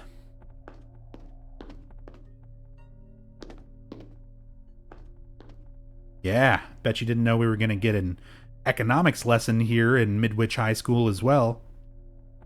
Now here's how tax cuts work.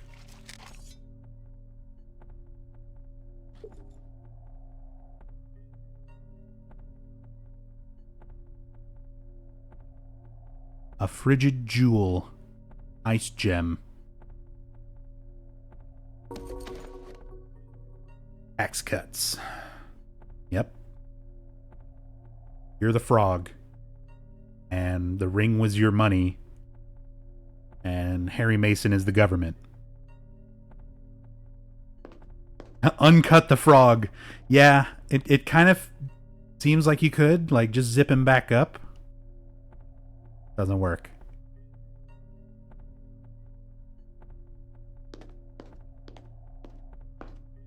Ooh, is it time for Channel 1 news? Guess not.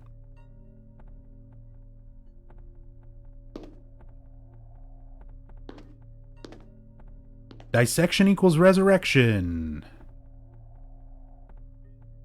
I don't think that's how that works. I don't think this is a real science class. You've only got 4 books, and it's the same 4 books everywhere. The teacher's a necromancer. See, that would be a great twist. That would be a really good twist on everything here.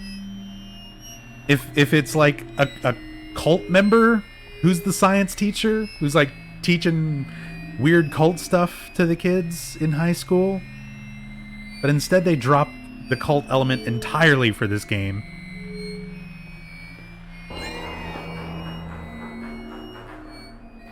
Oh, there she goes.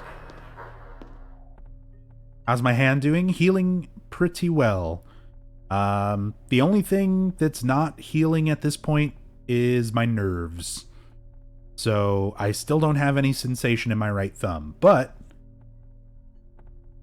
there you go. It's ugly. You can kind of see the wound still and the scar. It's still healing up and scarring. So my thumb's still kind of gross looking, but I can use it. I can move it. I can push buttons on a Wii remote. I just can't feel that I'm actually pushing them, so I got to get used to that. What happened? Exclamation point hand. If you want a more detailed sort of explanation and stuff through Twitter. Long story short, I cut my thumb very, very badly on some glass. And, my thumb's been healing up. I'm still in the process of healing now, like 3 weeks later. But it was a really bad cut. But as said, everything's healing up now. My game playing and streaming and stuff is getting back to normal.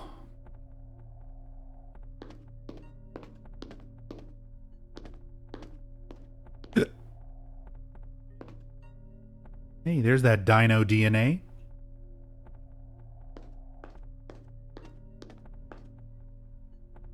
Fucking science.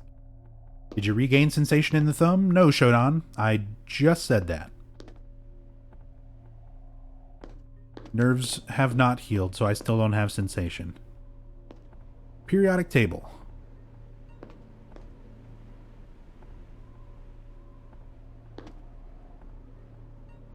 Yeah. Harry's got nothing to say about it. I'm trying to look at stuff just to get a reaction out of Harry a lot of times. But he's just not really on the path to do that.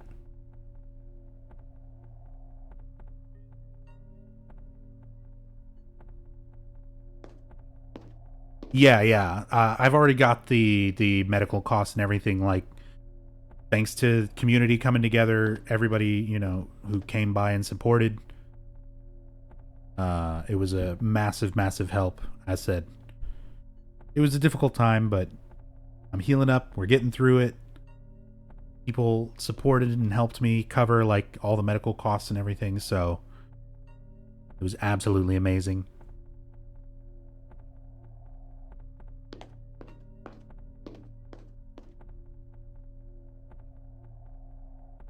I did have to get a tetanus shot.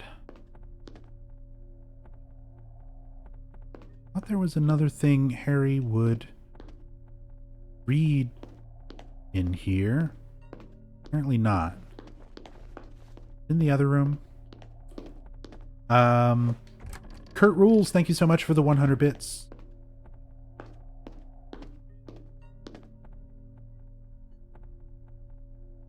Oh, I just realized. It's not there because of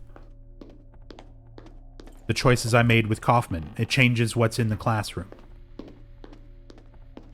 So we've got a different class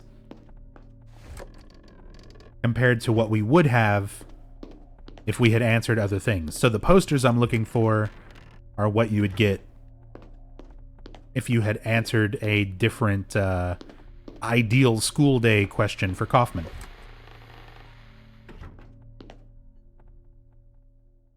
I missed some questions.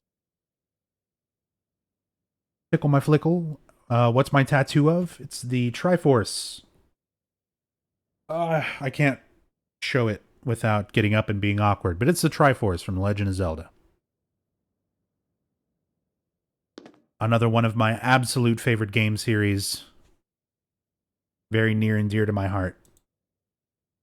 And basically the first Zelda on NES is the first game that I consider starting me on my path as a gamer. So it holds a lot of special meaning to me.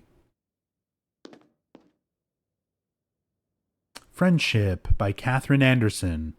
I have a friend, perfect as can be. She hears my problems and listens to me. She likes me for me, loves me for my faults, says always be yourself, promise never to change. That kind of fell apart. D-. Apply yourself. This is a high school. You should have better writing quality. Go back to creative writing. All right, so we got some choices here. We got the planetarium, and we have the art studio. So this locks you in at this point. This is a choice, just like at the very beginning of the game, where I pointed out you can go in the video store or you can go in the thrift store. Once you choose one of those doors, the other door locks, and that is your pathway. So again, it's one of those elements where you can play this game and get one set of storyline, one set of going through places, and then replay it and try the other alternatives. So you can play it and go through the art studio and then play it again, and next time try the planetarium.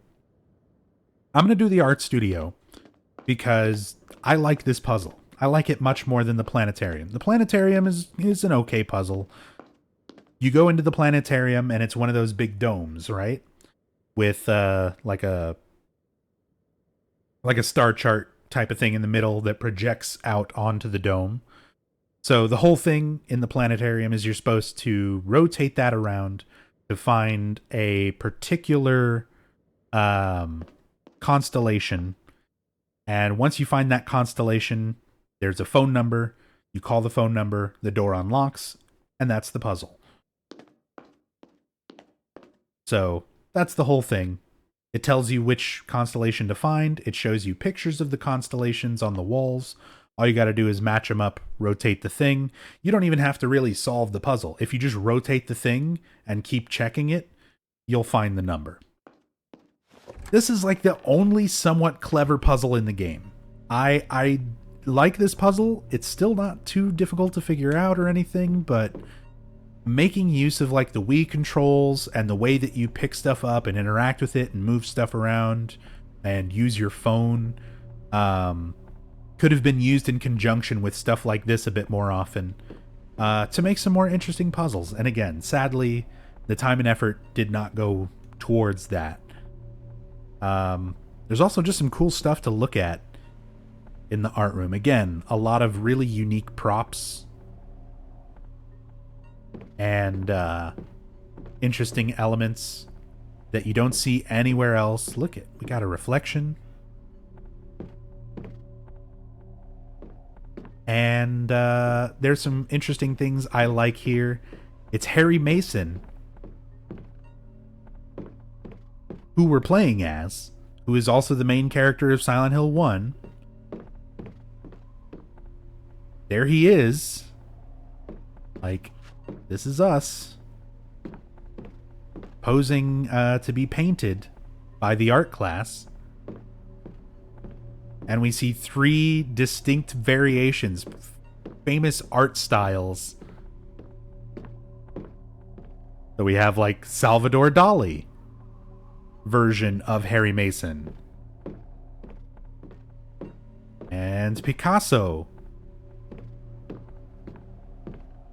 And guy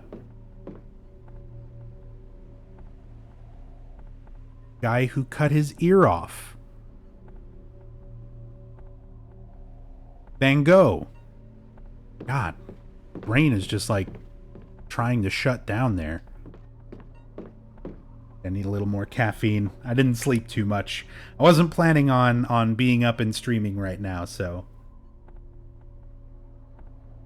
Again, kind of a last minute switch of things. Unfortunately, Raven had some tech issues. But yeah. No Bob Ross style. That would have been great.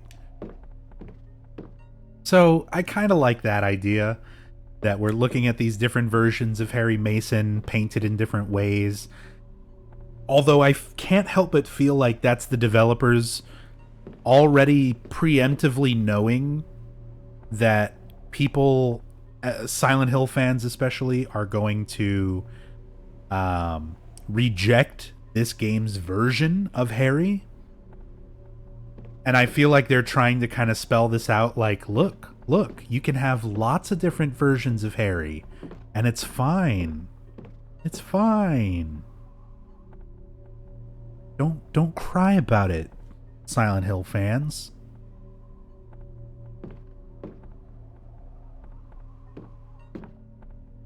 That looks cool. Like that one. Skeletor. Nice. Eye of God. Okay. Like a Justice album cover. I like it. The Tower. That's a penis. And Skeletor.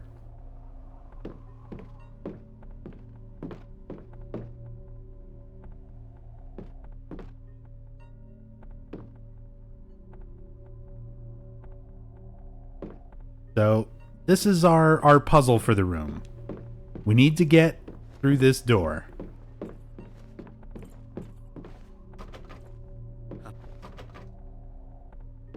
I didn't mean to skip that dialogue there. Harry just decided to go for it twice. Unlock somewhere else. There we go. Luckily, he repeats it.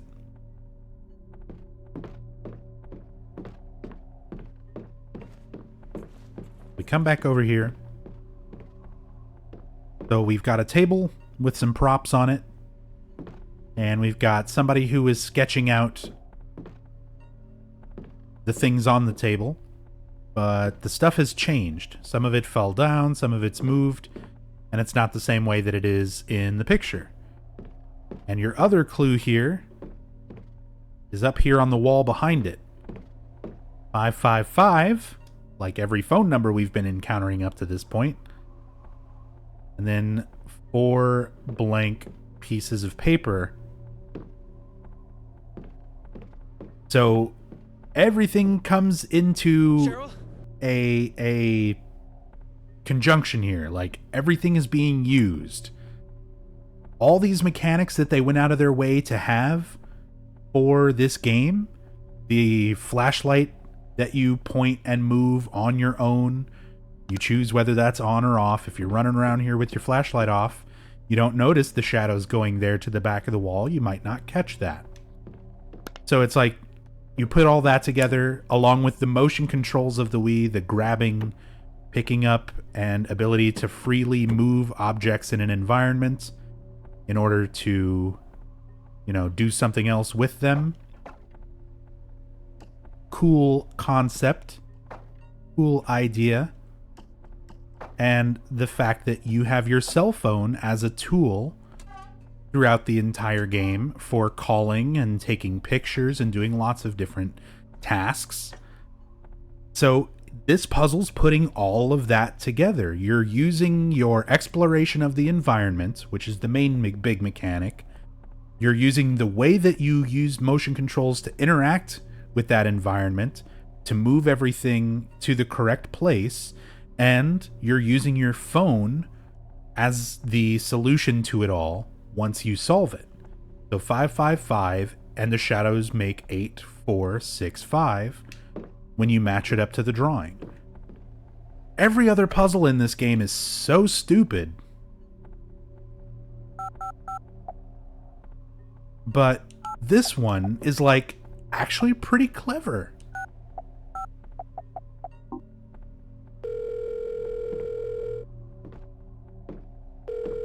But everything up to this point has been like, turn the thing.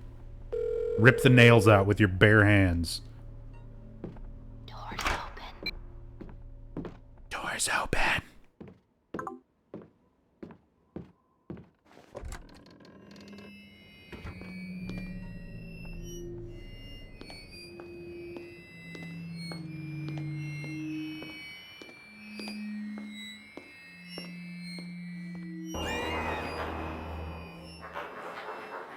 And there she goes. Running part. So they're teasing it now, because the last 2 times that we got a running part, we see the little shadow girl, the little shadow Cheryl running by, and then everything freezes and then we run. So for the school, they decided let's put the shadow girl there, but not immediately launch into the running segment. They're trying to mix it up a little bit. But again, it's still like, well, nothing's happening, so you don't get that sense that something bad's going to happen. We got a message from Dahlia. This is our first mention that Dahlia's even in this game. And just like with everybody else, it might as well not be Dahlia at all. It's only in name. Check out the new outfit. Hot.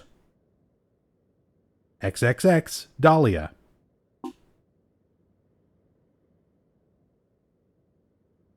I like how the face is like covered because of the flash. And it would be really funny if it was just like PlayStation 1 old lady Dahlia, but with just stuck onto this really smoking hot body. Now there's a twist they could have gone for.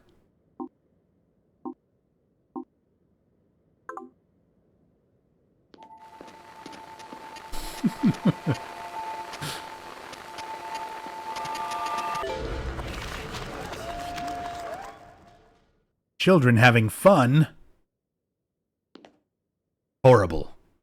Midwich High School, Senior Prom, An Evening Under the Stars, Moonlight Serenade, April 25th, 8 to 11 p.m., Excelsior Hotel. Excelsior! Rest in peace, Stan. 34, Bachman. Hey, Bachman Road. At least the people who made this played Silent Hill 1 for sure. Grand March Midwich Gymnasium, 5:30 p.m. to 7:30 p.m. And we got a message. Prom. It's almost over. Almost over. Almost done.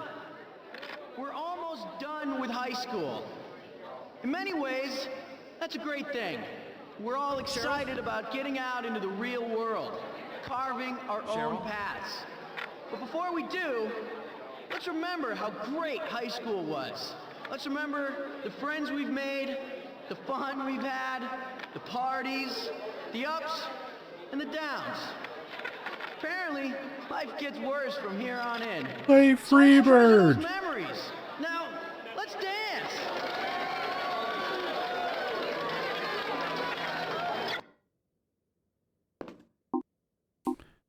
So just like every other message that you've gotten up to this point, all of this stuff can change. None of this stuff is consistent or concurrent every time you do a playthrough. That image and text that Dahlia sent you, depending on what you've done up to this point, Dahlia, her appearance, the outfit, and the way that she phrases that text when she sends it to you, all of it can change. This prom message, and whether the person giving the speech is more positive about it or more negative about it, school sucks, or, you know, it's the beginning of our lives, or whatever, like, completely changes. So, again, it's interesting stuff. We've got some big fat white arrows here trying to tell us what to look at. But let's say, for example, maybe you didn't see those. We'll get back to it. There's puzzles to be solved. And as said, they used up all their clever puzzle juice making that art room puzzle, and everything else is what's a good word? Underwhelming? Like, this is a mature rated game. I know it's on the Nintendo Wii, and I get what you're trying to keep in mind there, I guess, from a developer standpoint. But it's a mature rated game. Like, it's on the Nintendo Wii, but this is a game targeted at people at least, 17, 18 or older. The puzzles could have been harder. Like, they very, very much should have been harder. It doesn't need to be Shakespeare, but it should be more than, I slid the thing. Anyway, we won't judge. We won't scold. We won't hang up. We're here to listen. 24/7. 555-TALK. Call 555-8255 anytime. So I mentioned we found another talk poster earlier, but it only said 555-TALK. And I joked. I pulled out my phone and I was like, there's no letters on the numbers. So how could I ever figure out what 555-TALK is? Well, I did that kind of jokingly, but just in case you legitimately don't figure that out, it tells you what that number is here. 555-8255.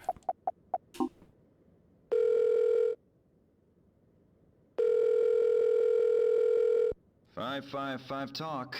Can I help you?" Hello? Yes, I'd like to Is this get a genuine call? a honey boney Ah, jeez.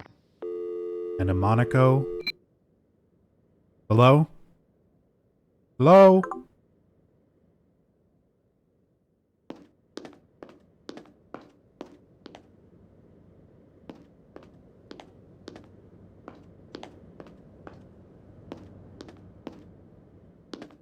Liam O'Brien strikes again.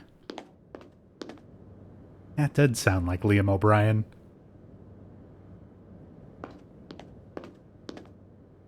Mine's switched off. Use of electronic devices. Phones are not allowed. Harry says mine is switched off. Is it, Harry? Is it switched off? Let's take a picture of this sign. Just so that we make sure that everyone's following the rules. Not taking any electronic devices here. Because mine is switched off. We're saving that. Save it to my internal SD memory card.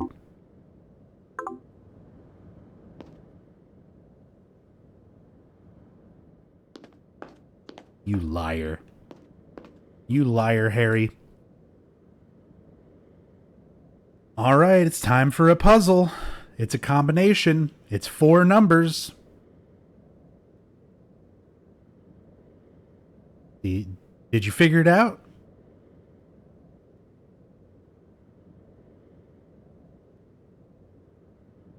And 53. There's more to it. I feel like I don't know. I feel like this was probably simpler at first, and somebody was like, we got to put at least one more step into solving this. This one's too stupid even for us. Cthulhu, thank you so much for the 14 months. Upload that picture to social media with a pretentious message about the rules. Yeah. Now we're in high school. Thank you so much for the ongoing support, Cthulhu. Very much appreciated. So 1053 is our clue. And again, we've got these big fat white arrows on the lockers telling us what we can and can't look at. And the lockers themselves are numbered. So instead of punching 1053 into the keypad, we look at locker 1053. And there's a newspaper clipping here. The Dynamic Duo. 1031.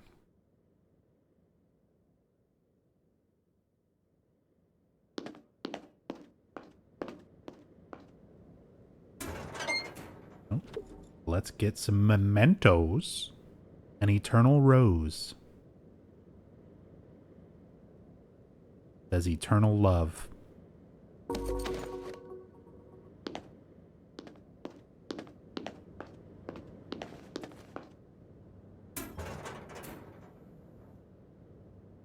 In there.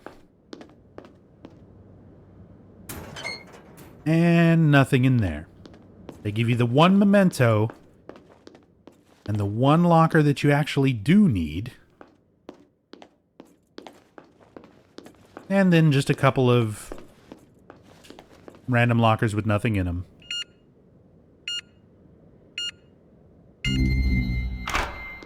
Puzzle solved. To the Gaim.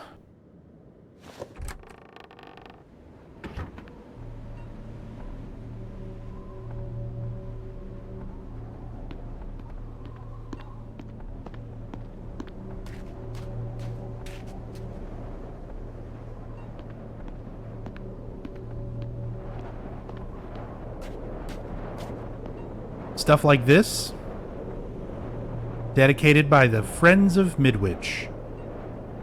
It's a headless jogger. So stuff like the statue, this will change. This will be a different statue based on what you've done up to this point. Every little thing you've looked at, how quickly you go through areas, how you answer Kaufman. It'll change some of the props in the environment, as well as, you know, things like the messages that you get. We're also coming up to, somebody mentioned other characters. We're actually coming up to one of those other characters now, and it's actually an original character. It's not just a shameless person from Silent Hill 1, or a character with a Silent Hill 1 character's name. I'm going to watch this balloon until it's completely gone. There it is. Bye-bye, baby balloon. Alright. We got a message. Prom. Here's to us. Here's to us. Never gonna get old. Never gonna be like our parents. Never gonna stop loving. Ooh.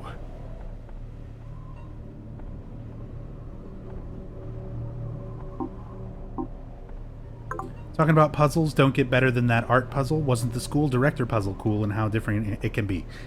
That's the other one that I do want to get to, and we're coming up on that one. Don't worry, Nero. I just didn't want to get too ahead of myself before we get to that puzzle itself. Welcome back to Midwich. But I do like that puzzle as well. It's not quite the same level of clever as the art room puzzle. As I said, the art room puzzle I like as the best example because it's using all of the mechanics that are specifically designed for this game on Wii. It's using the motion control, it's using the aspect of using your phone, it's using that exploration and stuff in the environment. The director puzzle is similar, but it's pretty much boiled down to just look at the thing in the environment. It's still an interesting way of doing that, but that's pretty much all it is. Oh, also, in case I haven't really been showing it, you can very carefully, very slowly, open up all the doors and make sure there's nothing too scary on the other side before you go through. Oh, are there any monsters in there? I wouldn't like it if there's any monsters in there. I'm gonna be very careful about that. I'll just shut this very quietly and walk away. Outside of the running segment, it serves no purpose. In the running segment, it serves very little purpose. Because, yeah, during running segments, you can peek through a door and be like, oh, there's a monster here. Maybe I'll go take this other pathway. But the monsters are usually going to find you and chase you down no matter where you are. So most of the time, the best thing to do is open the door as quickly as you can, rush through it, and hope that that knocks the monster down so that you can run past it.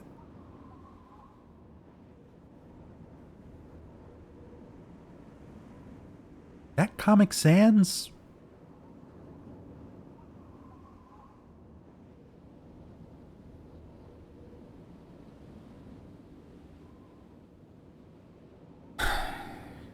Well, it was probably designed by a high school student.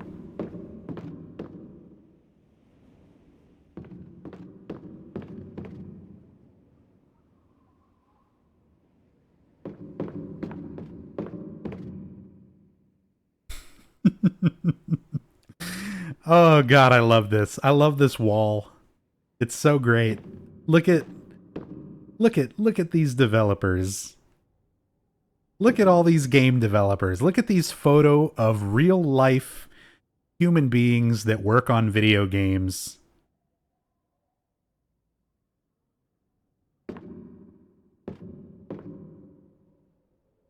It's so good. Just take a look at all these human beings that are absolutely real. And none of these photos is anything other than a real life human being who is most likely a developer on this game. None of the photos on this entire wall are jarring or stand out as anything kind of weird or different in any way. They all just look like actual real people.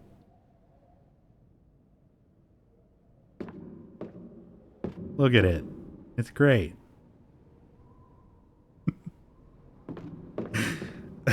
Yeah, real subtle.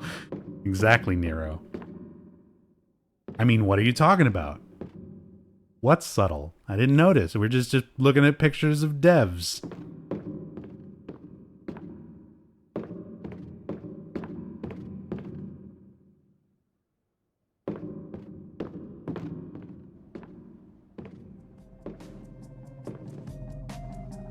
Enjoy the song. Enjoy the performance.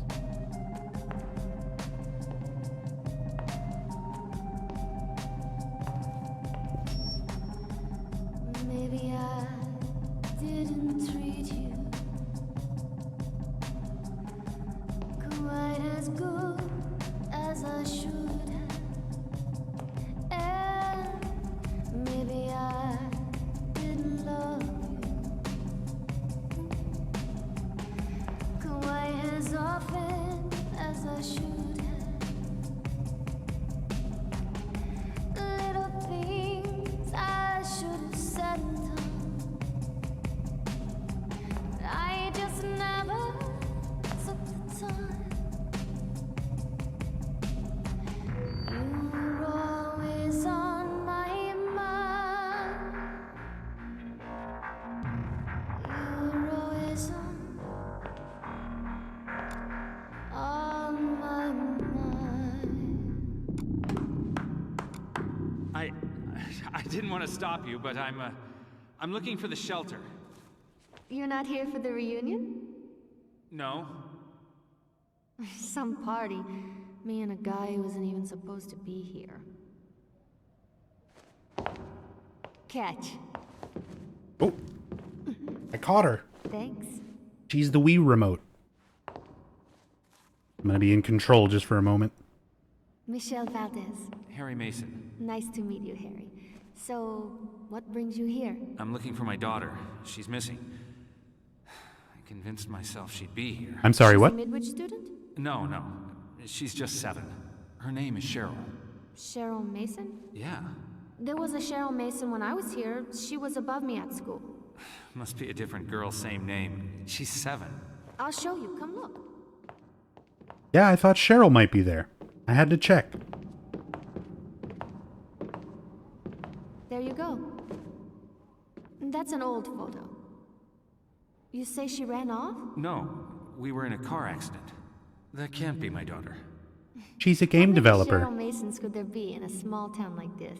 She even looks like you. There is a resemblance, but... She's got your eyes and your nose You don't pixels. sound so sure. Come on. Okay, before we continue on with this scene, I do want to go into a little bit of trivia just because I'm a music nerd. Outside of streaming on Twitch, I'm a professional musician. I'm a studio musician. I play piano, guitar, bass, a lot of different, instruments. I've been a musician, learning music and everything, playing music since I was about 5 years old. So it's like lifelong passion of mine. And one of those things where music in these games has always been something important to me. And so a lot of the musical elements that get used stand out to me. And one of the things that stood out to me with this game in particular is that particular song. So that song that she was just singing, that's not a Silent Hill song. That's not something that was made up for this game. That's a song from 1972. It's a song called Always on My Mind. It's a pretty popular song if you listen to country or any kind of older rock and things like that. So 1972, it was originally Wayne Carson who wrote it. It was Gwen McCrae and Brenda Lee who did the original performance of it. So that was the 1972 original Always on My Mind. Most people know it from Elvis or Willie Nelson. It's already popping up in chat. So that was later. That was after Gwen McCrae, Brenda Lee, Wayne Carson did the original for Always on My Mind. They took it, and then again, Willie Nelson popularized it. Elvis Presley popularized it. More importantly, in 1987, a band by the name of Pet Shop Boys covered it. They did a cover of this song in 1987 of Always on My Mind. And here's the interesting part about that. Konami licensed this song, but not for this game. They licensed the Pet Shop Boys cover of Always on My Mind for Dance Dance Revolution X, which actually came out June of 2009, about 6 months before Shattered Memories. So I can't help but wonder, what happened to put it here? Was it a case of somebody on the development team saying, I like this song, I want it in my game? Or was this a case of somebody on the development going, What songs does Konami already have the license to? What do we not need to pay money for? We got Always on My Mind. Sure. Akira, can you do a cover of this? Great, thanks. Have that in my inbox on Friday. Yeah. Thank you, Mr. Yamaoka. Okay, bye.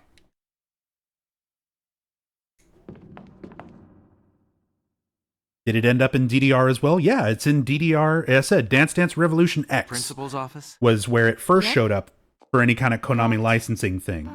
And then it showed up in this 6 months later. A little persuasion.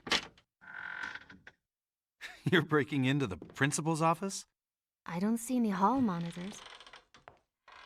Evening, Mrs. Albright. You cow. She's still around? I remember her. She was when I graduated.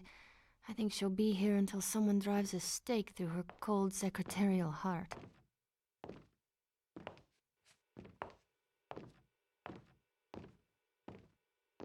That's the principal's PC. All the school records are on it. Students used to hack it to fix their grades. Hey, I was good at school. Principal Fisher was obsessed with changing his passwords. And we're hacking into his PC to... See if you can pull up the records for Cheryl Mason. See if she's your daughter. Prove me wrong. If I do, we get out of here? Sure. Take your time. I'm just gonna text my boyfriend to find out where the hell he is. Well, then text your boyfriend then. Go ahead. I'll wait. I'll wait for his reply. What did he say? Okay. Rachel, thank you so much for gifting a sub to Mello and gifting a sub to Prince Vegeta. Very much appreciated. Thank you so much for that support. Mello and Vegeta, enjoy the subs. Oh, look at that. You can get the camera angle. We can look at what she's doing on her phone. Oh.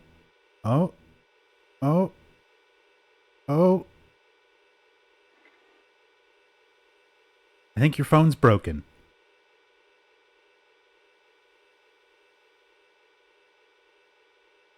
You're just pretending to look at your phone so you don't have to talk to me, aren't you? Is that what this is? Uh-huh. I saw you look away. Okay, alright, that's fine. You know, you don't have to be such a bitch about it. Anyway, so this is how we figure out the computer. We need to hack into. We gotta hack in. I'm in. But all we gotta do here is figure out a password.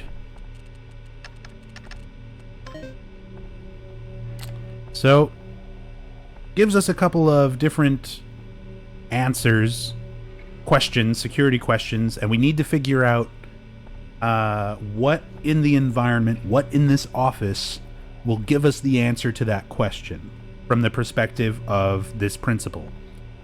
So, his first security question, and this, by the way, is randomized. There's, I forget how many questions, something like 12, maybe 12 to 15 different questions that you can get here. You only got to answer 3 to reset the password, but it's randomized every time you play the game. So you never know which questions you're going to get, and if you play the game several times through, there's plenty of times where you'll get one that you haven't seen before until you've played the game a lot. So yeah, it's a little bit more of an interesting puzzle. As said, I wish there was a little bit more to it, like using the phone and using some more interactable elements and things like that. Like if you could maybe click around on the computer and look at some other stuff, or move things around in the office to look more deeply into things, and find the information you need. But instead, it's just kind of figure it out and look around in the environment until you get to it. It's not quite as involved as the art room puzzle, but it's still an interesting puzzle, especially compared to everything else they do. So the greatest baseball team, without question.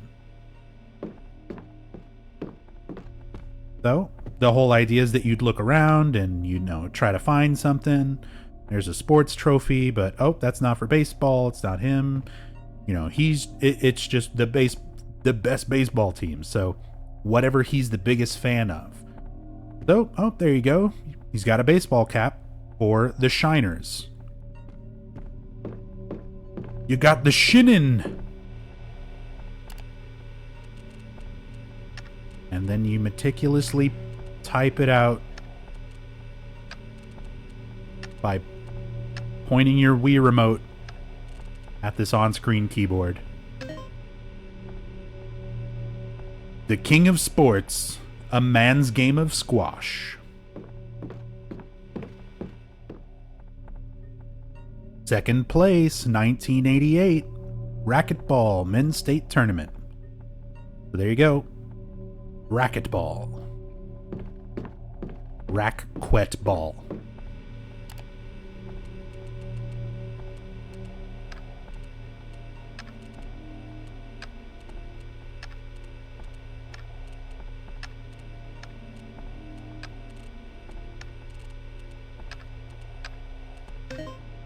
Grandma typing? Oh my god, yeah.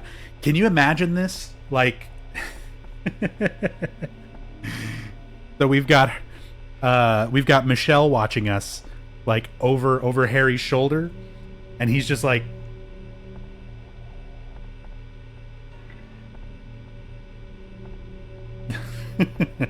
I'm hacking the principal's computer. Michelle, look, I'm hacking. Racquetball. What's the name of my wayward waste of space son?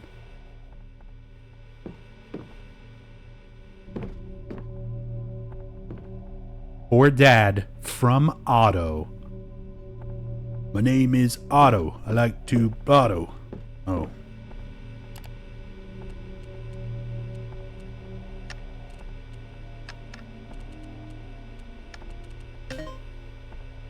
Password reset to Sunday 45. So, there we go. Password's been reset. It is Sunday 45.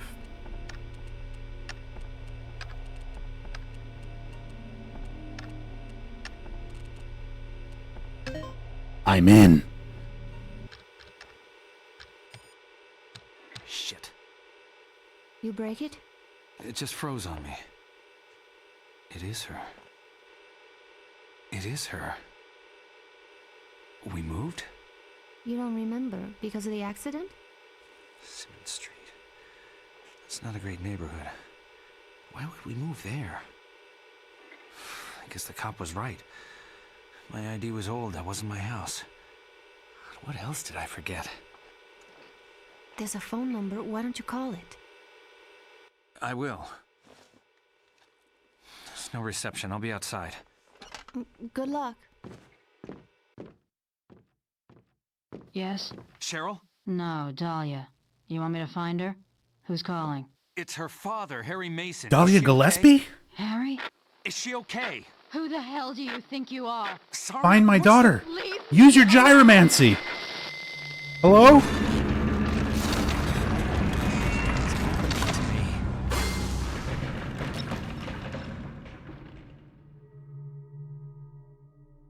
Cheryl Heather Mason. Yeah, that is her full name in this.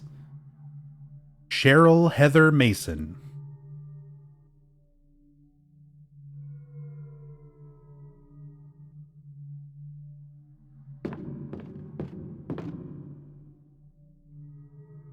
So, now everything's frozen.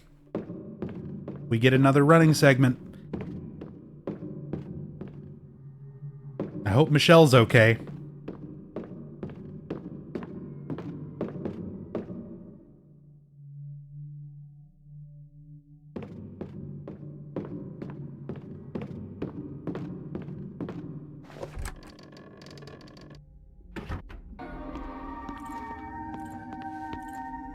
The running segment skybox. I can't help it now. Those clouds look awful.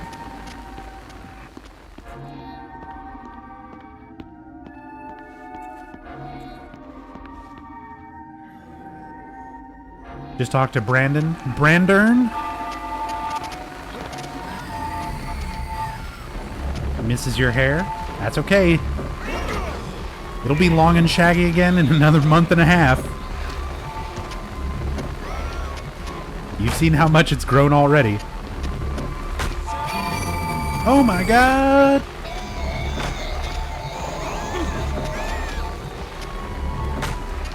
I'm not going for any specific ending. I'm just answering stuff in silly ways and seeing what I get.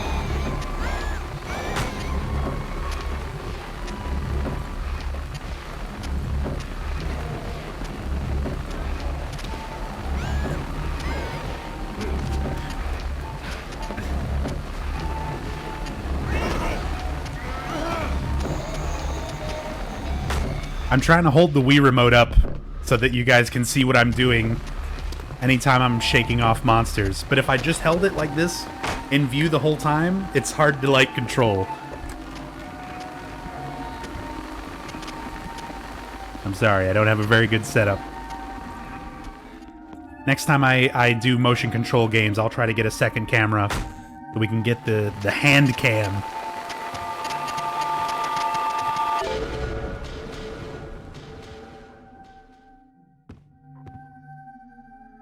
So we're running through the school, and just like last time, we've got like a puzzle to solve midway through this running segment just to make the pacing feel worse. I honestly don't know why they do this. Like with the piano puzzle in the forest area, like just save the puzzle stuff for the rest of the time in the game. If you want the running segments to be your high energy parts of the game, replacing combat or whatever, focus on that. Don't break it up like this. It's super awkward. So anyway, we find some girls. They're peeking in a dressing room, locker room. Cheryl? And we get the gossip message. The Doors. Good band. The door's locked. Shit, I'm stuck out here. I'll try and get the doors open. You go take the photos. Don't lose your nerve. I told you she's with him. Get some photos and we'll catch the asshole red-handed. And you get a kiss for every photo. A kiss for every photo? I'm gonna get them kisses. Oh, shit. Another message. Back to my save point. More gossip. Hot paparazzi spots. The courtyard, the parking lot, and the locker rooms. Get some sizzlers. So let's look at our map.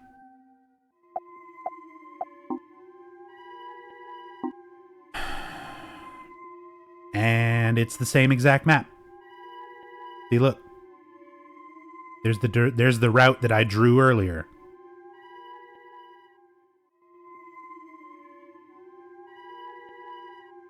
So this is why the map pretty much never winds up showing in this game at all. What's the blue line? This is where I've run during the running segment so far. But as you can see, it doesn't really clearly define like hallways or doors or building interiors or anything really that well. So it's just kind of a line on a picture of an area that has no real function as a map. You can kind of use it, but it's seriously much easier to figure out these areas just by walking around in them than by looking at this confusing ass map. Okay, well, let's go take those sizzlers. Let's get those paparazzi shots. So now we gotta run through all this again, but this time we need to take photos while also avoiding enemies.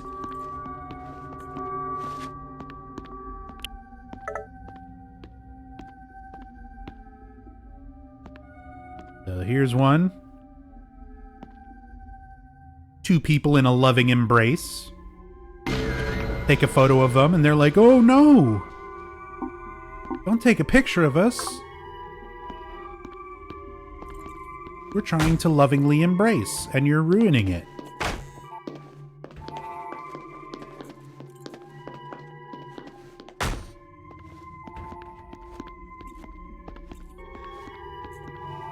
So it's pretty much just running through this area, find the red lights, go take a picture.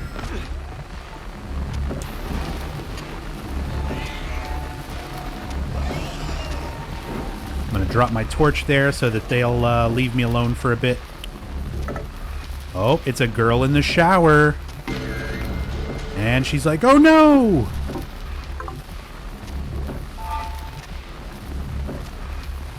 How dare you?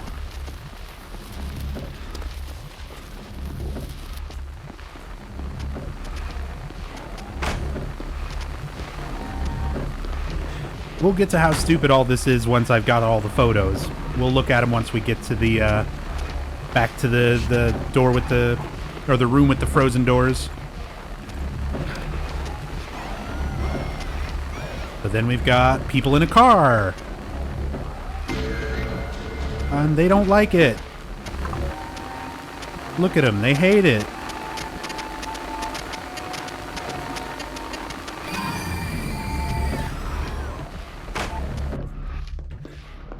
Oh, yeah.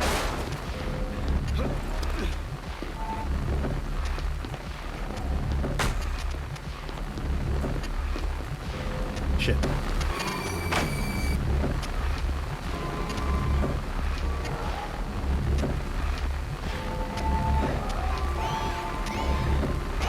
You get away from me.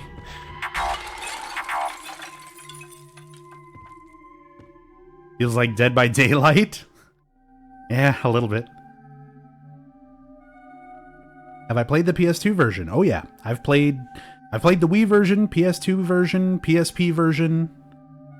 I'm familiar with all the ports of this game, but we already talked about this earlier, Lupus, but obviously not everybody was here. As far as like any particular version of this game to recommend, I always recommend the Wii version. Even if you're not a fan of motion controls or whatever, this game was made for Wii. It was made to have these controls. I know it's not always the best to use or most intuitive, but they're decent for most things in this game, except for a couple particular things that are annoying.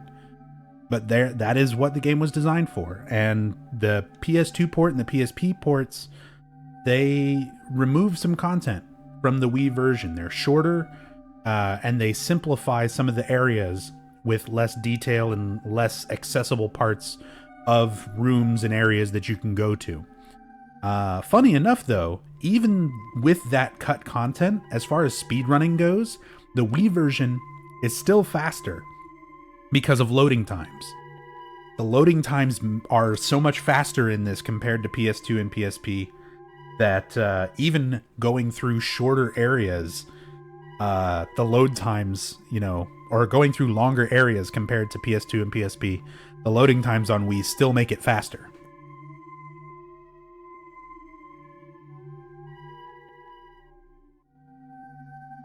So, here's our pictures that we took, along with some commentary from the gossiping girls. Who's that in the car with Teach? Dirty. He's old enough to be her father. Father. You get it?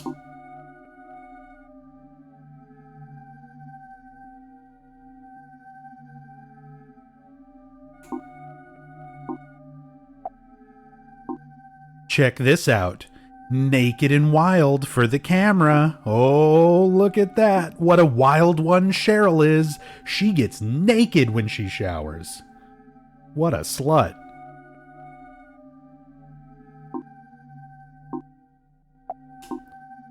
Now we know how she got her A, staying late after class. Mm-hmm.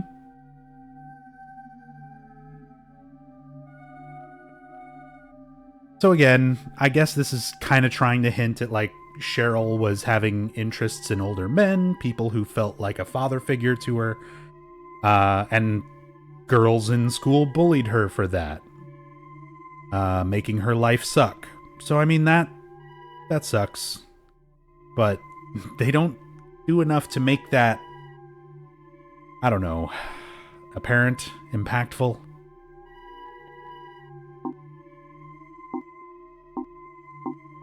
Like, everything feels like it's just sort of tacked in there without any real payoff to the effect that it has on the character. Like, the story and scenario were definitely second to the overall mechanics and environment.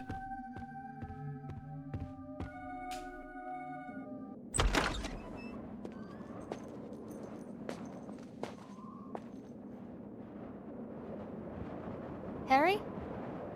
I was about to head off. I thought I ought to wait a little longer. Oh shit, it's time to race. Thanks. You okay? Any luck with the phone? We got two races.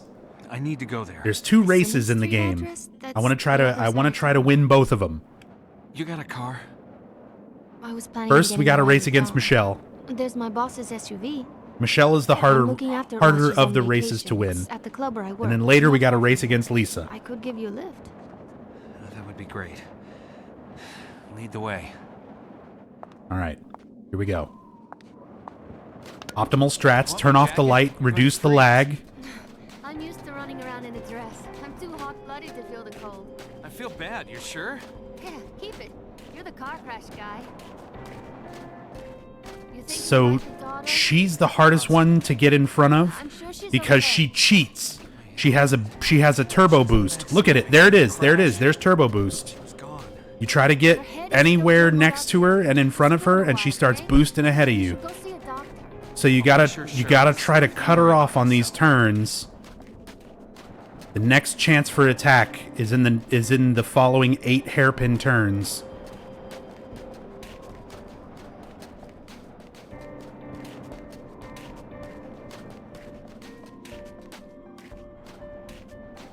Oh my god, look how far she boosted ahead! She's got the golden mushroom. Come on. Oh, cut the corner, cut the... Ah! Ah, you bitch! You're cheating! You're cheating! Really? It's pretty popular. You work there, right? What do you do? I sing. Sometimes I mix drinks. It's a temporary thing while John and I sort things out. I got a couple more corners here that I can try to cut. There we go. We're catching up. We're catching up. Catching up. You want to go to Massachusetts? Yeah. Yeah. Cross over. Get the left corner. Between the light. Don't get caught on the wall. Ah, she's getting ahead again. Come on. Come on, Harry. Back to the right. Cut the corner. John's a lucky guy. No, no, no. She's boosting. No, she's boosting. I needed to block her there so I could cut over. Oh, John's not like that. Back in school, he was very... We're almost to the Balkan. We're almost to the Balkan. Nope. Nope. There's no way. There's no way. Damn it. It's so hard to beat her here. It is absolutely 100% possible. I'm not just fucking around and joking. You can get in front of her and get here before her, but it's super hard to do. That's why I'm dating a lawyer. Getting in front of Lisa is a little bit easier, but still super hard. We'll see if I can at least win the Lisa race to make up for that. That was terrible. She did so much boosting. The Balkan. Last time I was in a nightclub was for my... I need to answer this. The keys are in my room. Does it make a difference to the game at all? Nope. John, where have you been? Not at all. It's just fun to do. I guess I can let you off the hook then. But you're gonna have It's to how I make it up. entertain myself after playing this game 1,000 times over.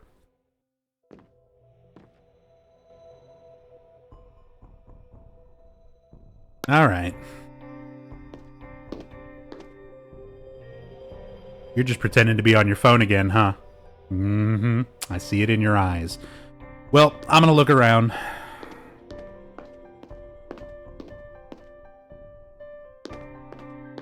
Cheryl? So this is the Balkan nightclub. No longer the Balkan church from the original game. Can't go into the ladies' room. This is also one of the more heavily cut areas.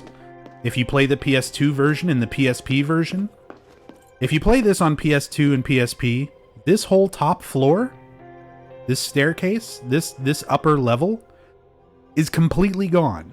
None of this is here if you play this on PS2 or PSP. It's just one floor, and it's basically just the place where you have to go that you can go and explore. Now, I can see why they cut it, because when you actually come up here, the prize, it's nothing.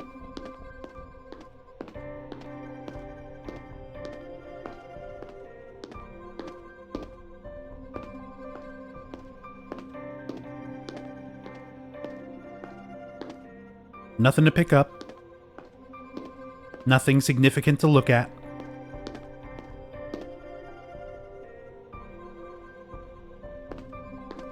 A surveillance camera, though? A surveillance camera?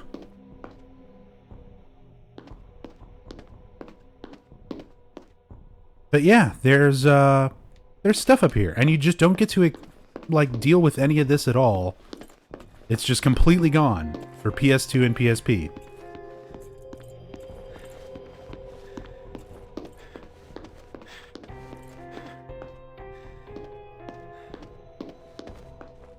Like, that entire upper level is replaced with a sign that says Balkan Nightclub.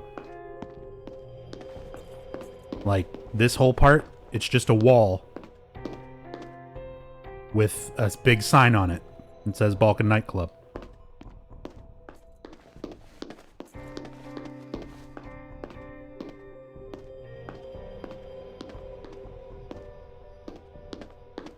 The logical solution would be to put a memento up there or something rather than cutting it. As said, it's just one of those weird things, but then again, they probably didn't originally have too much idea on porting this to anything else. I'm guessing PS2 and PSP ports was a decision that came much later, and they must have already had so much developed and so much already going, because, like, by this point, everything except for Homecoming had already been on PS2. A lot of, I guess, fans wanted this to be on PS2, and it was one of those things where Konami recognized that, and they were like, if it'll help us sell more copies, we'll print it on PS2 and PSP for a little bit. But it doesn't feel like they were ready, like they hadn't really planned on that. So the ports, as said, it feels like they took this game and really cut it up and did what they could to squeeze it onto PS2.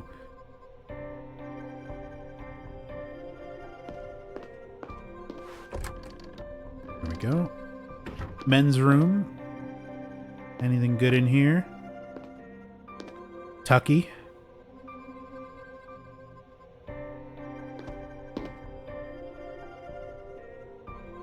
Yes, Tucky was here. Perp? Just ERP. What does that say? Piplup? Howlulp?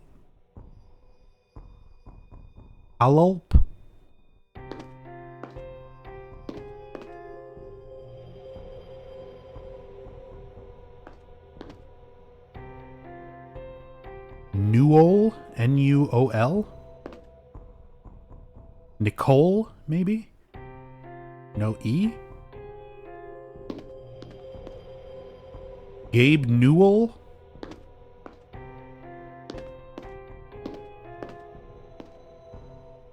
There's some more perp. Toodala. Gabriel. Oh, it's almost time to replace my candles. My Wii remote's flickering out. Marta? Marta?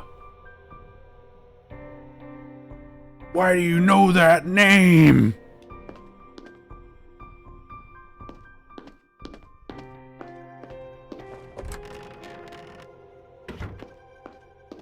How's my thumb? Healing well. Thank you so much.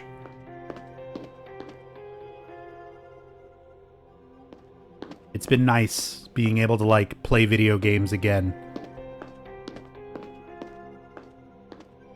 I said, I've still got quite a way to heal for things to get like totally back to normal. And it's definitely weird playing games and pushing buttons with my thumb, but the nerves are all still cut. Like my nerve endings have not regrown or anything like that, so there is still no sensation in my right thumb whatsoever. So it's just kind of like, I don't know, it's weird. I don't have that feedback of feeling that I'm touching the controller or pressing a button. I just have to know that it's there and that I'm doing it based on what the game is doing. Very weird sensation.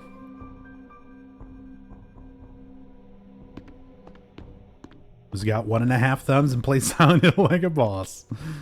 Oh boy. Thank you so much, Otter, for the 100 bits. And Pocket Mom, I'm sorry I missed that earlier.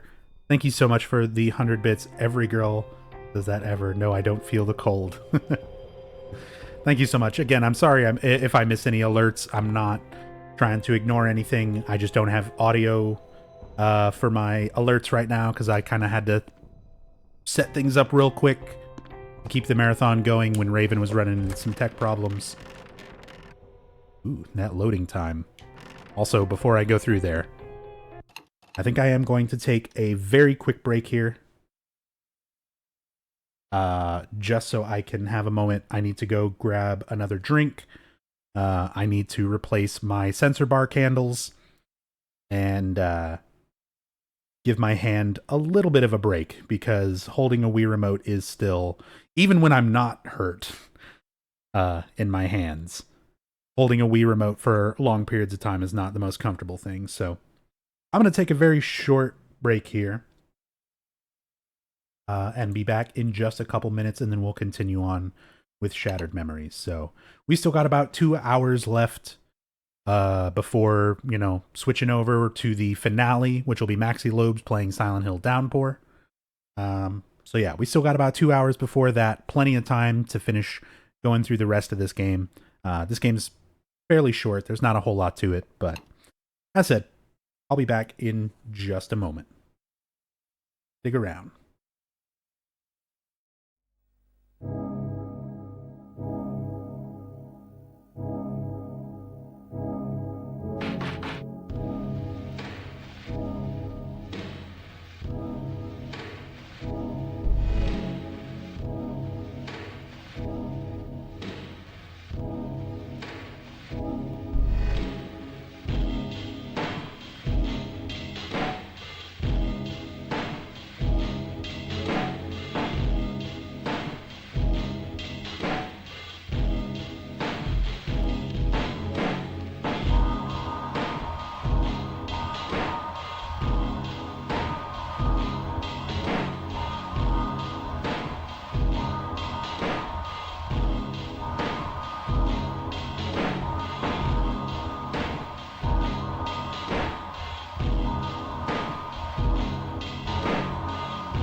Okay.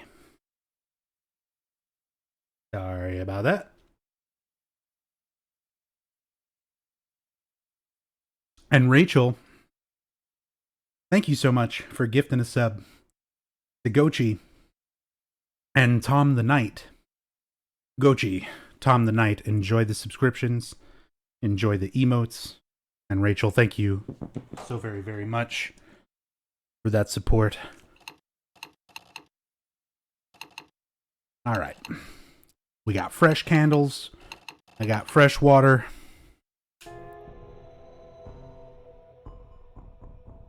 We're good. Let's shatter some more memories. So we're supposed to be getting a car key. We're looking around for a key. Michelle is down there pretending to be on her phone to avoid contact with us, so she makes us do it. Dahlia sent us another text. Horny, where are you? XXX. Dahlia. Okay. My parents aren't home. But I'm trapped in Silent Hill.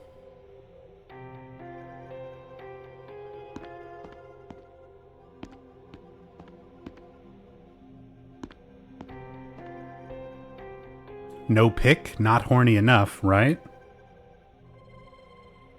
Yeah, they're holy candles to prevent hauntings. And also function as a sensor bar. So we got 2 different doors. We've got stars and musical notes. Or we've got kisses. What does that say? You are beautiful. No matter what they say.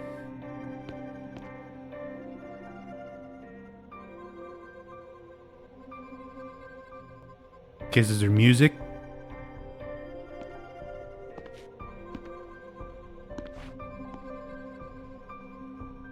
This is just like before. Once you pick one, that's it. One door called you beautiful, the other's just there. I mean, you do have a point.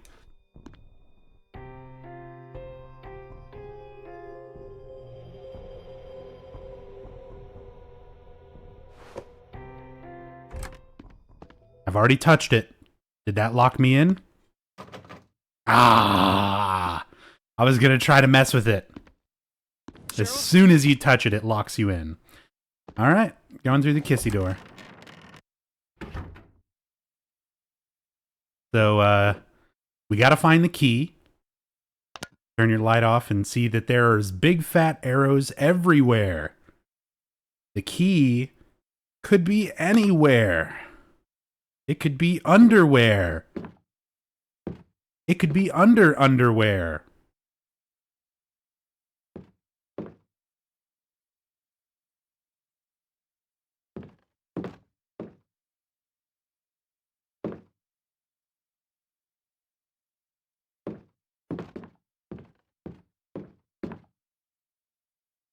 Oh, there's some blood spots in the bed.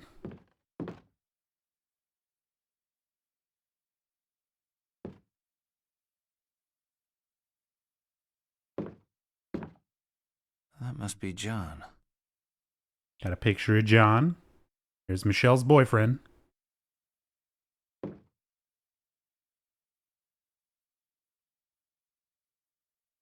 Cigarette burns? That could be.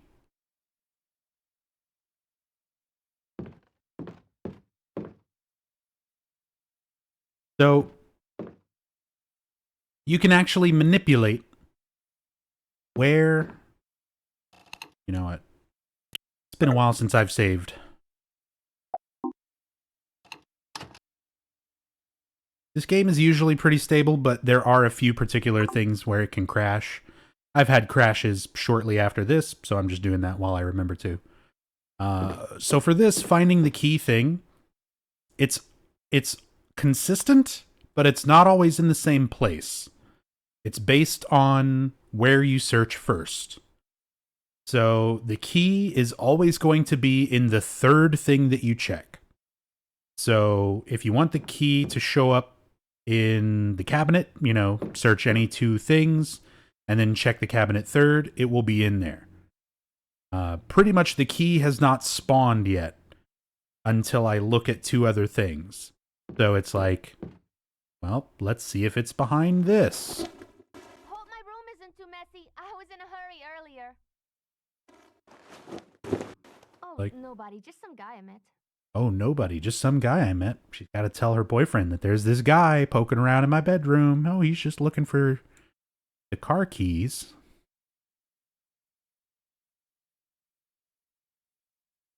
Oh, see what's in the purse. Show me keys. Bullet holes in the window? Yeah, I mean, just maybe not specifically bullet holes, but just like a broken window.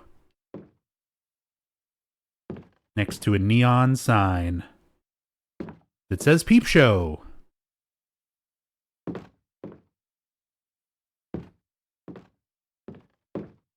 All right, so what's in the purse? We got some paracetamol tablets. We got a banana. What is that? Loose change, paper clips, an old receipt, coin purse. Nothing in the coin purse. I like how the receipt clips through the coin purse when you open it.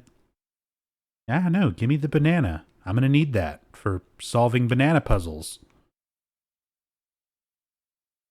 So, whatever we check next is where the key will be. Anywhere at all that we could check. Exactly where it's going to be. Oh, look at that.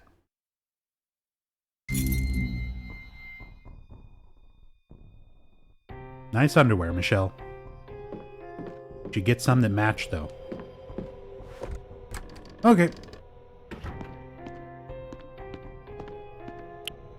We get another... No, I already looked at it.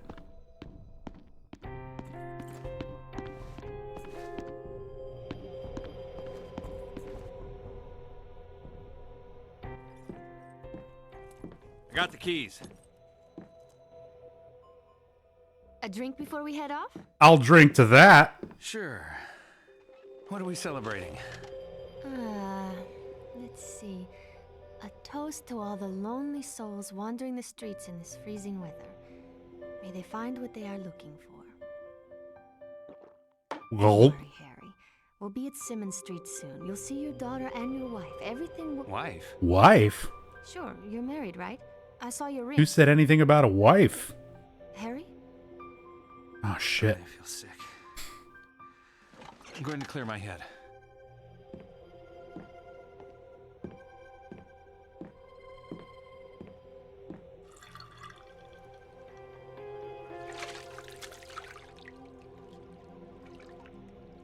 Hey, look, remember Silent Hill 2?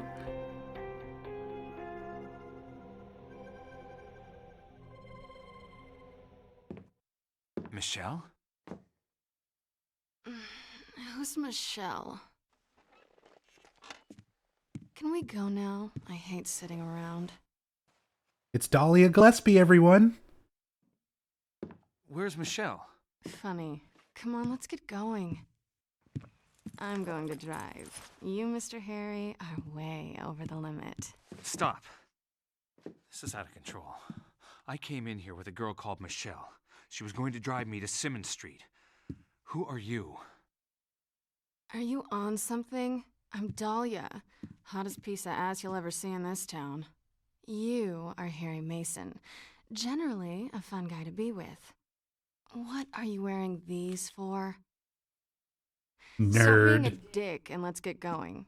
We'll get to Simmons Street and see Cheryl. Cheryl? Your daughter? Oh, come on, you're not that wasted. That's why we're in this lousy club, to get the SUV so we can drive up to Simmons Street. That's right, but... It's just... no more craziness. You're freaking me out. Harry's just like, okay. Let's get in your Hexam... What was it? Nordlander?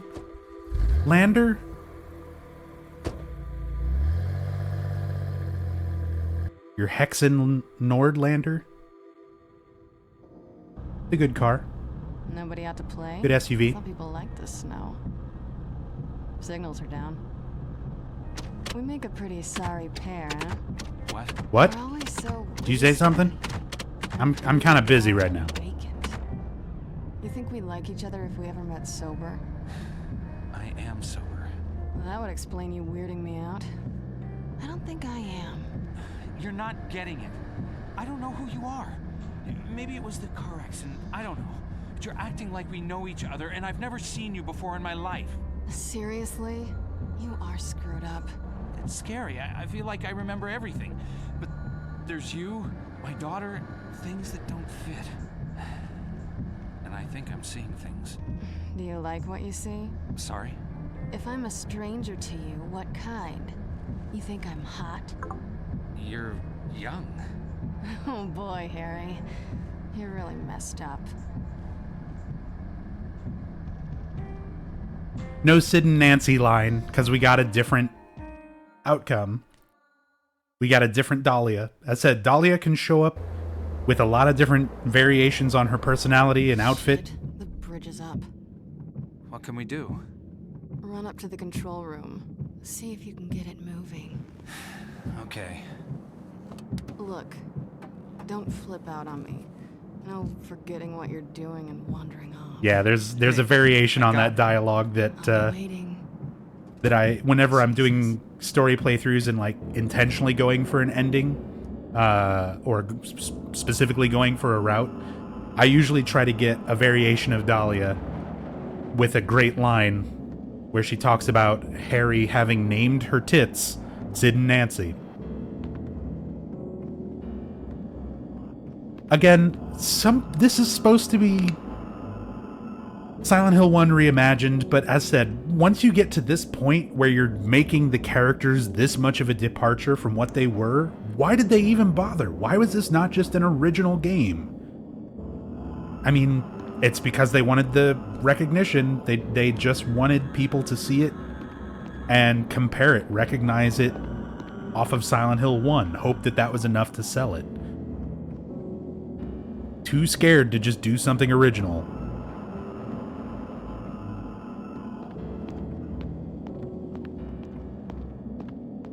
I love how she says don't forget what you're doing and wander off. As if like this is a common problem with Harry, which is perfect. It's perfect. That's absolutely Harry. That's anybody playing Silent Hill who's not like speedrunning. If you don't know exactly what you're doing, forget what you're doing and wander off. Bye. Come on, jump over it. You've jumped over stuff already, Harry. You can do it. So it's more of an adaptation? I wouldn't even call it that. Like, this is not Silent Hill 1. It's just not. It's not a reimagining. It's not a remake. Whatever the developers want to call it, whatever fans want to call it, I don't see it as that at all. It's got nothing to do with Silent Hill 1. It's a different game with different mechanics, different characters, different story.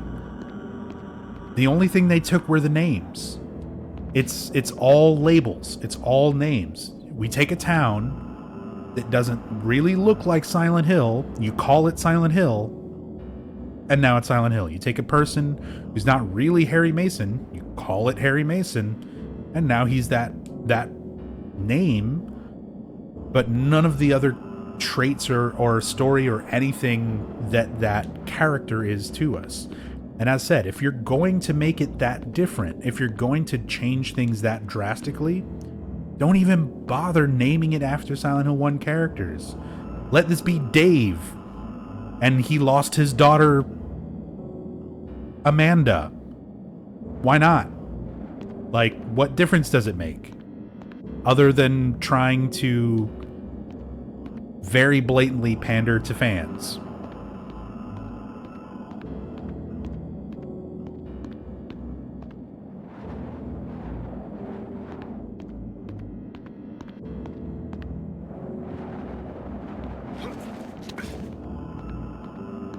Sorry, what was I doing again? I wandered off and forgot what I was doing. Who are you?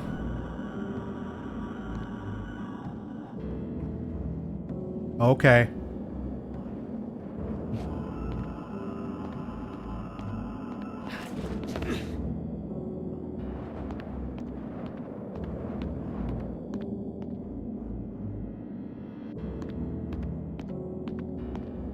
Oh, right, I've got less than 2 hours left. I'm doing a lot of poking around. I gotta speed things up a little bit. Luckily, oh man, we're at the Dixon Bridge Control Tower. So it's time to figure out how drawbridges work. I'm pretty sure this is exactly how a control room for a drawbridge works. So first we open up the maintenance door so that we can call the drawbridge operator and he can tell us how to operate the bridge.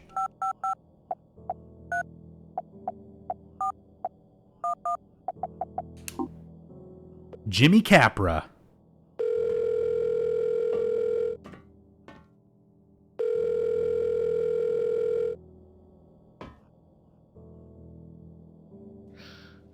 Yeah? Mr. Capra? Yeah, speaking. You just woke me up. Sorry. This is I also need the your voice help. actor who did the Cat House okay. voice earlier. I'm alone anyway. What do you need? I need to lower the bridge. What for, Mr. Harry Mason. I was in a car accident. I need to cross the bridge. My daughter needs my help. Okay, I got it. Well, listen, you're gonna need to go over to the control panel. Okay. Then push the start button. Now, Start button. then pull the lever. And then what about a lever? Ah, shit. Start button. Lever. But which lever? Oh, damn it. Dahlia.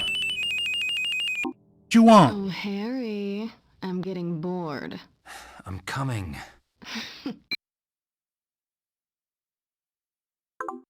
You said coming.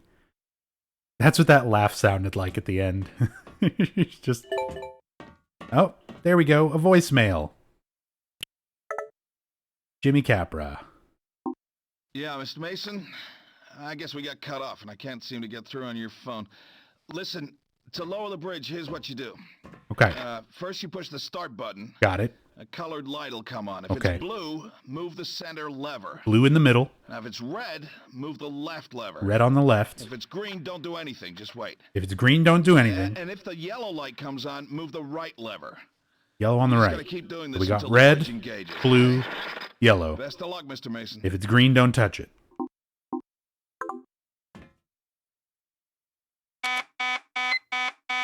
Touch it. Blue. Red. Yellow. And that's how bridges work.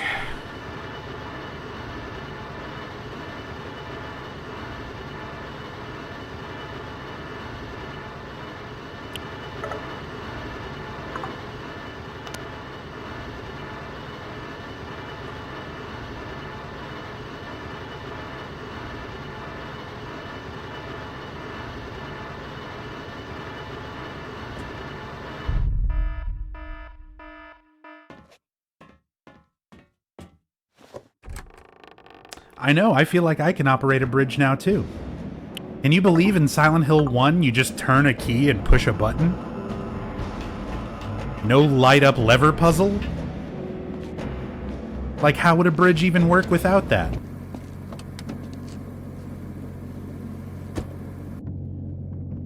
Let's go. Level with me, Harry. This a joke. You putting me on? No, I told you. Because if you got a problem with me, but you're too chicken shit to come out and say it, Whoa! I just said the writing's not that good. have some self-respect. I'm not making this up. I'm not. Just drive. Okay. Fuck you, Miss Daisy. No, it's not okay. I think you're full of shit. Dahlia, listen. I'm not gonna sit here and have you screw around with me. I don't need the hassle. Dahlia!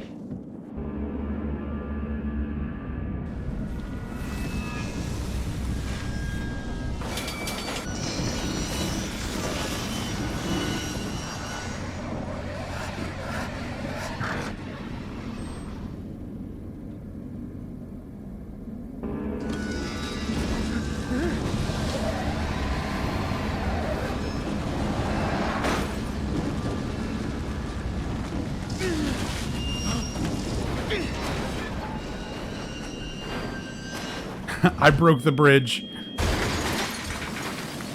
I thought I did it right. Jimmy Capra lied to me.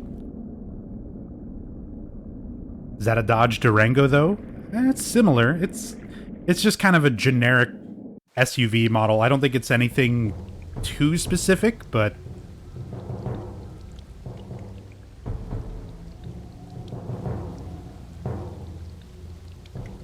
Here's the interior.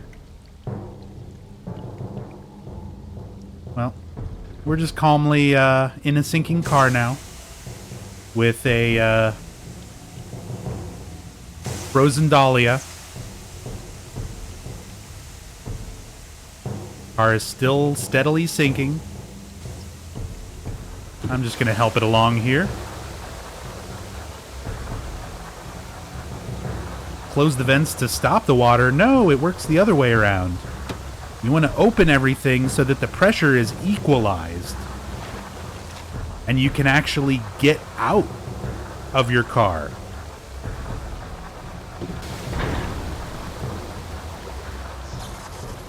Because otherwise, you're trying to open up your doors against the pressure of water, which is very, very, very high pressure. And it makes it very difficult to get out of your car if it's submerged in water.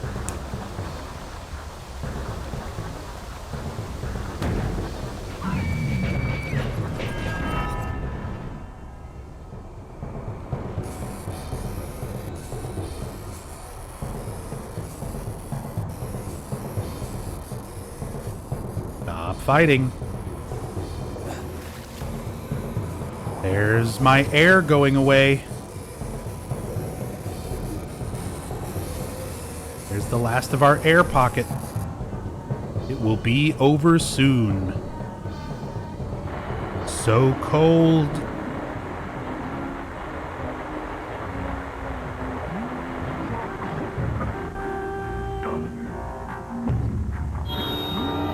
There's You Were Always on My Mind again.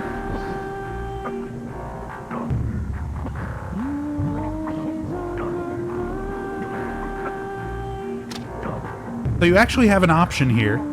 You can solve everything like I just did and open the door and escape, or you can stay here in the car and drown.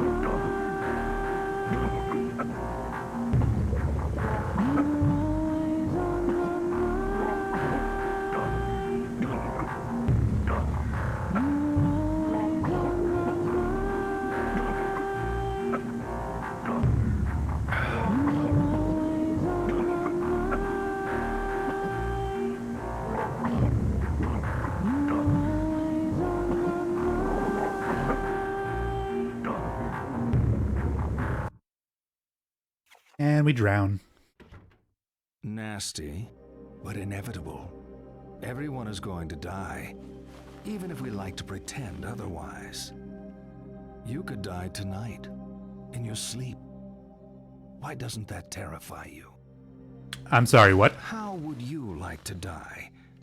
No, wait, let me guess. You'd want to die surrounded by friends.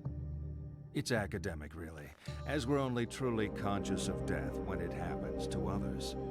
Get to my age, you'll have seen plenty of people die. There 1 minute, then gone. Okay, game time. I'm sorry, what? There are 7 pictures of people. I keep getting distracted. You're a hard man to listen to. What with your full bar and your giant cock? Sleeping. Okay, you're probably dead. You're probably dead. You're probably dead. You're probably dead. You're probably dead. Probably dead.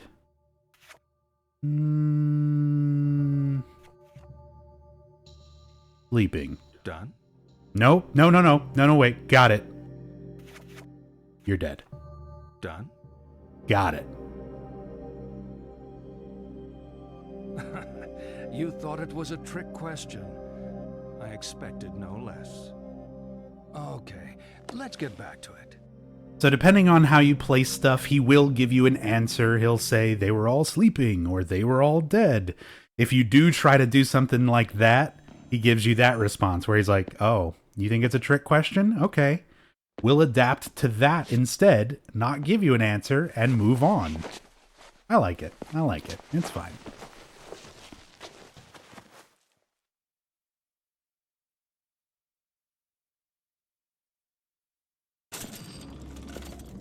Dahlia.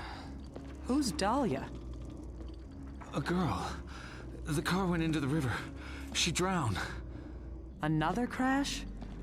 This is a different girl? You must have seen the bridge. Look, this happens a We went right lot, off the Sybil. I side. can't help it. Harry, the bridge has been closed since the storm started. You swam. You could have died of hypothermia. My clothes. You were soaked to the skin. I grabbed what I could find here. We need to talk.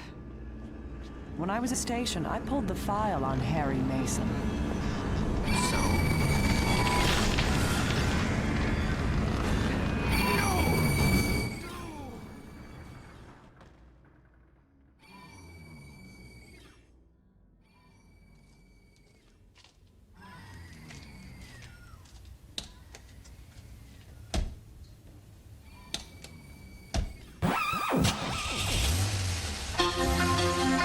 Wheelchair simulator.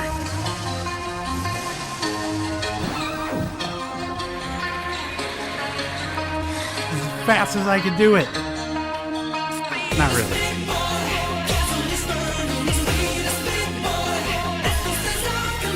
Okay, here we go. Just be careful. Here comes the stairs.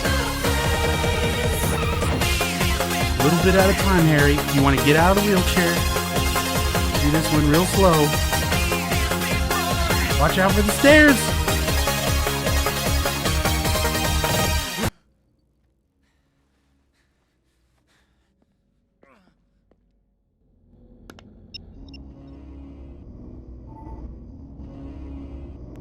Okay.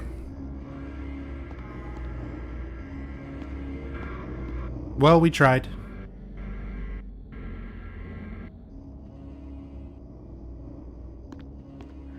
Audio is like... The audio keeps fucking up. I want to go back. Take me back.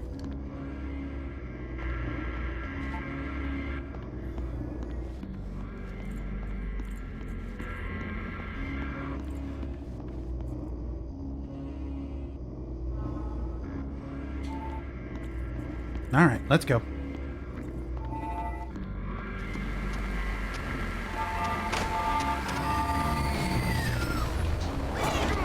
Stop it. Space.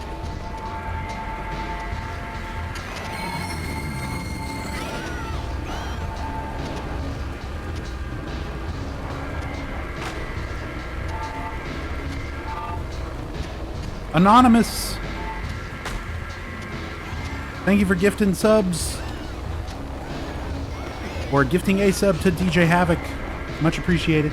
And Monopoint, thank you for the 50 bits from earlier. I'm sorry if I missed that. Thank you so much, Monopoint. And Messino D, thank you for the 11 bits. Much appreciated. Oh, I got stuck.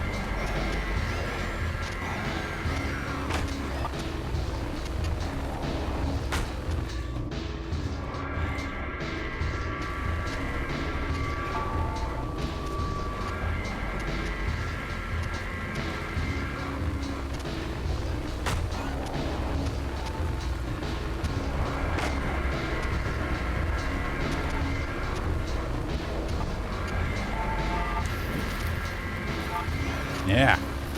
Take that. How you like that? You can see this one's more abstract now. So we're not directly on a Sleaze and Sirens track at the moment. We're on something else, since they have the abstract form. New text from Dahlia. I feel terrible after last night.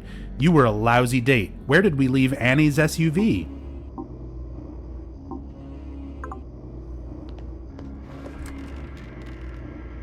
Might be at the bottom of Toluca Lake, but I'm not sure.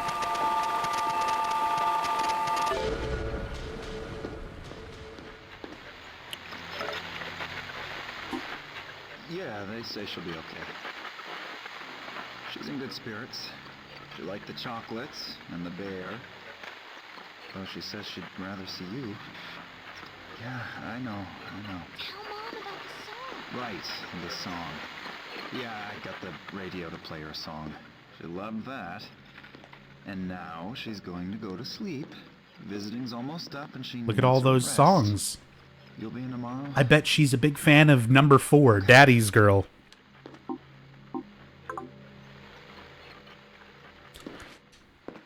I wish they had actually put songs in there for all of them. Even the incorrect answers. Sadly, no. Only Daddy's Girl. So there we go. 555-881. And then the number of the song, which was 4.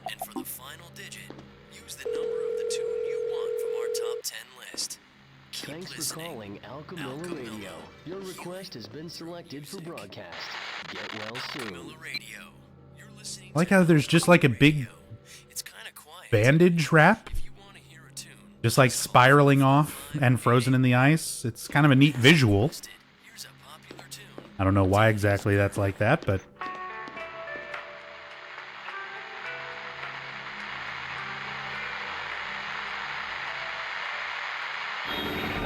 Nice.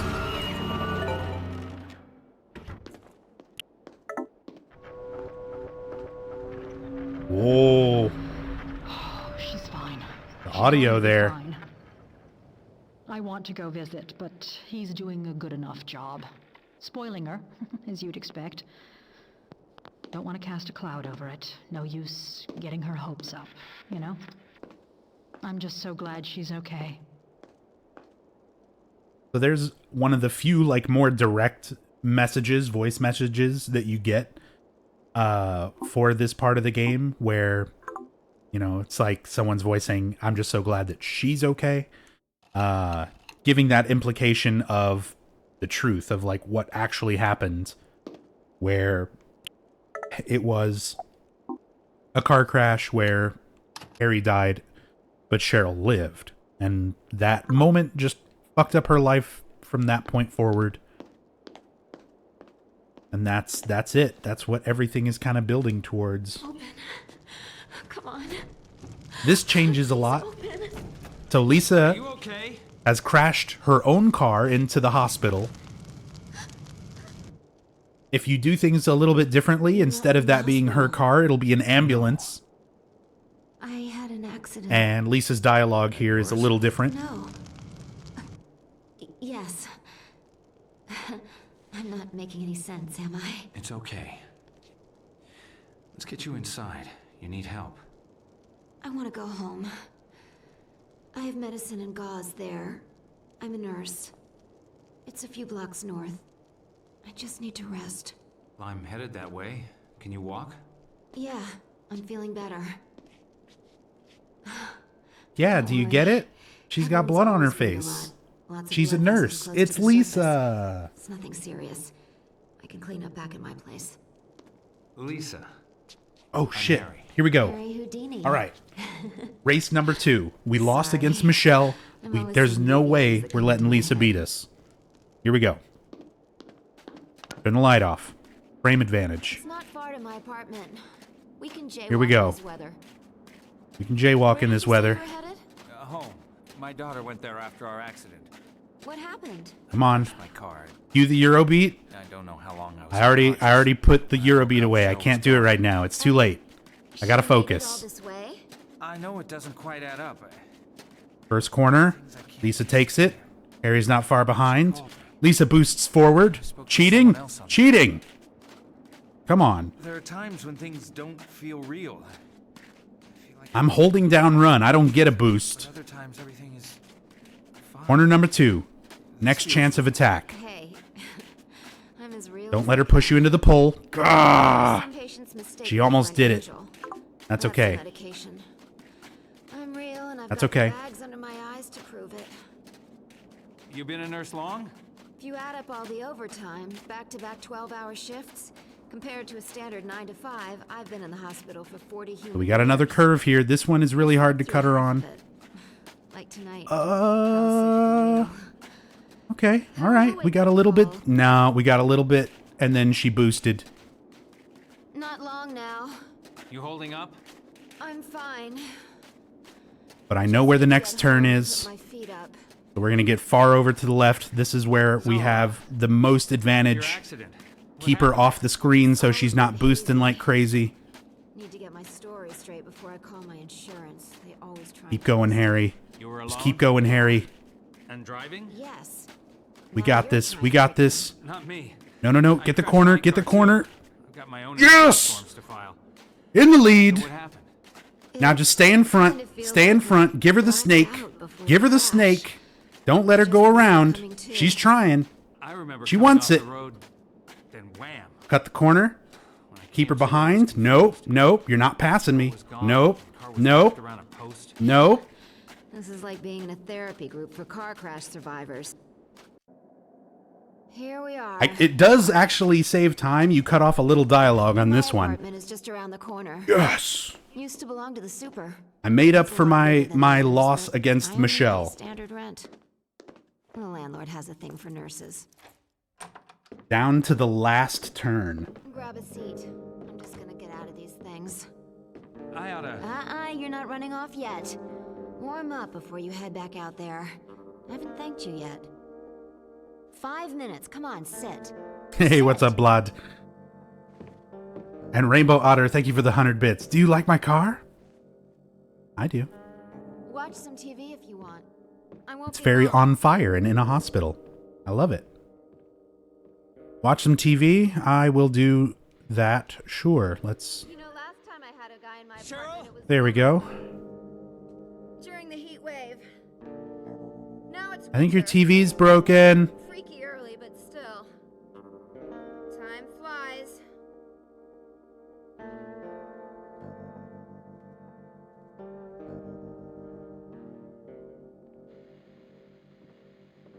Never mind, I fixed it.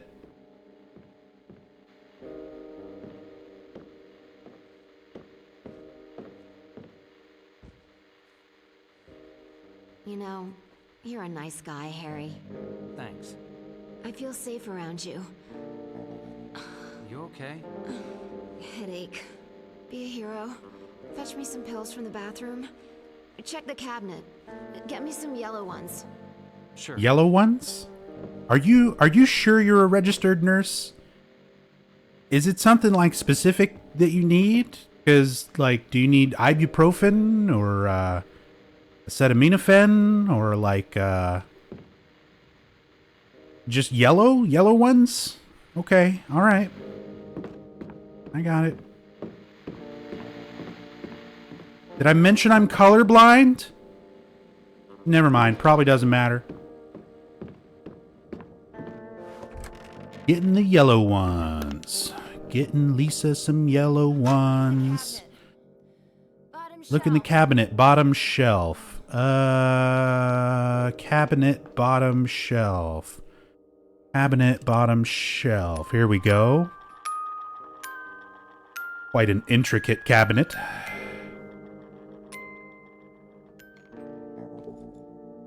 Here we go. Infinite chest. Oh, that's nice.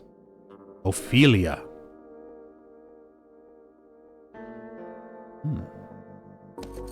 I like it. Memento. Nice kimono, dog. Anyway, yellow pills? Probably this one. There we go. Whoops. Let me just get that. Oh, whoops. This is... I'm trying. That it? That's probably it.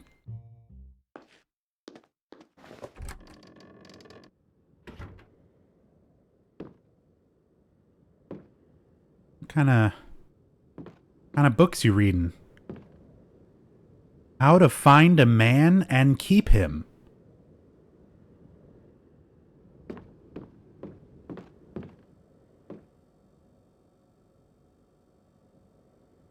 Are you kidnapping me?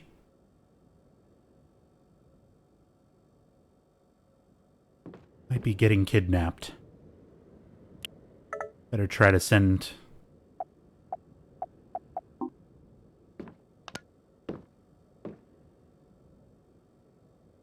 Police. Please help me.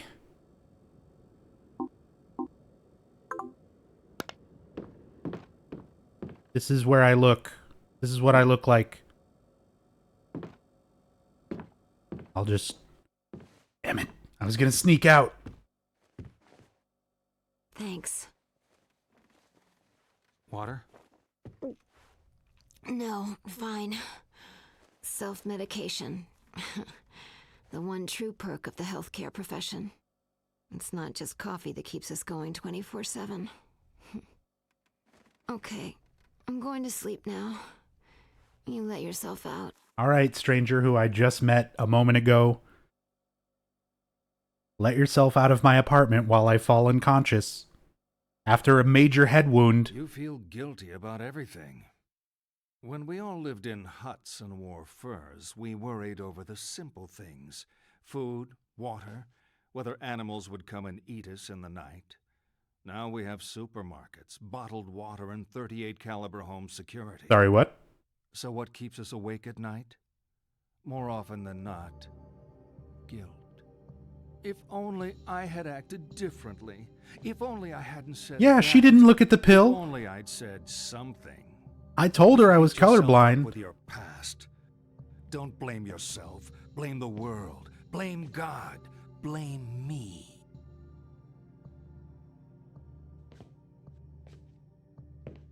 Okay, this is my favorite. Let me introduce some friends of mine. This is King Harold. His daughter, I'm bored already. Celestine. This is King Harold? A prince called Wilhelm, and a bull. He doesn't have a name. Prince Wilhelm is passionately in love with Celestine, but she does not love him.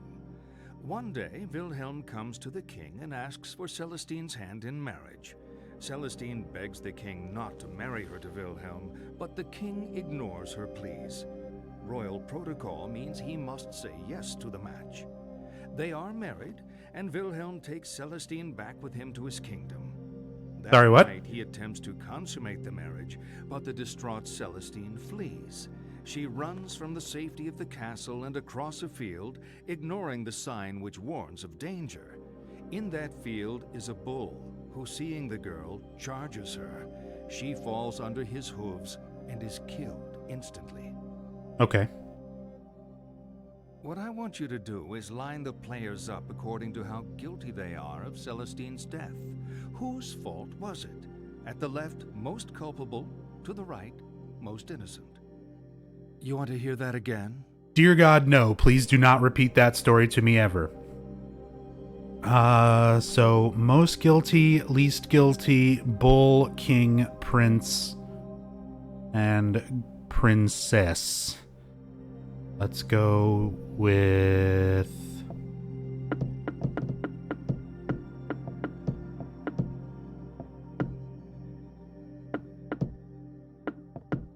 that. Done? Yes. I'm confident in that one. Oh, you couldn't ignore the facts. He was the one who killed her. I find the best cure for guilt is to never get caught in the first place. Let's continue. You know all about not getting caught, don't you, Kaufman? Except you don't, because you're not even remotely the same Kaufman from Silent Hill 1. But I get it. I see what you're doing there.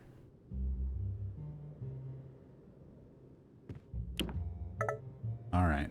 So I've still got just a little over an hour. So it's time for the memes. Time to speed things up a little quicker. Start speed running through this.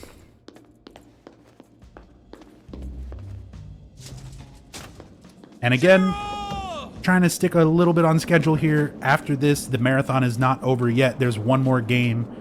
Everybody's favorite, Silent Hill Downpour. And it'll be Maxi Lobes' first time playing it. Remember the colors of that bird. Purple, pink, orange, yellow. But it'll be Maxi Lobes' first time playing Silent Hill Downpour. It'll be immediately after we finish up Shattered Memories here. We're going to raid directly into Maxi's channel and keep the marathon going. We've been playing all weekend long. And we're finally coming up towards the end. We got a message from Michelle. Hey, Harry. It's Michelle. Hope you got home okay. Still waiting for John here. What a lousy weekend. XXX Michelle. Very nice. It gives you her contact number. You can call her at this point if you want to check up on Michelle. We don't have time to do that, so Michelle can suck it. Because I'm going to Gameplay King. God damn it. Everyone keeps calling me. Lisa, what do you want? Lisa? Oh, God, Harry. What have you... I feel very wrong. Harry, you've got to come back. Keep talking, Lisa. What's wrong? Oh, God. Oh, Harry. Lisa? I'm coming back. Alright, coming back.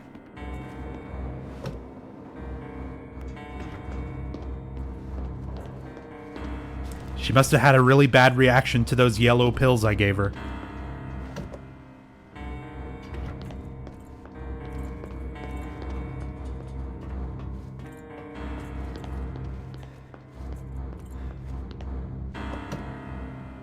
Backtracking.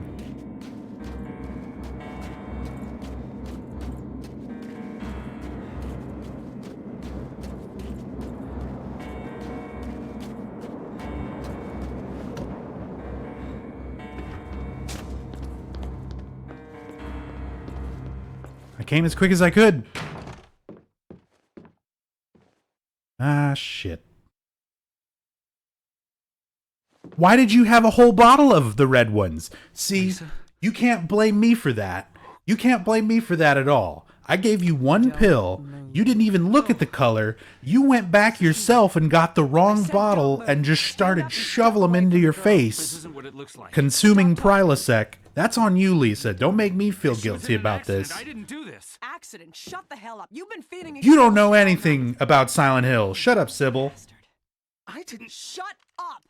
I know you're not Harry Mason. You're just some guy with his name and a daughter.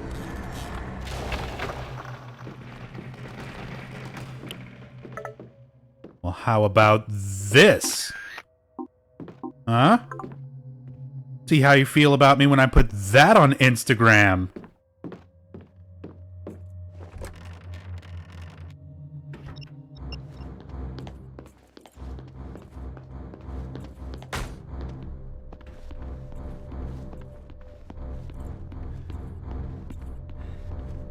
Should have taken a selfie. God, I wish there was a selfie mode. I can't believe they had the oversight to have all these phone mechanics and you can't take a selfie.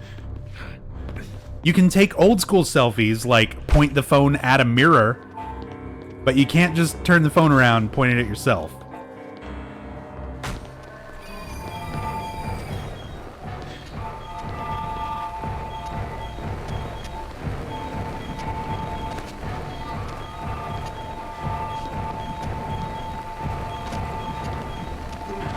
Alone, you monsters.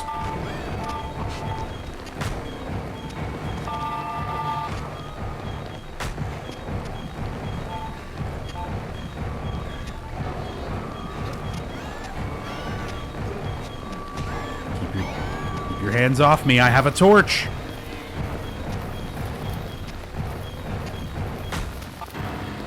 Yeah, get out of my way. Get out of my way.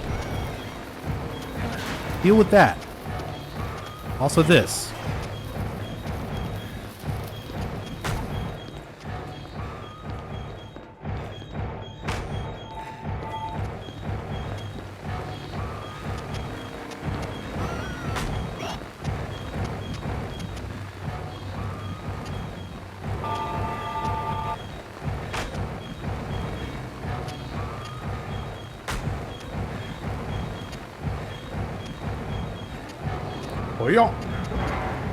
Yeah, jump over that.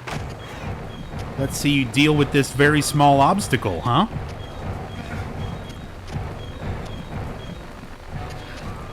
I'll knock over this whole damn radio tower. Kablams. Now what?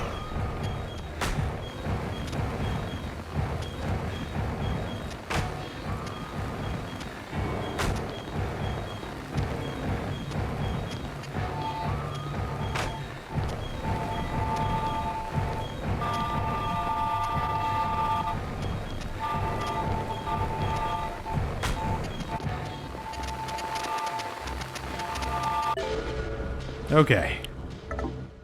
You, gonna be home when we get back? Running segment, and then immediately it stops and you've got a puzzle just like before. Can I have some bubble gum? Oh, sure. Here. She wanted some gum. It's hardly spoiling her. Wait. No, I don't want those colors. I want my favorite colors. Okay, how about you get no gum at all? How about that as an option, huh? Sure she does. Hmm? You hear that? Yeah, well, she won't tell me. The mascot? The cartoon bird? Okay. Like this, sweetie? Yes. Yes. All right, let's get your cartoon bird colors. Purple. This is all RNG. Shit. Red. Pinku. Give me that yellow. Ah. Where's yellow? Where's yellow? Where's yellow? Where's yellow? Give me yellow.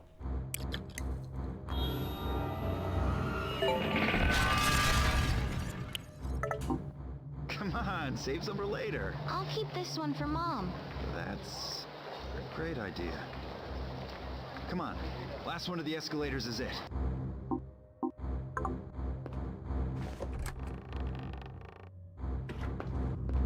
Don't all gum colors taste exactly the same? Yeah, they do. And once you chew them, they all look exactly the same too. So, typical. Typical spoiled brat.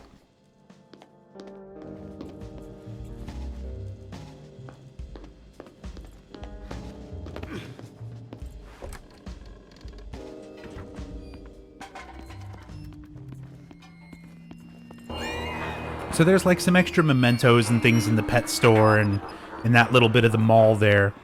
But as said, a little bit pressed for time now, so we're going to be kind of running through here. This is a kind of a long message, but it's basically just like a store manager thing. Couple of messages to let anybody who's ever worked in retail remember how much of a nightmare working in retail usually is. It's a message about like hidden shoppers, you know, coming from store to store, so make sure you're on your best behavior and all that kind of stuff. And then another message about just the mall itself being the experience. It's just an advertisement for the mall.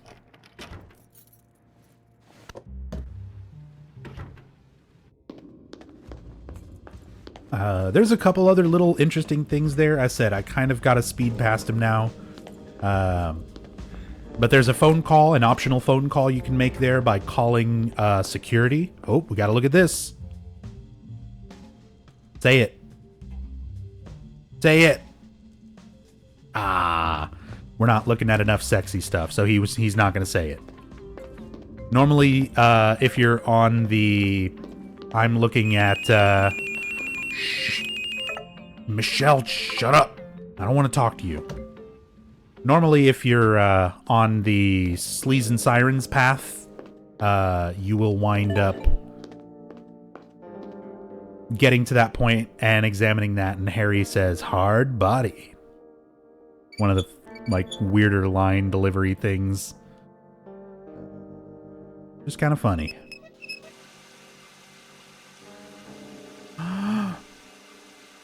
Code 1789.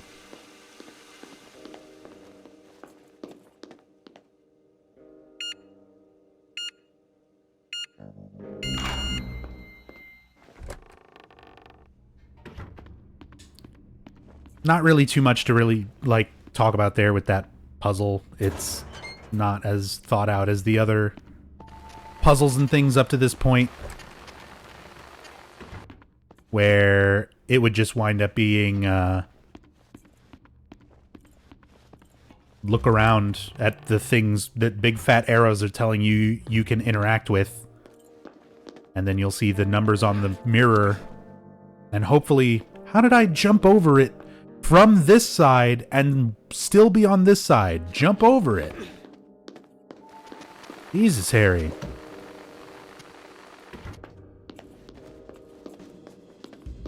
Trying to get to the movies on time. Gonna miss Together Forever.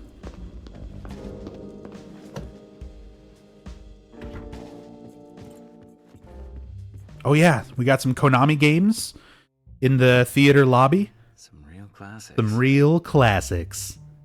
Gradius. Contra. Russian Attack. Want to know a little bit of trivia about Russian Attack?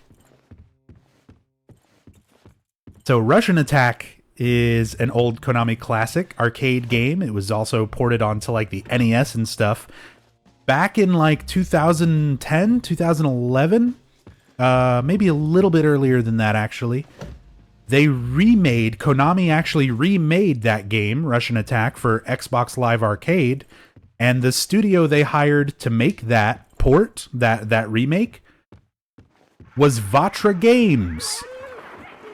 Vatra Games, known for only making 2 games ever, and then going out of business and shutting down. They made the Russian Attack remake, and they made Silent Hill Downpour, which is coming up next after I finish Shattered Memories over on Maxi Lobes' channel. So, if you want to see that little bit of tie-in, the quality of Vatra Games, stick around. That'll be in about an hour.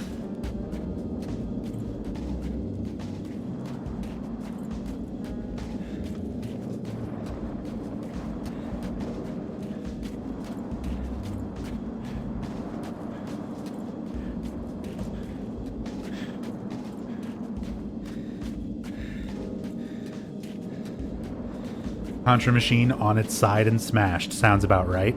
Yeah, someone got real mad. Someone got real mad at Contra. Whoa. I'm just gonna... I'll just make a backup of this one.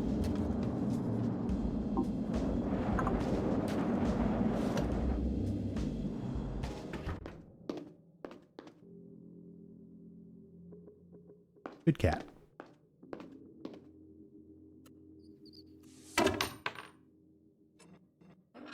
Puzzle.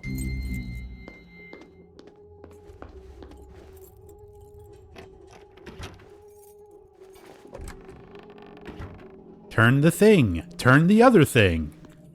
Good job. You did it. You interacted with the things.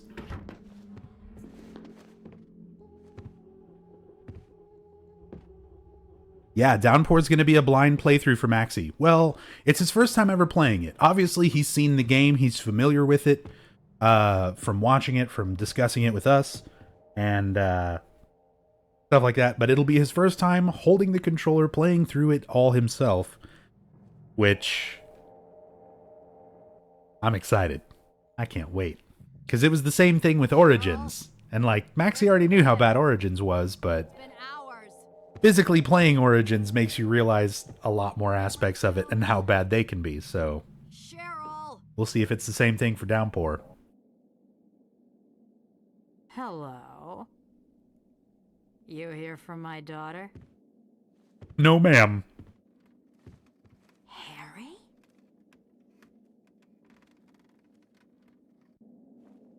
How do you know me? Where's Cheryl? Still at the lighthouse, maybe. Lighthouse? What are you doing here, Harry? Looking for Cheryl. Isn't this my house? Who are you? You look really good. Who are you? We're soulmates, you and I. For richer, for poorer. In sickness and in health. You're my wife?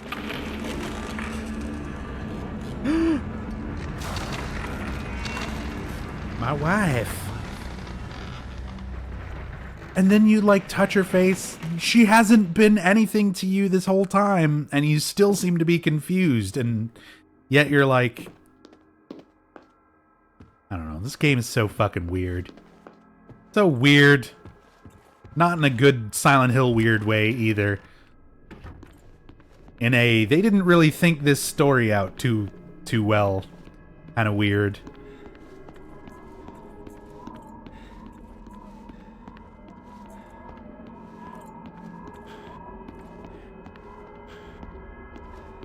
This is a very inviting place.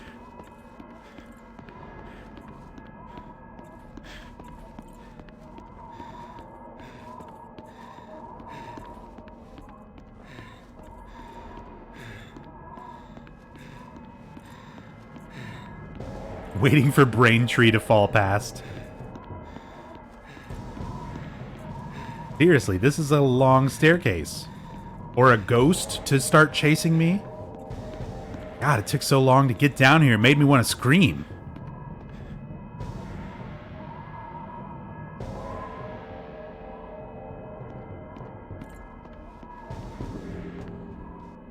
Shit.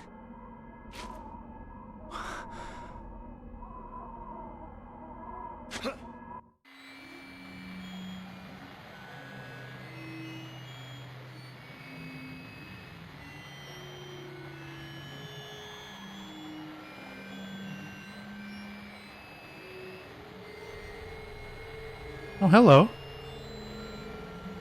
Hi, Shadow Cheryl. Oh my god, I have a body. I haven't been able to look down at most of it by now.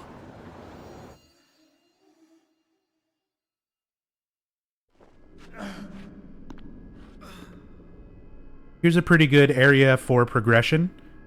It's called Run in the Darkness until you find the exact spot the game wants you to stand in.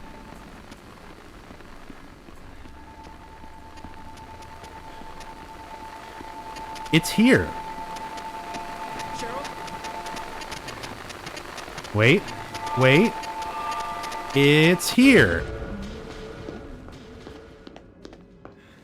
If you don't know roughly where that spot is, the only clue it gives you is your phone going off, the static. But the way the static works in this game is kind of weird. Like, it's hard to locate based on it. Oh, excuse me. And that room is massive. Like, it's way, way bigger than it ever needs to be. Oh, hi. Oh my god. Get out of here.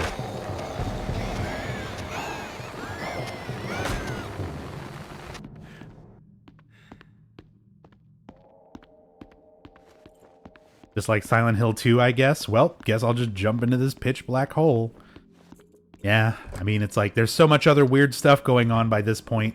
You gotta imagine he's just like, there's no other way forward. Time to go.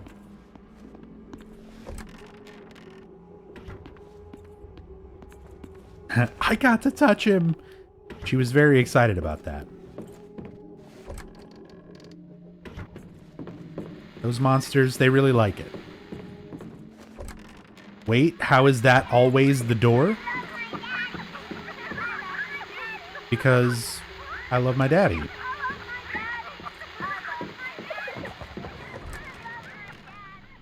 So yeah, the running segments, they have like fixed routes. There are particular fastest routes that you can take through every running segment. So if you play the games a lot, if you play this game a lot and you memorize it and just remember where to go, you can get through most of them without too much trouble.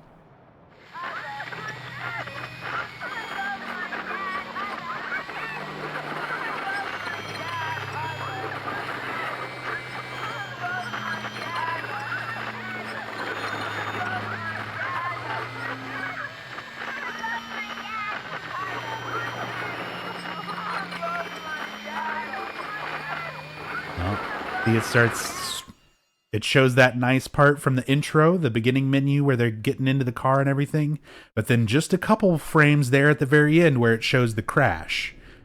Again, trying to portray that this is in Cheryl's mind. We're looking at the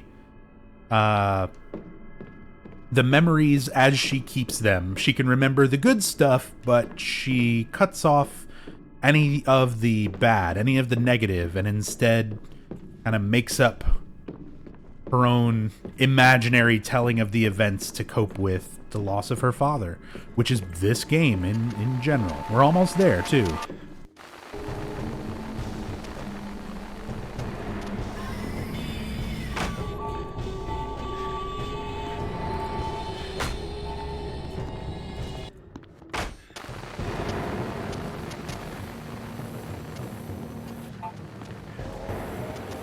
There's a trick to this one. Just follow the most frozen path. Whichever doors have ice around them. Stop it.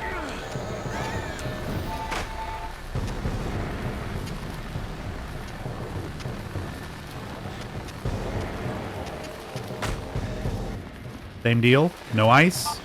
No ice. No, and there you go. So that's your easy clue for the running segment here.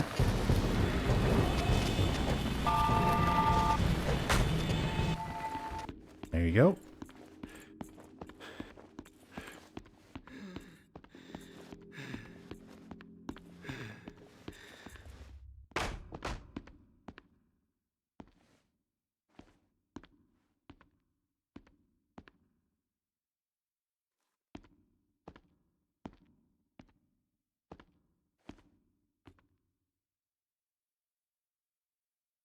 Maxie's still not around?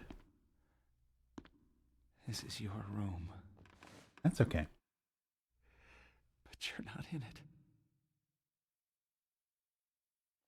Still got some time left.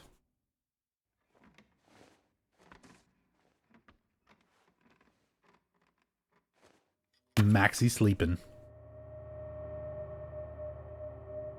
He's trying to forget about Origins.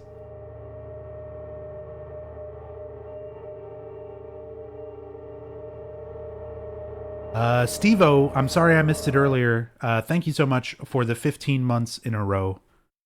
Very much appreciated. Again, any alerts and stuff that I miss, I'm so sorry. I don't have audio on my end. I can't hear them.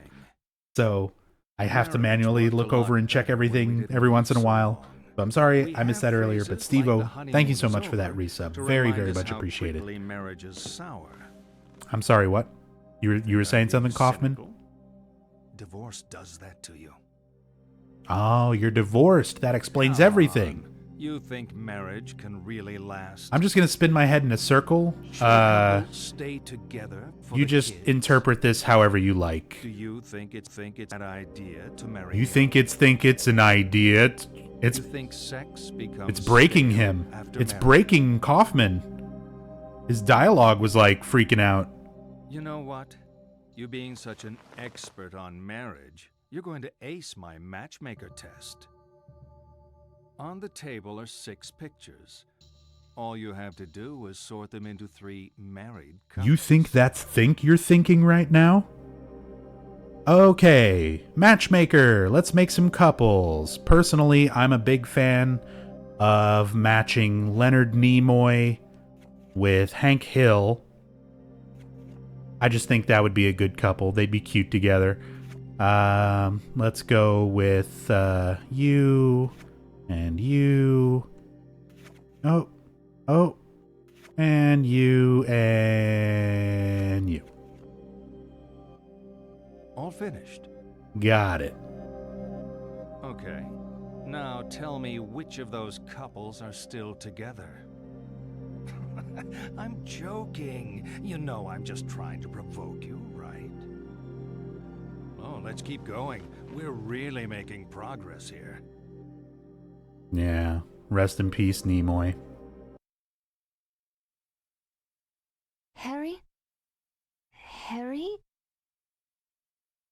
Were you dreaming? Are you okay? What are you doing here? This place is... You're home, right? I saw the photos of you in the corridor, you and your family. Cheryl isn't here. I'm sorry. The woman said Cheryl was at the lighthouse. The lighthouse closed down years ago. Now, I need to go there. Yeah, John but I and don't can care. drive you there. We'll take the lake road. Thank you. So again, we have some more direct commentary on Cheryl's life and the way that she sort of Dear Harry. interprets things. John. So with these original characters, Michelle and John, I'm sure you two have lots of catching up to this do. is supposed to be the equivalent of how Harry and Dahlia, Cheryl's parents, conflicted with each other and how that bothered Cheryl as a child. Midwich too, John?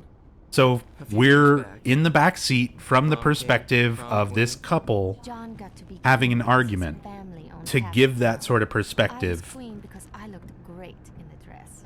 You still fit into that dress? I fit this one pretty well. So Harry is Cheryl and John is Harry. You got it. You bring along this guy to And Michelle is Dahlia. Hey, sorry if... You think this is about you? Harry's here. She because even he needs turns help. directly from Michelle into Dahlia when we see her in the I Balkan. had it in my head we might try and make this work. God, you are so different now. We are so different. Stop the car. What? Stop the car. Stop the damn car. Yeah, run us off the road. That'll stop it. You could have killed us. Sorry, Harry. Damn it. Bitch. She wants me to go after her. Yeah, no shit, stupid.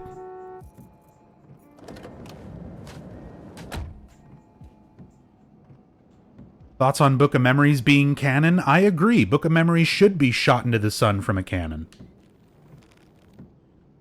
In your glove box. Give me that pen. Everything one invents is true.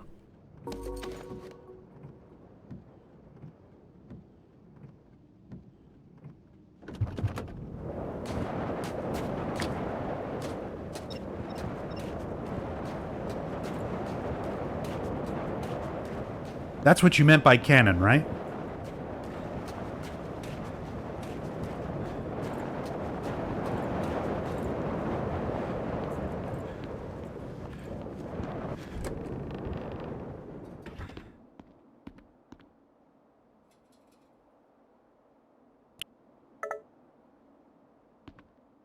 Picture this cute little alien. Yeah.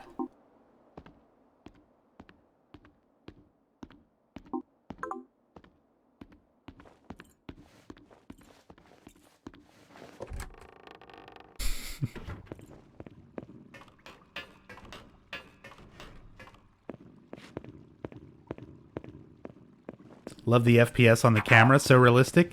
I honestly like that effect, Toast. I really do as well. Sorry about last night. I was too forward. I know. You're weird, Dahlia. Harry, it's Michelle. I was just calling to make sure you were okay. John showed up in the end. Hope you got home and everything's okay. Well, bye. That's the message. Oh, because I hung up on her. That's what... I was like, where's this from? Right, that's from in the mall, because I hung up on her and I was just like, shut up, Michelle. I'm trying to talk and run through this area. Ugh. Oh, it's Cheryl. Sweetie? Cheryl? Sweetie, I'm almost there.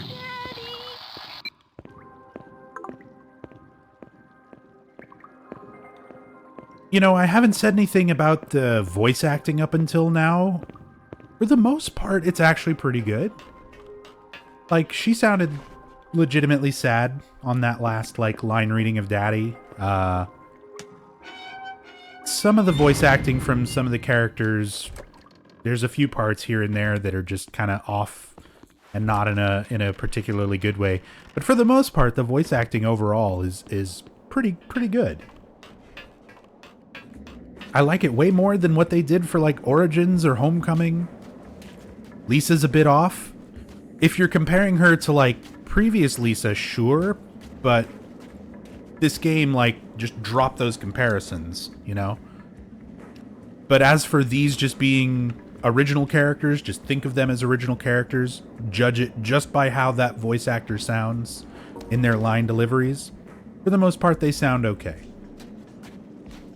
Lisa sounded a little bit weird, but she was also supposed to be like suffering a severe head injury, so I kind of give a little bit of a pass there. But like Michelle, Harry himself, Dahlia, and Cheryl, like all the primary characters, Kaufman is fucking amazing. Probably the best damn performance in the whole game is Kaufman. He's the one who really makes it. Puzzle! Look how smart we are. We solved it. It made the ba-ding, you solved a puzzle noise. So that must be a puzzle. The game counts it. Also, check it out. It's Annie's Bar. Silent Hill 1. And she's getting drunk.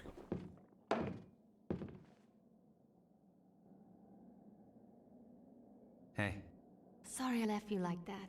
it's okay. I took a shortcut. It's over with John. It felt good to finally say those things. We both wasted a lot of time in that relationship, clinging to how it was in the beginning. We're different people now. Not good for each other, you know? You're still headed for the lighthouse? Seems like it, Toast. You'll need a boat to cross the lake. They often moor at the jetty behind the amusement park. Head through the alley out back, you'll see it. I used to go there with John. I doubt it's as exciting as I remember it. Are you sure you want to go, Harry? That's all I got. Something feels wrong. She's there. I know it this time. I'll get my answers. You might not like them.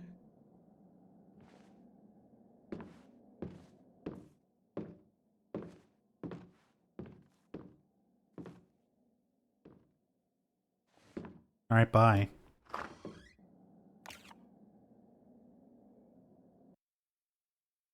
We're getting deep in it now. I can almost taste it. Don't. All this talking, and we still haven't touched on the sex. Don't touch on my That's sex what you're thing. Thinking. Aren't all psychiatrists supposed to be obsessed with sex? It's not us. It's you. You're obsessed with sex. Even when we're not talking about it, you're thinking about it. Come on, let's have some fun. I'm sorry, what? See the pictures on the table? I want you to divide them up. The ones you think are a sexual symbol go on the left. The ones that aren't, the right. Let's see. Yeah, I mean, that's pretty sexy.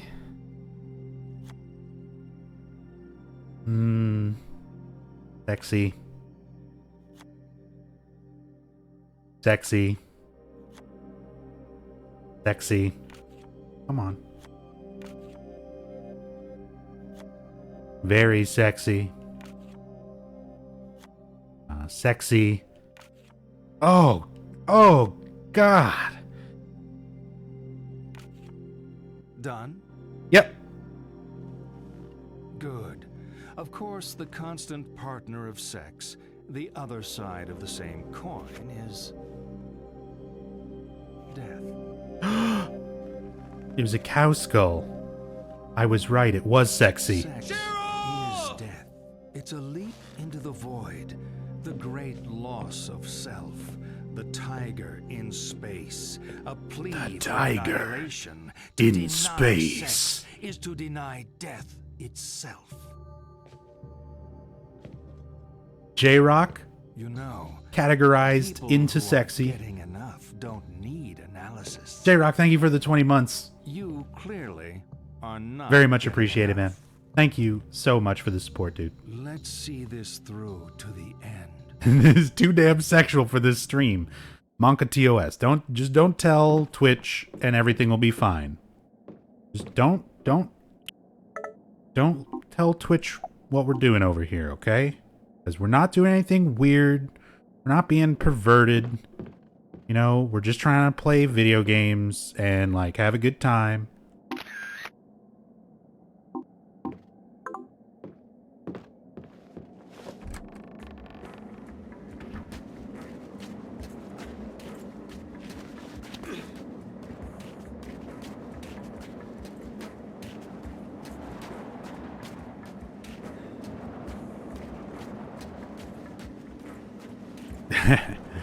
So again, the Kaufman thing, it's exceptionally weird when you realize that he's talking to Cheryl this whole time.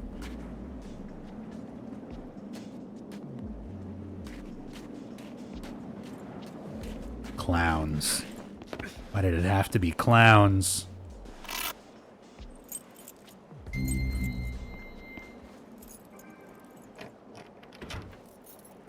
I swear, Twitch, my pants came off by themselves. I already called 911. It's Lakeside.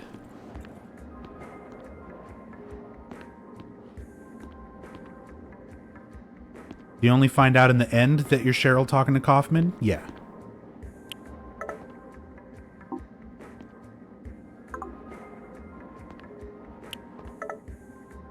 Lost children. I'm trying to find Cheryl.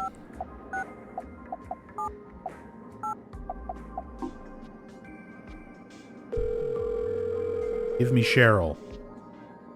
Give me back my son. The amusement park is closed at present. The safety of our young guests is something we care deeply about.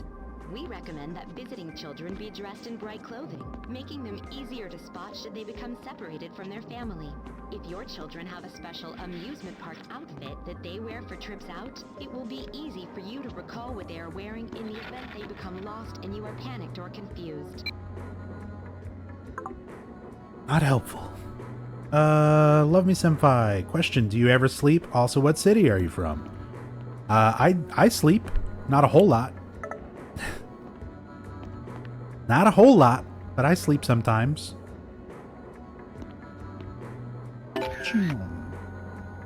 And I am from and currently in Austin, Texas.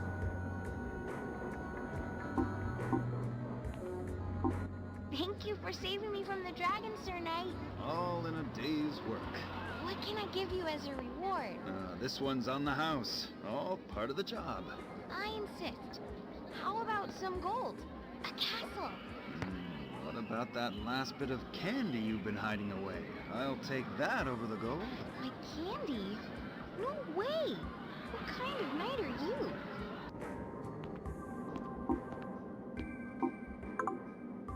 Aw. Cheryl and her dad.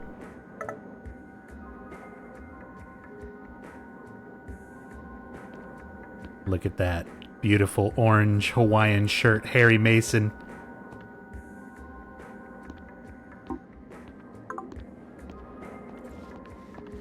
That was so much fun to make in Soul Calibur.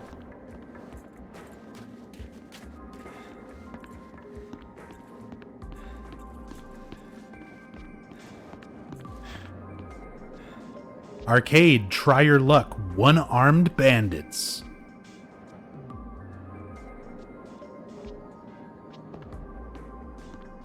Claiming good food? We first kissed in the tunnel of love. Play to win. Wait, what was he doing with his left hand? You mean in the The cutout?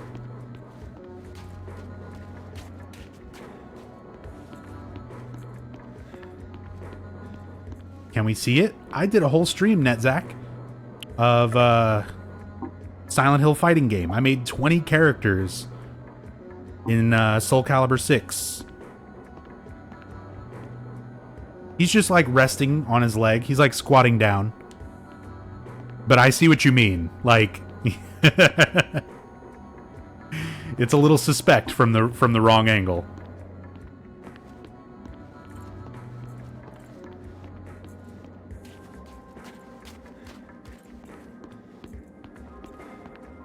But yeah, NetZach, if you check my past broadcasts, big money, big money, big money.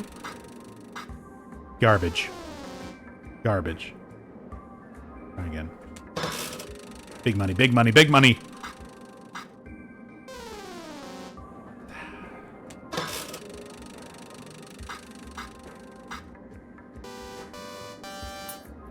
Yes. Yes. I love it. It's like Silent Hill. It's like Silent Hill as a slot machine.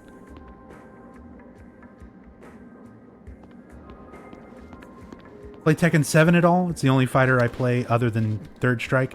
I'm not actually big on 3D fighters. Soul Calibur is the first one where I'm really taking an honest effort into learning it. So I've played Tekken, but I've never spent a lot of time into learning how to get better at it.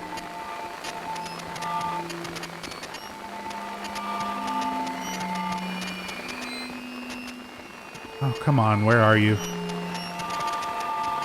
Thank you, just do the thing.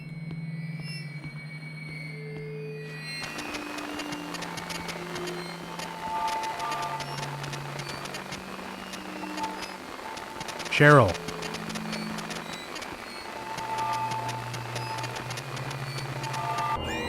Cheryl, please. You gotta chase her around a little bit here. But yeah, I don't put a whole lot of time and practice or anything into most 3D fighters. I said Soul Calibur 6 is the first one where I'm kind of spending some time trying to learn it. But I was like a competitive player for Third Strike and for Street Fighter 4, for Marvel vs. Capcom 3. Like for those games in particular, I put a lot of time and practice into them. I've played, I participated at EVO in 2012, and I was for a while doing the sort of tournament circuit as much as I could. So leading up to that 2012 EVO trip, I was also playing previously before that at Capcom Cup and a bunch of other local tournaments around Texas and things like that. So for a while, I was trying to be a professional fighting game player. That did not pan out because fighting games are hard, and I just don't really like the ones that are out right now enough to put that amount of investment into playing them at like a tournament level. Maybe one day. Maybe Soul Calibur 6. But it does take a lot of... It takes a lot of time. It takes a lot of... I mean, everyday practice. As much as I play Silent Hill on streaming and stuff, even if it's every day, it's nowhere close to how much I used to play Street Fighter when I was like 2010 to 2012, playing Street Fighter 4 and going to tournaments and stuff. I played probably 10 to 12 hours every day. Well, it can do that too. Took it very, very seriously. My daughter is there. I need to be there. Harry, always with the weight of the world on his shoulders. I remember when you were a fun-loving guy. We're talking about my daughter, damn it. Okay.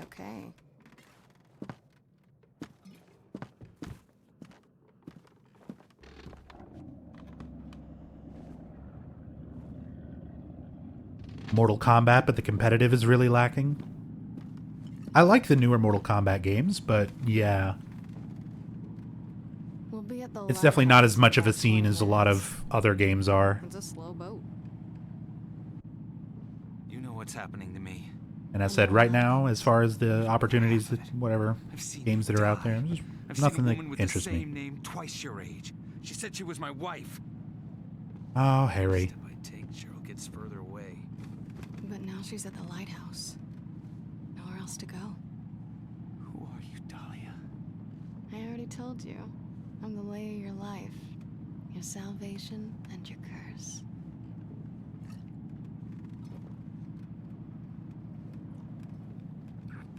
I taste sweet, don't I? Tastes like alcohol, because you just put it in your mouth.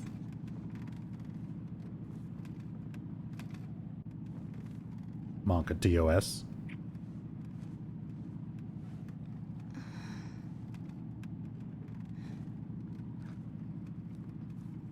It's like in Silent Hill 1 where Dahlia appears on a boat. It's a little bit different, but yeah, you're right. It played out slightly differently.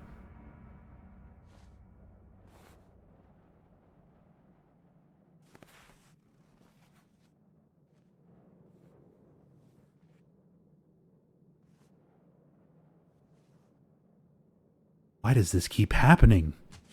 Always use a condom. Or you might wake up in another plane of existence and your partner will be frozen. Nobody wants that. But that's okay. We've got a Hawaiian shirt. I'm going to save my game. We're right at the very end. Boom.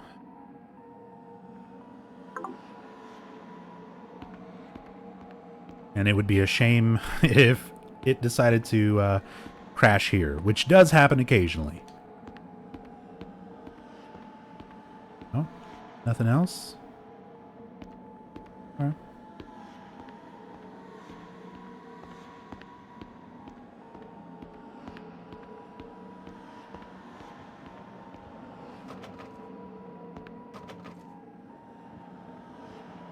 Just, oh well. Can't get back in the boat.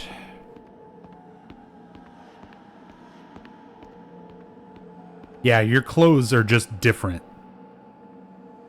You just wake up and your clothes are gone. But for some reason, these clothes are there. Because now we're back in the clothes that Harry was wearing in Cheryl's memory, the videotape. The very, very beginning.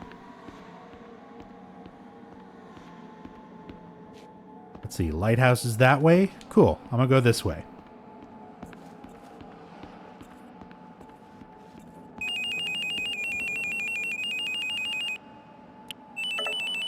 Dahlia? Harry, come back. Sorry. It's too late now. I love you, Harry. I'm sorry. That's one of my absolute favorite line deliveries because I don't know if that was intentional or not. It must be, right? It's gotta be intentional. Just the way that she says that is so weird. He's like, I love you, Harry. And it sounds like a bad, like a stage play almost, with the tone of voice to it. And he laughs. He laughs when he's like, sorry. You hear like a chuckle. I can't help but wonder, like, was that intentional or is that him just reacting to that line reading? Sybil sent us a message. This your little Cheryl? You found her! It's my baby girl. Look how desperate they were to make this Heather. Look how desperate.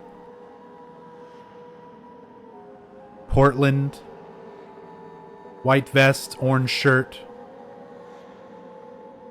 Like, why? Why even It was unnecessary. This didn't have to be Silent Hill 1 anything. This didn't have to be reimagined anything, any sort of continuation or whatever. They really could have just made some original characters and story. That's what they did pretty much anyway. And just slap some names and references in there. Like, look, it's Silent Hill 1. Feels like a long time ago. Our first date. You were a horny young man. Like you weren't. I was young. The magic. Let's be young again. I'm trying to talk on the phone here. Please remain inside your carriage. This ride has been temporarily halted due to... Rude!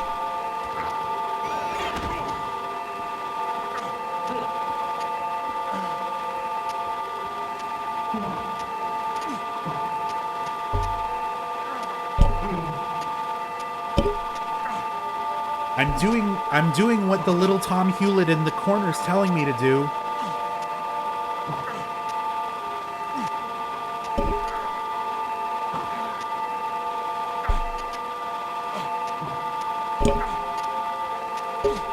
It's not working.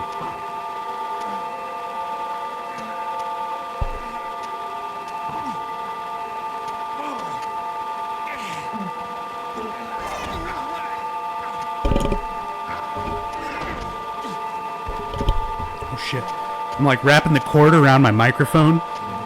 Getting kind of into it. All right. Well.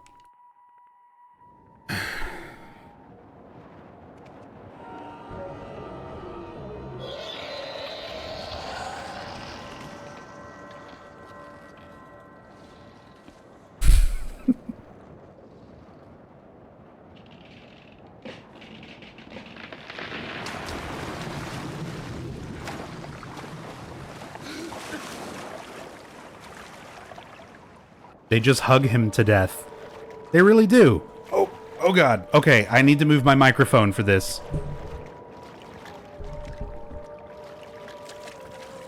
Deep breath.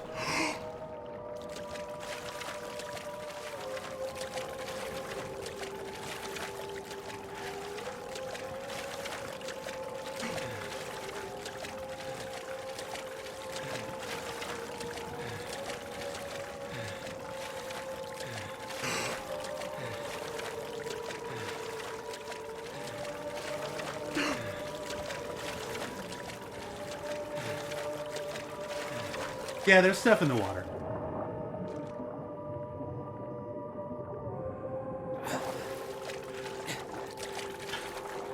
Come on. We can do it. Let's go. We got this. World records. Training for the Olympics. Let's go.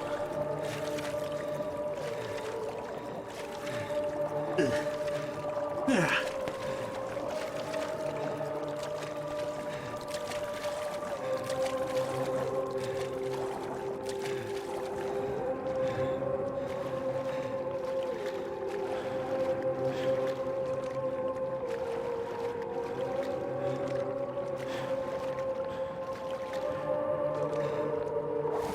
Okay. Almost there. Lighthouse. Come on. Michael Phelps. Michael Phelps.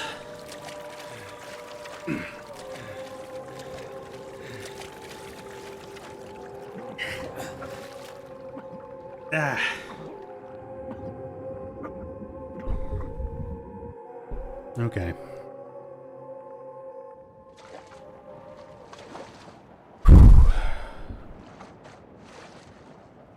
Oh man.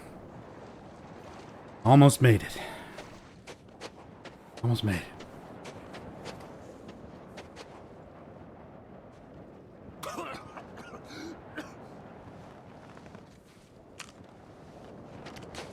You're not stopping me. I'm not here to stop you. I didn't have to fish you out of the water, did I? Stop talking. You can't talk me out of this. I'm not here to stop you. I pulled your file at the station. I told you that, right? If you're telling the truth, this doesn't make sense. But I think you are telling the truth. I believe you think you're Harry Mason. Hell, I believe you are Harry Mason. But Harry Mason was killed in a car crash 18 years ago. You want answers? Oh yeah, don't worry, Raven. I'm gonna be showing some other stuff. That's the lighthouse? Nothing's quite what you expect, is it?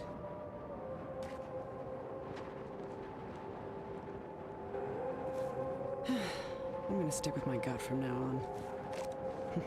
Would have saved us both a lot of trouble. Sybil is still a terrible cop. Yeah, that's true. That's true.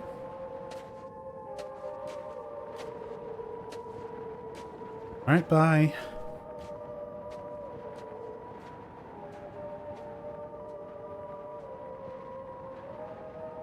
Yeah, this Sybil isn't even real. None of this. None of it. None of what we experienced here was any sort of real.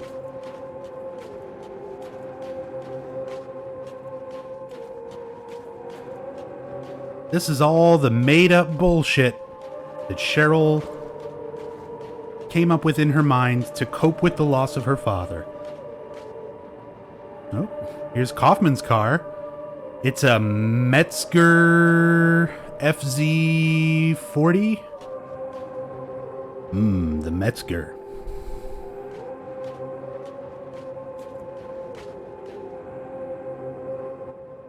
It's a clinic? It's a clinic? I mean, it says Lighthouse Clinic on the sign. Michael Kaufman, MD, Counseling and Family Therapy.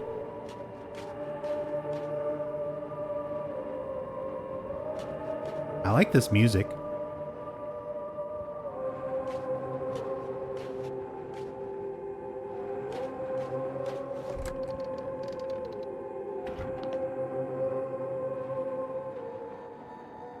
What if this is what actually happened to Heather after Silent Hill 3? That'd be weird. It feels like they kind of tried to frame this as that.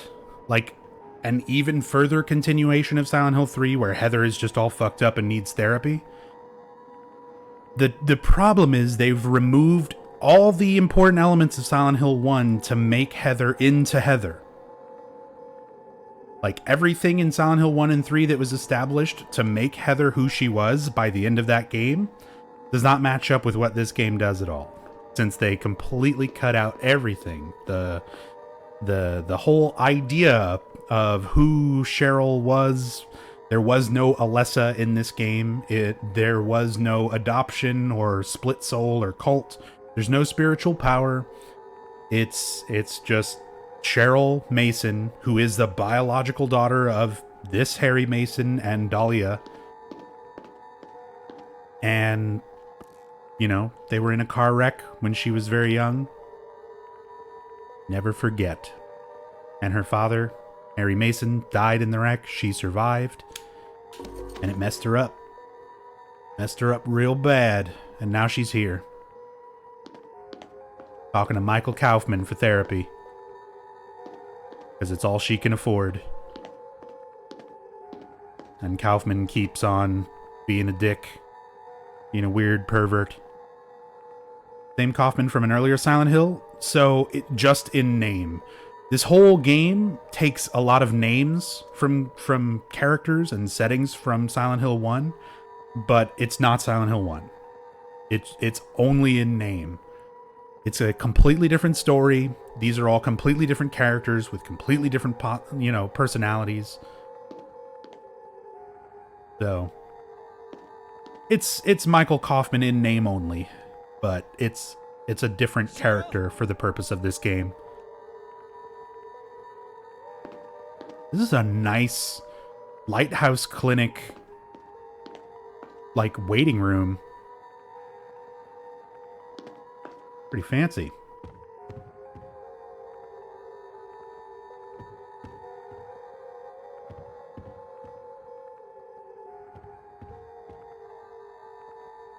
Okay.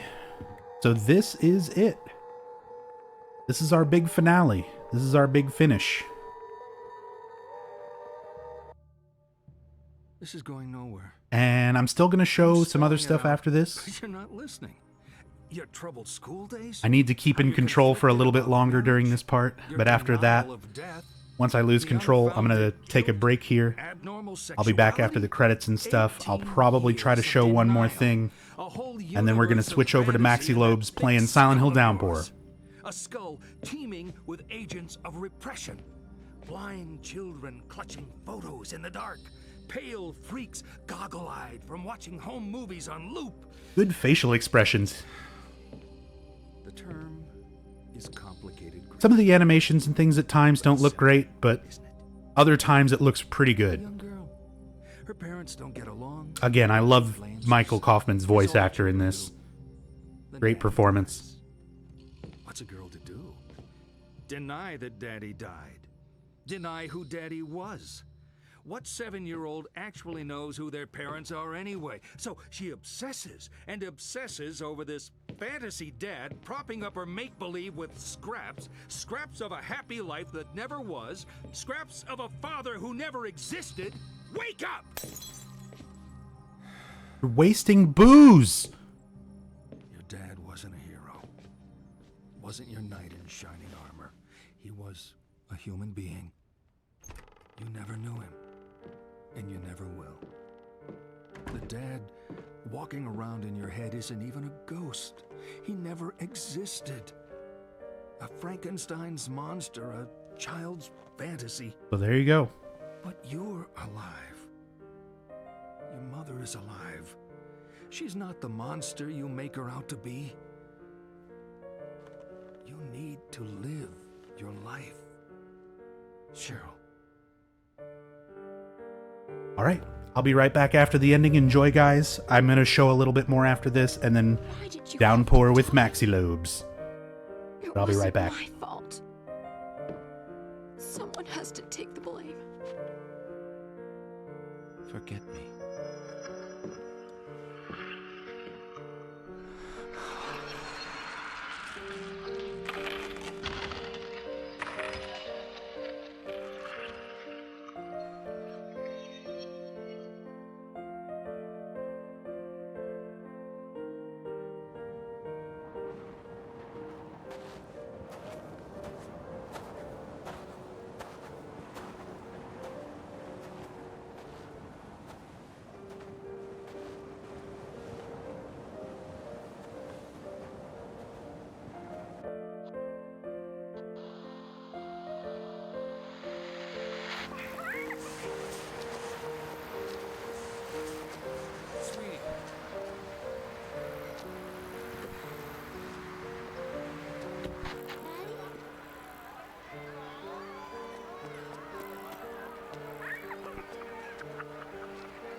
Action. Come on, girls, introduce yourselves.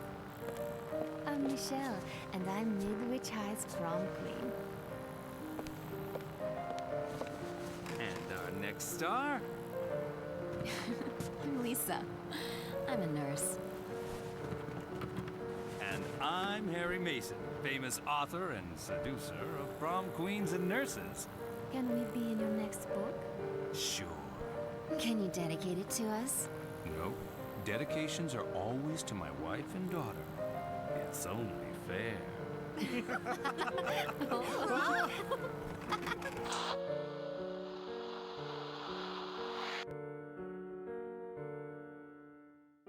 In your mind's eye lives a memory hard to find, blinded by sorrow, and her cold voice sings a melody, hear her sing, till frozen rain falls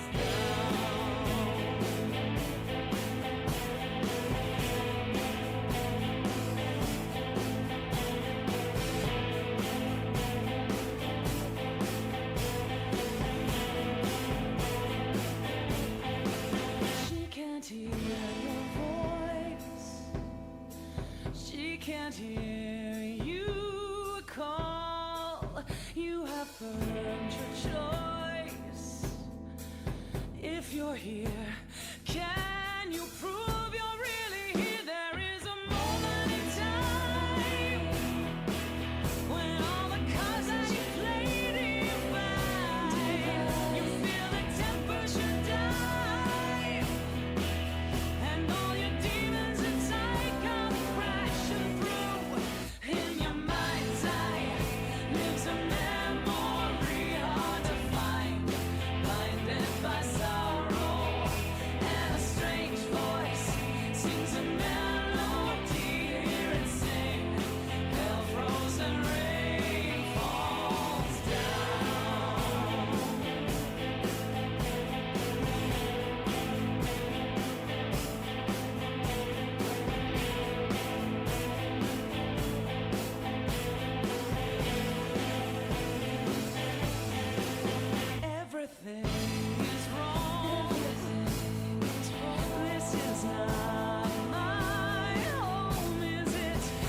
Very special thanks to the original Silent Hill team and all fans of Silent Hill. That's you!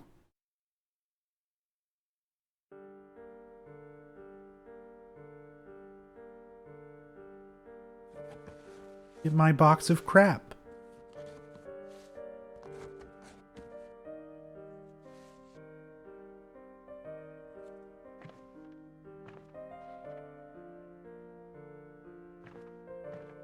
So that's what the mementos you were collecting were. They were just memories. They were things that she'd been hanging on to since she was 7 because they reminded her of her dad. And that's it. That's all they were. She finally lets him go. Presumably. It's kind of a weird game that doesn't really get into the actual story as much.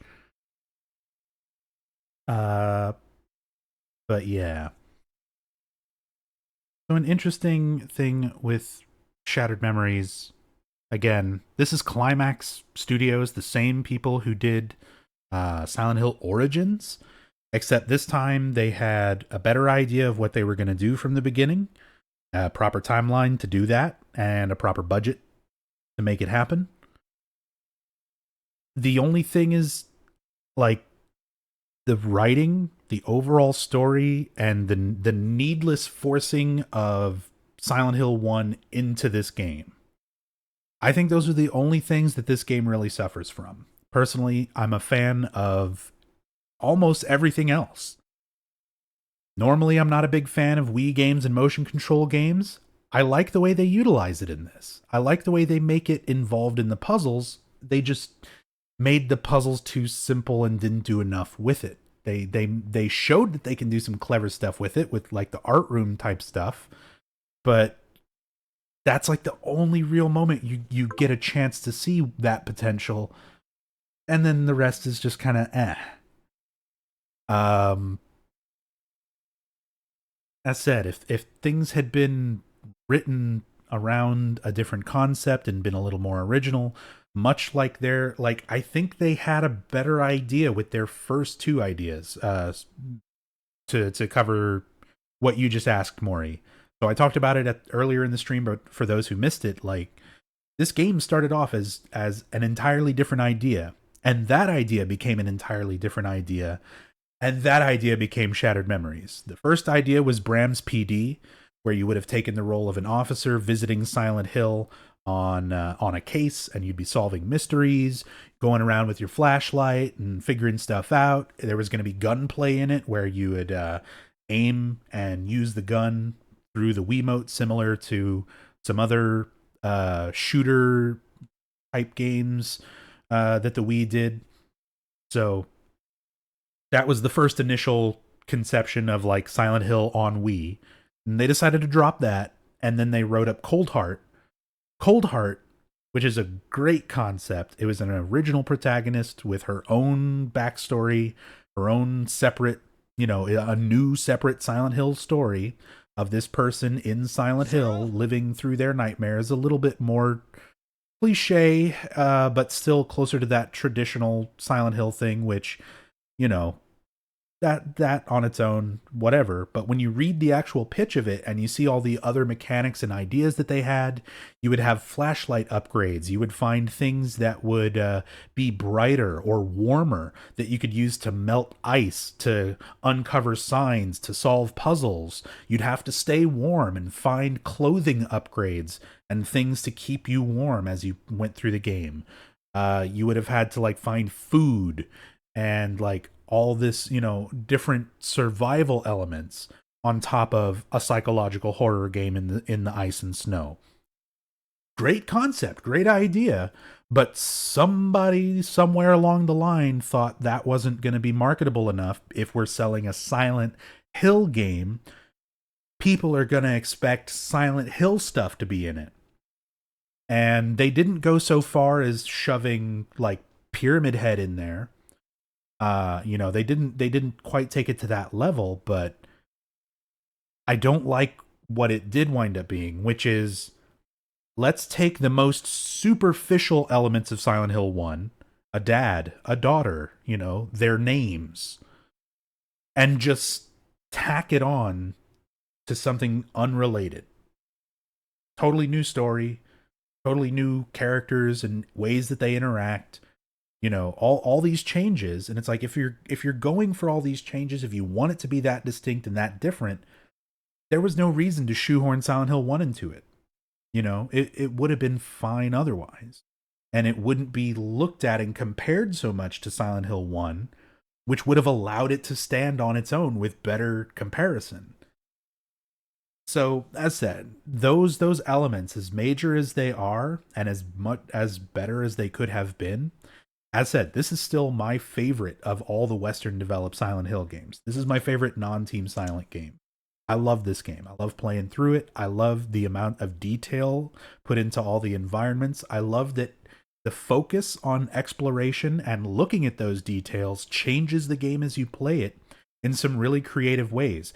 And it changes some things that are so minor that even after, I mean, I've played this game literally hundreds of times now, and I still find new stuff. I still find new combinations of things that you can do. I still find interesting things that you can look at that Harry will comment on.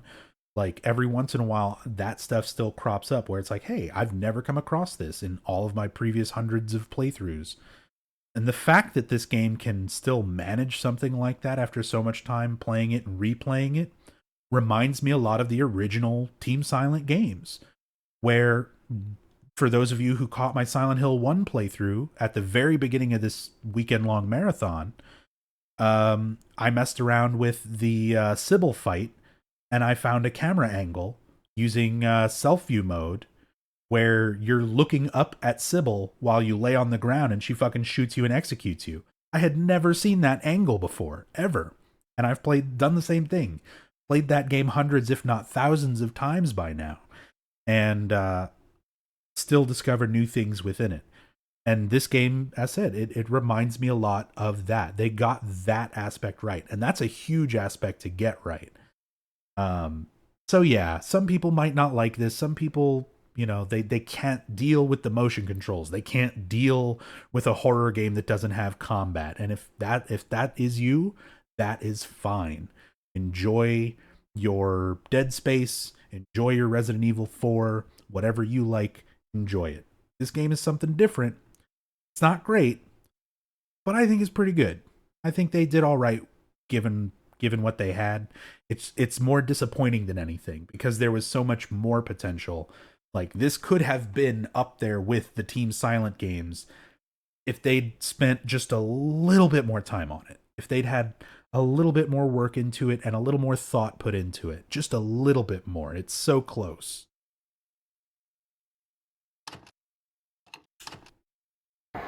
Well, we're coming up on Maxi Loeb's Downpour playthrough. Let me see where we're at. We're still waiting on Maxi, but that's okay because I do have some other stuff here that I would like to try to show off before we switch things over to Downpour. So that was the Sanic file. Is it the Nubs file? Play?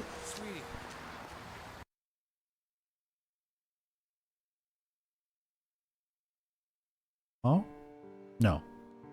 So this is beginning of the game.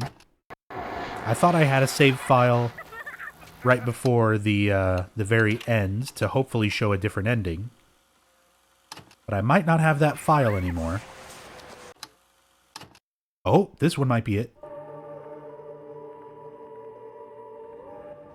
Hey! Hey! Good old piss fart.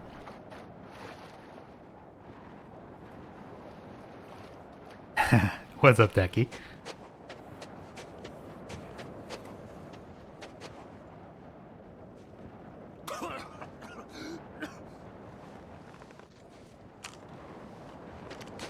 You're not stopping me. I'm not here to stop you. I didn't have to fish you out of the water, did I? Stop talking. You can't talk me out of this. I'm not here to stop you. I pulled your file at the station. I told you that, right? If you're telling the truth, this doesn't make sense. But I think you are telling the truth. I believe you think you're Harry Mason. Hell, I believe you are Harry Mason. But Harry Mason was Rainbow Otter, killed thank you for the 198 bits, by the way. I'm 18 sorry I missed years that. ago. Thank you so much. Answers? I guess they're waiting in there. That's the lighthouse? Nothing's quite what you expect, is it?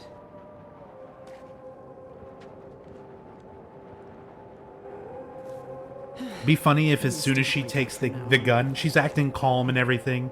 As soon as the gun's back in her hand from Harry, get on the ground! Works out for you.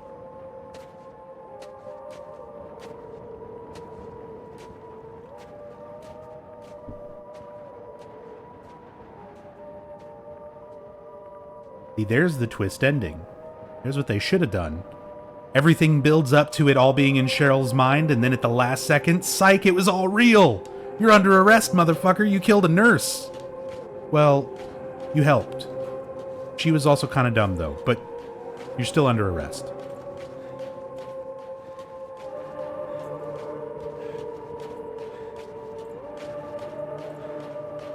Oh, hang on.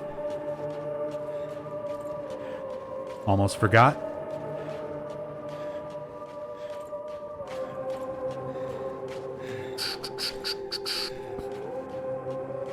Gotta come over here, check out the water. Never know what you might find out here in Lake Toluca.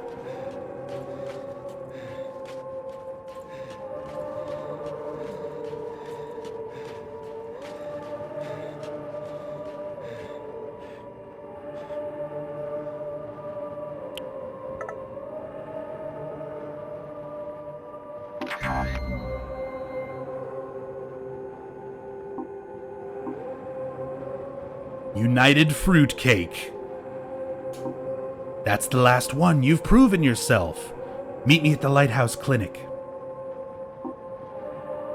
So, this is the 13th UFO that you take a picture of throughout the game on a New Game Plus setting.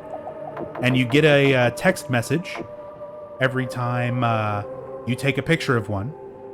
So I'm just going to run through these. You know, we can't talk yet, but you want in? They've hidden 13 of their craft all around town. If you get me the photographic evidence I need, we can meet face to face.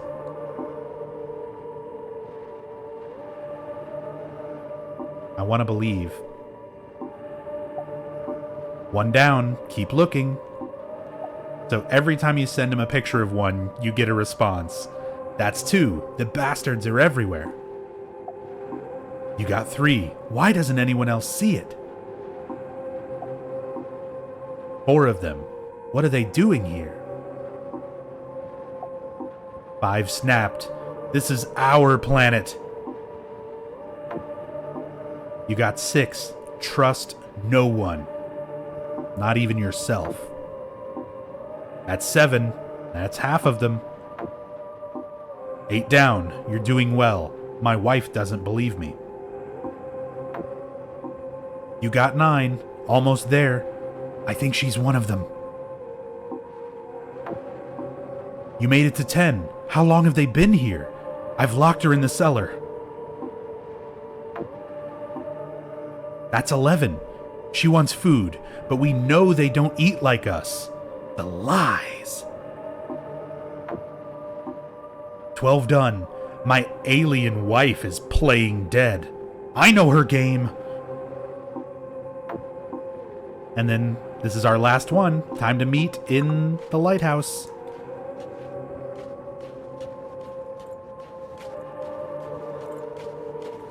So, because of the implication of the UFO things, the tie-in to past Silent Hill games connecting through UFO endings, and this UFO ending that we're about to watch, I kind of feel like the implication here is that this person texting us is James.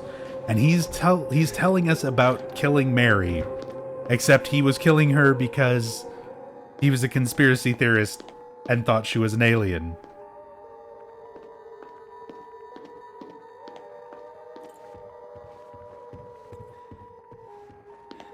So, enjoy this.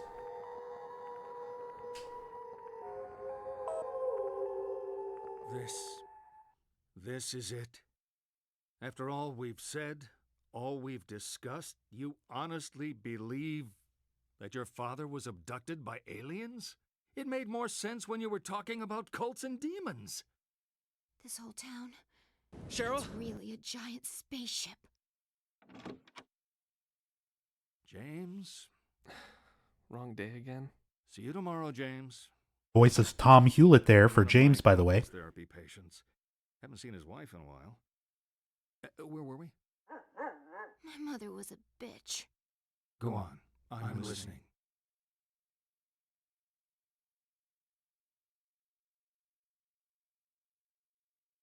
In your mind's eye lives a memory hard to find, blinded by sorrow, and her cold voice sings a melody. Hear her sing, their frozen rain falls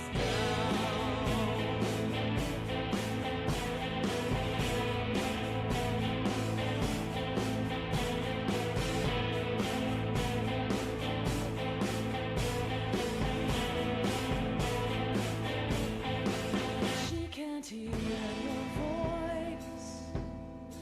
She can't hear you call. You have earned your choice. If you're here, can you prove you're really here? There is a moment in time when all the cards that you played in fight. You feel the temperature die. And all your demons inside come crashing through. In your mind's eye lives a memory hard to find, blinded by sorrow, and a strange voice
Alright, here's our similar box of crap. Except this one had a stuffed Mushu in it from Mulan.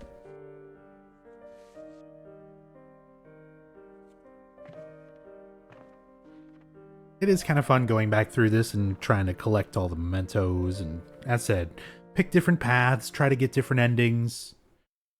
There is certainly a ton of replayability to this game. Not save, so that I keep that pre-ending UFO file. We're still waiting on Maxie right now, so Downpour will be starting in just a little bit. In the meantime, let me load this up again. I might be able to show another ending. So we saw Sleaze and Sirens. We saw UFO. Now, I'm going to get this one. And this time around, get that. This time around, instead of going and snapping the UFO picture, I will skip that final UFO. If you miss even a single UFO, you do not get the extra ending. So we'll see what this playthrough is without all the UFO stuff. Hopefully something other than Sleaze and Sirens. But we'll find out in a bit.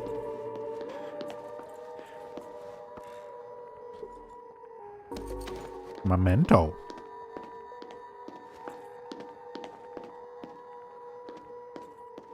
Couch glitch. This is going nowhere. I'm spelling it out, but you're not listening. Your troubled school days? How you're conflicted about marriage? Your denial of death? The unfounded guilt? Abnormal sexuality? 18 years of denial. A whole universe of fantasy in that thick skull of yours. A skull teeming with agents of repression. Blind children clutching photos in the dark. Pale freaks goggle-eyed from watching home movies on loop. The term is complicated grief. But it's simple, isn't it? A young girl. Her parents don't get along. She blames herself, as all children do. Then Daddy dies. What's a girl to do? Deny that Daddy died. Deny who Daddy was. What 7-year-old actually knows who their parents are anyway? So she obsesses and obsesses over this fantasy dad propping up her make-believe with scraps of a happy life that never was, scraps of a father who never existed. Wake up!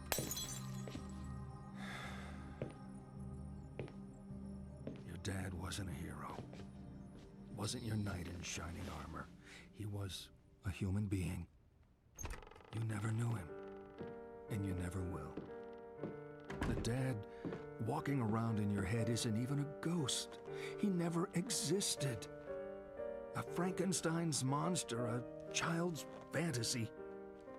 But you're alive. Your mother is alive.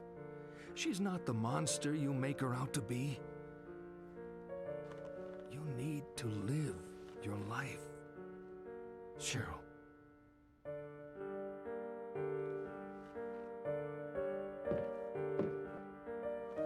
Oh yeah, they ripped this off huge for Until Dawn, but I still like it in that game. It's fine. Until Dawn is similar to this in a lot of ways.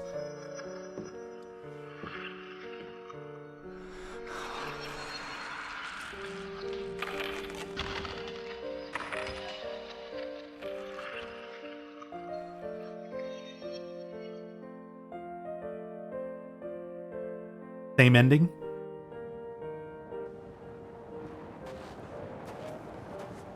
Is this still Sleaze and Sirens?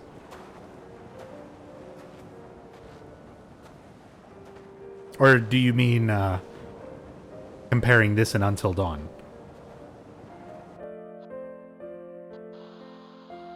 Because I think it is.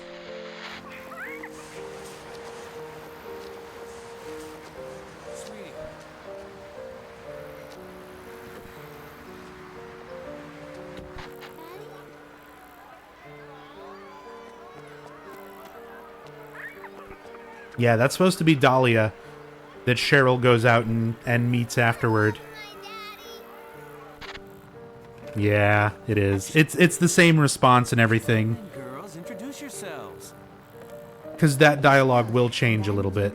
But I thought it might be possible to get a different ending and still get that dialogue. I feel like I've had that happen before, but for anybody who missed it the first time around, Famous author and seducer of prom queens. Brazzers Harry. Can we be in your next book? Sure. Can you dedicate it to us? Oh yeah, she's in a different dress from the other playthrough. Because my choices up to the point of meeting her were different, which changes what dress she's in.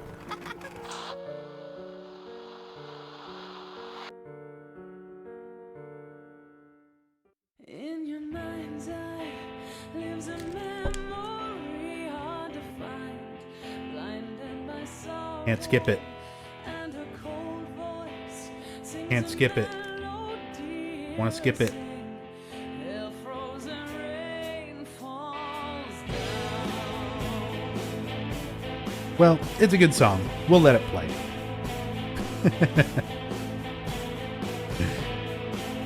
Must endure the hell-frozen rain. Now, instead, we're going to go ahead and kick it over to Maxi Lobes. Looks like he is ready. So, he's going live right now. Again, thank you all so much for being here. Everybody who's been watching the marathon all throughout the weekend. Again, huge, huge shout-outs to everybody who's been joining me and helping me out with this all weekend long. Ravenheart, thank you so much. I mean, it sucks that you didn't get to go through this like we planned. We'll definitely make up for that in the future. But, like, seriously, thank you so much for all your help, Raven, and everything you've been doing this weekend. And everybody on Team Silent, and Eternal Enigma, UFO Techie, Maxi Lobes, who's coming up next. Seriously, it's been so much fun. It's been a lot of Silent Hill all weekend long. I've been here watching it and enjoying it, except for the, like, 5 hours of sleep I've gotten over the weekend. So, as said, it's been great. We're definitely going to be doing some more marathons and stuff like this in the future. We still have plenty of other events planned for after this as well. We're going to be doing a Silent Hill 2 playthrough with 3 Dog of Outer Heaven Network, who is also a huge Silent Hill fan and a good friend and inspiration to all of us on the team. So 3 Dog will be joining us for Silent Hill 2 in December. We're still hammering out the details, but of course, as soon as we know everything, it'll be out there. It'll be on our Twitter, at Team Silent TTV on Twitter. If you want to keep up with all the marathons, all the Silent Hill streams, and all of our individual streams as well, you can do it all right through there. But yeah, for now, we've got 1 game left to close out this marathon. Maxi Lobes is going to be playing the last full console release of a Silent Hill game from 2012, Silent Hill Downpour. We're all familiar with it. Maxi knows it, but this is his first time playing it. So I am super excited. I am so super excited.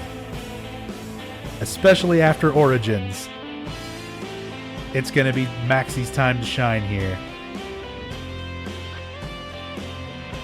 But yeah, guys, definitely show some love to everybody on Team Silent. Show some love for Maxi Lobes. And I will see you over there. I'll be in chat. Again, thank you all so much for being here. Don't go away. We got 1 game left. And I will see you all over there. Take it easy.